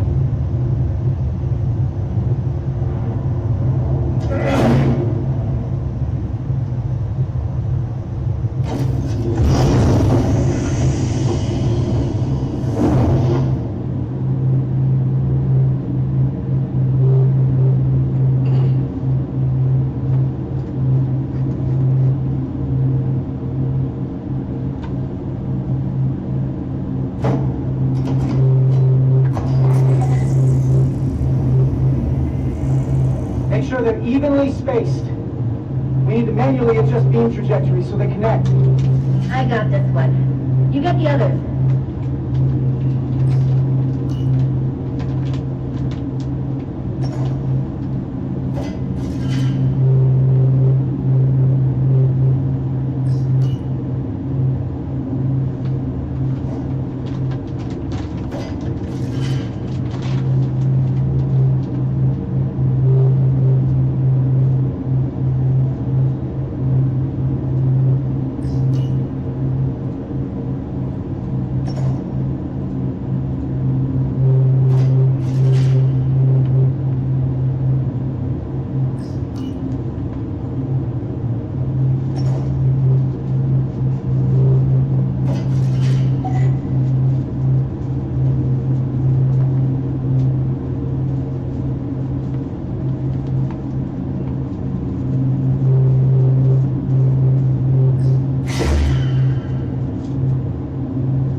Are aligned and ready to go. Let's round them up. These will boost the signal so we can transport through the storm. We have a shuttle outside this ship that will route the signal to the Resolute. All crew to transporter room 2. We are evacuating.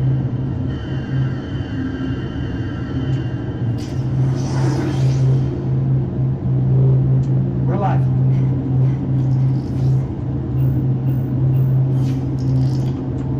Here they come.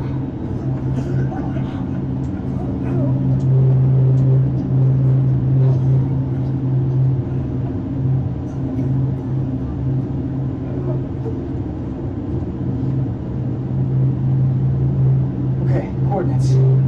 Beam status. Energizing controls. Please step on the platform so we can evacuate you, Admiral. The crew goes first, Hunter. Sir, I mean this. You! Get on the platform already! Okay, the interface is in Illidian, but the layout is the same as the Starfleet transporter. I just gotta do what I did before. Select the people to transport.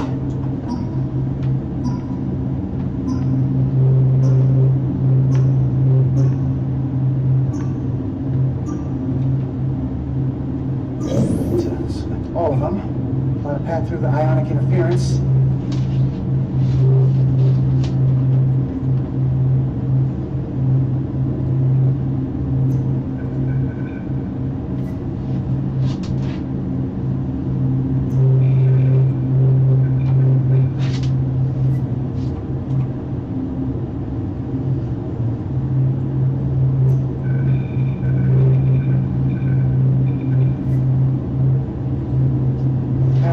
Too much interference won't work.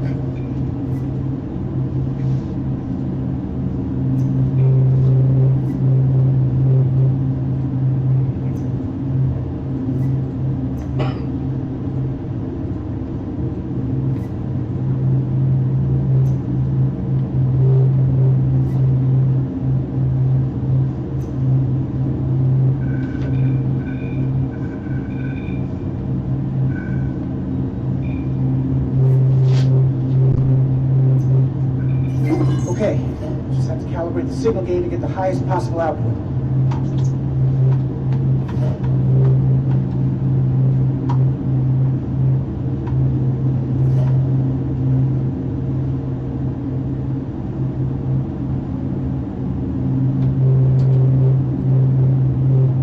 That wasn't enough power. To look for the place where the waveforms are farthest apart.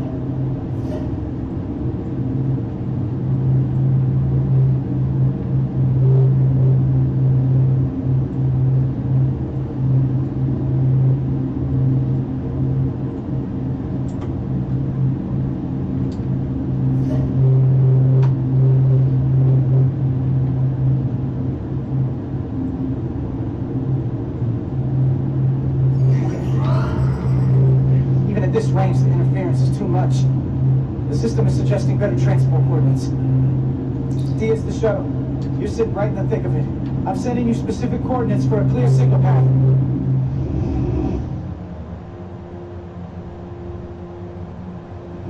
Waypoint's been added to the navigational computer. There, Commander. Give or take 50 meters.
Melville to away team.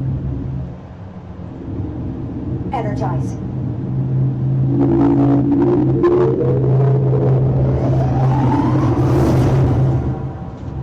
I have the first group of Illydians in the pattern buffer. Redirecting and transmitting to the Resolute now.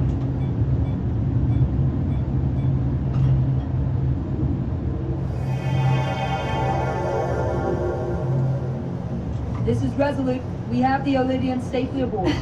We did it! I was so worried this wouldn't work. We got this. Good work. Keep it up. Yes, Commander.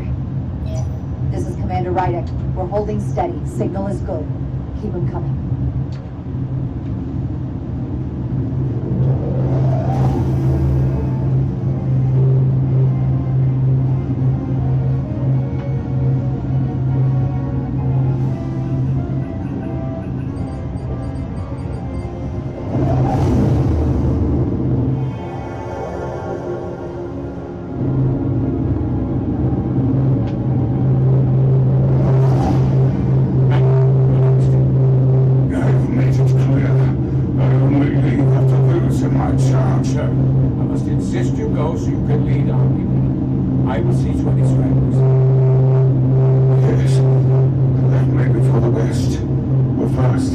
Let me thank our human saviors.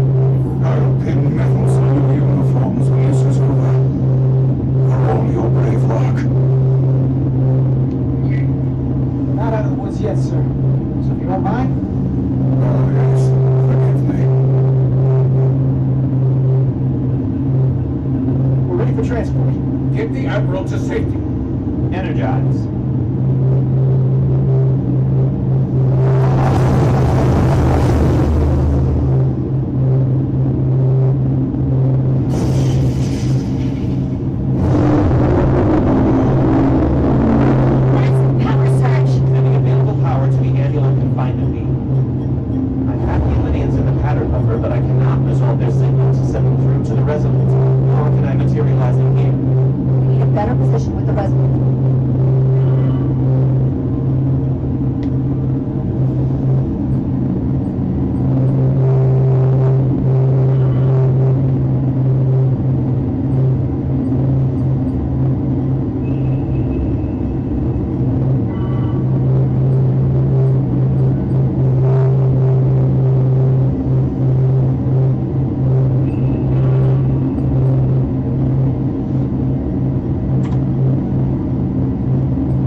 To evacuate you from the Zeldi. The shuttlecraft is too heavily damaged.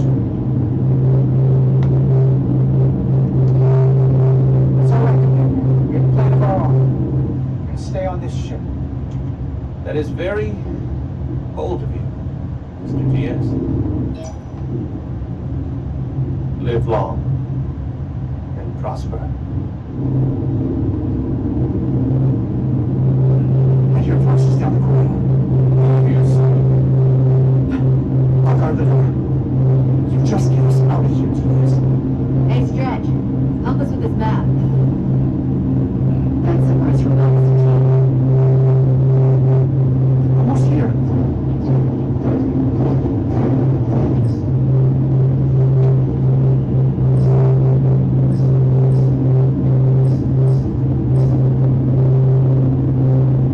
Rich? The first place intruders were fortified. There. We're at the cargo bay. That is acceptable. Sounds good to me. Whatever you're doing, do it now!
Zelda does not appear to have left any warp signature at all. I cannot track its trajectory. Our duty often calls for sacrifice. She knows it, and our people on the Zelda know Contact the Resolute, Mr. Chobak. Have them bring us back. And tell them we'll need medical waiting for Lieutenant Pedrosi. it. Yes, Commander.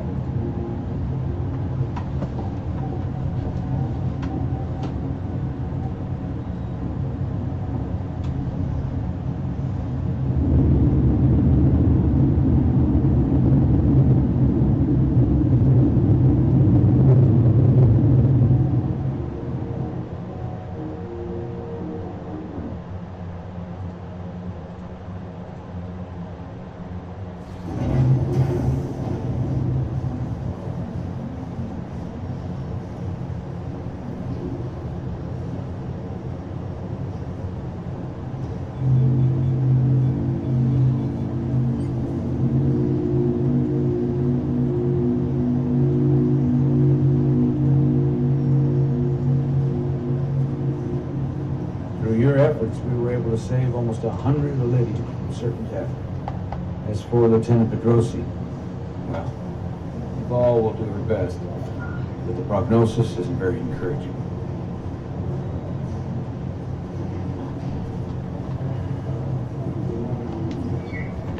Lieutenant Bedrosian went above and beyond her duty. She deserves a commendation.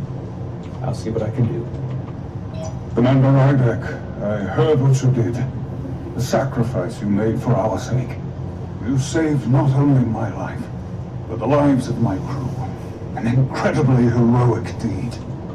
All of Olivia is in your debt. We cannot thank you enough. Just doing our duty, Admiral. I'm sure you understand. If you'll excuse us. Of course.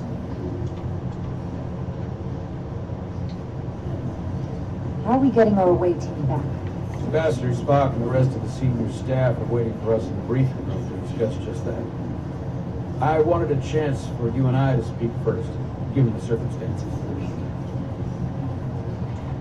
While protocol might suggest we alert Starfleet about our situation, missing crew, the data breach, possible threat from the Hatari or the Khan, I think we're better off keeping this to ourselves, under our control. You know what's at stake for me here, and what is at stake for you, too. I can't afford another mission gone wrong. I'm really counting on your support. I don't want to raise a false alarm just yet. But I have every confidence we can wrap this up before it gets any worse than it already is. I'll follow your lead. We can keep this under wraps for now. Always nice to know you have my back. The primary reasons I brought you on board. I made the right decision. And in turn, I hope you'll have my back as well. Of course. Loyalty like yours doesn't go unnoticed or unrewarded. We're ready in the briefing room, Captain. On our way. Is there any update on our efforts to trace the Zeldy's warp signature? Unfortunately, no. Somehow they were able to mask the signature and block our ability to track their trajectory. I'm also concerned about what went with them. The Taconian energy source. Sidron referred to it as the Cartabula. Yes, I've been analyzing your tricorder scans. This Cartabula is more powerful than any energy source on record. It disabled our ability to warp and likely created the ion storm. We have to find that ship. It could be anywhere by now. Literally anywhere.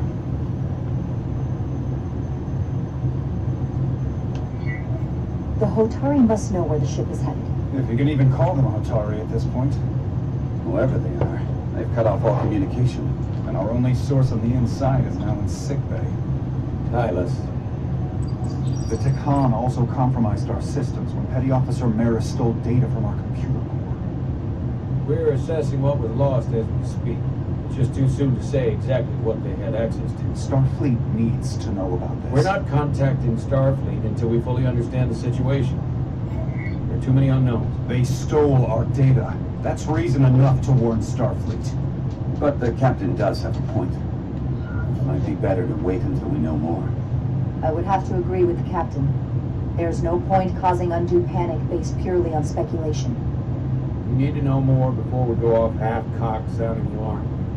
I want to speak with the Hotari and get to the bottom of this before we get Starfleet involved. I expect we'll meet resistance. The Hotari think we violated our neutrality by entering their minds. Assuming the negotiations are off, we no longer have an official role here.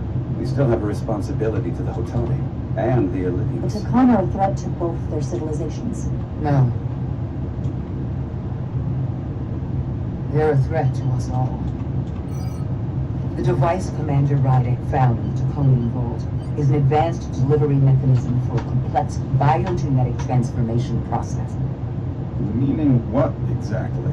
Not only are they bioforming innocent hosts, transforming them into Takan, they're taking the DNA and enigmatic data of a specific Taconian and displacing that of its host. It's a hostile takeover on a cellular level, bringing individual Takan back to life, one by one. And what happens to the host? It's hard to say exactly. Some of their memories remain intact, but the implanted Taconian identity appears to have full control. In time, all that remains of the host may be lost entirely. It's an invasion. One victim at a time. Precisely.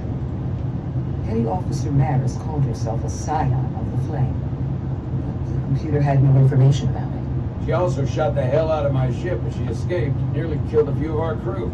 But we know this about those scions. They're dangerous. The Takan have crossed a line.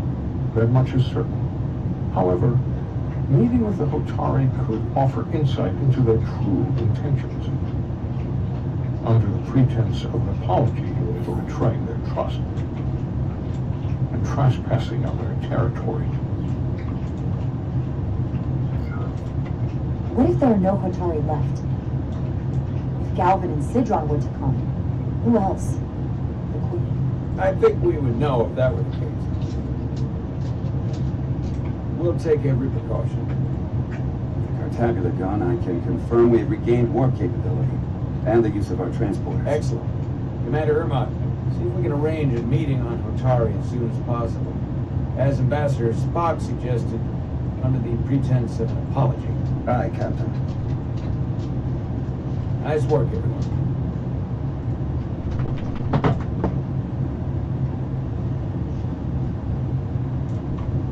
You're long overdue for a Durian infusion. It looks like I am.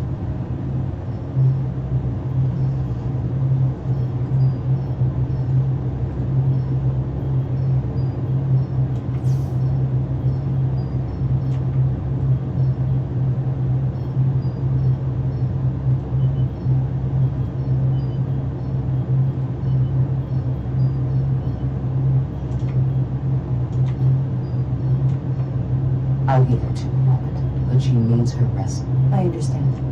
Commander Rydek? Is that you? I thought I heard your voice. Right here. Where? Before you say anything, I just want you to know I don't blame you for what happened. I heard that last transport made it through. That was our mission, to save lives. So, I'm glad it was a success. And Dr. Duvall tells me she can get me my sight back. Eventually.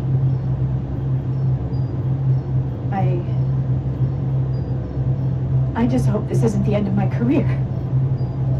Can't be much of a tactical officer if you can't see what's coming. But this is all I've ever wanted to do. I have absolute confidence in Dr. Duvall. If she says she can restore your vision, then I truly believe it's possible. I hope you're right. All right, you two. Lieutenant Bedrosian needs her rest, and you have an infusion waiting for you. I will check in on you soon. I promise. I'm gonna hold you to it.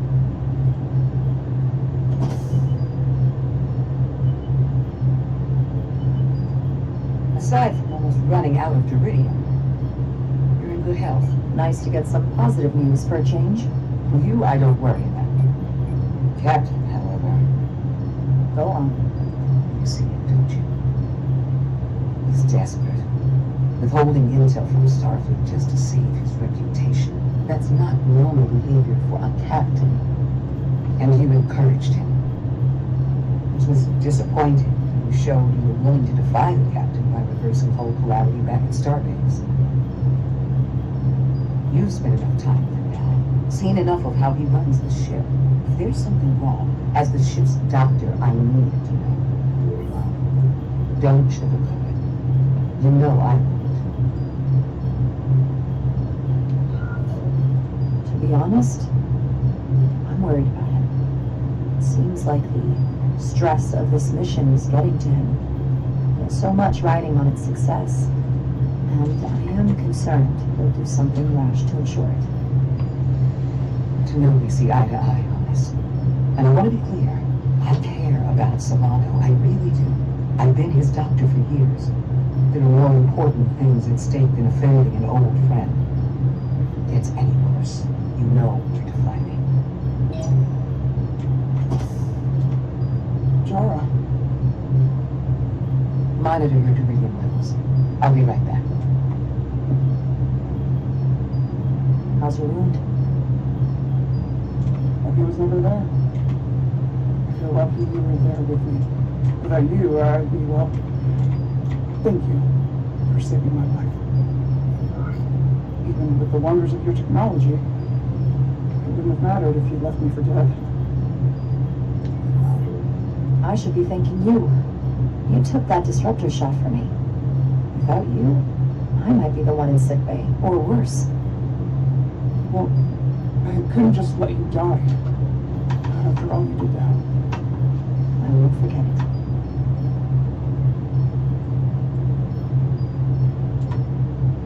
We saw the truth during those those minds. Citron and Galvin really are who they've become. The lengths they're willing to go to. What they did to that Lydia. It's hard to accept. That everything I thought I knew, so much was a lie. The horror of that underneath our feet the entire time. It's always better to know. No matter how awful, the truth is better than living with a lie. I am coming around to that thinking as well. Commander Rydick, you're needed on the bridge at once. What is it? The Hotari have agreed to meet.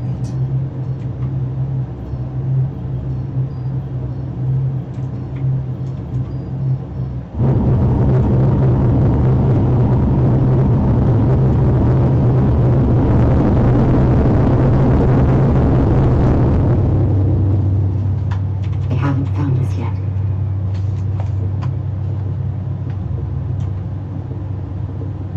Can't just wait to be rescued. We have no idea when or if the Resolute is going to catch up. If we can get access to the Zeldi systems, we might be able to figure out what the Takan are up to. You got somewhere we could do that?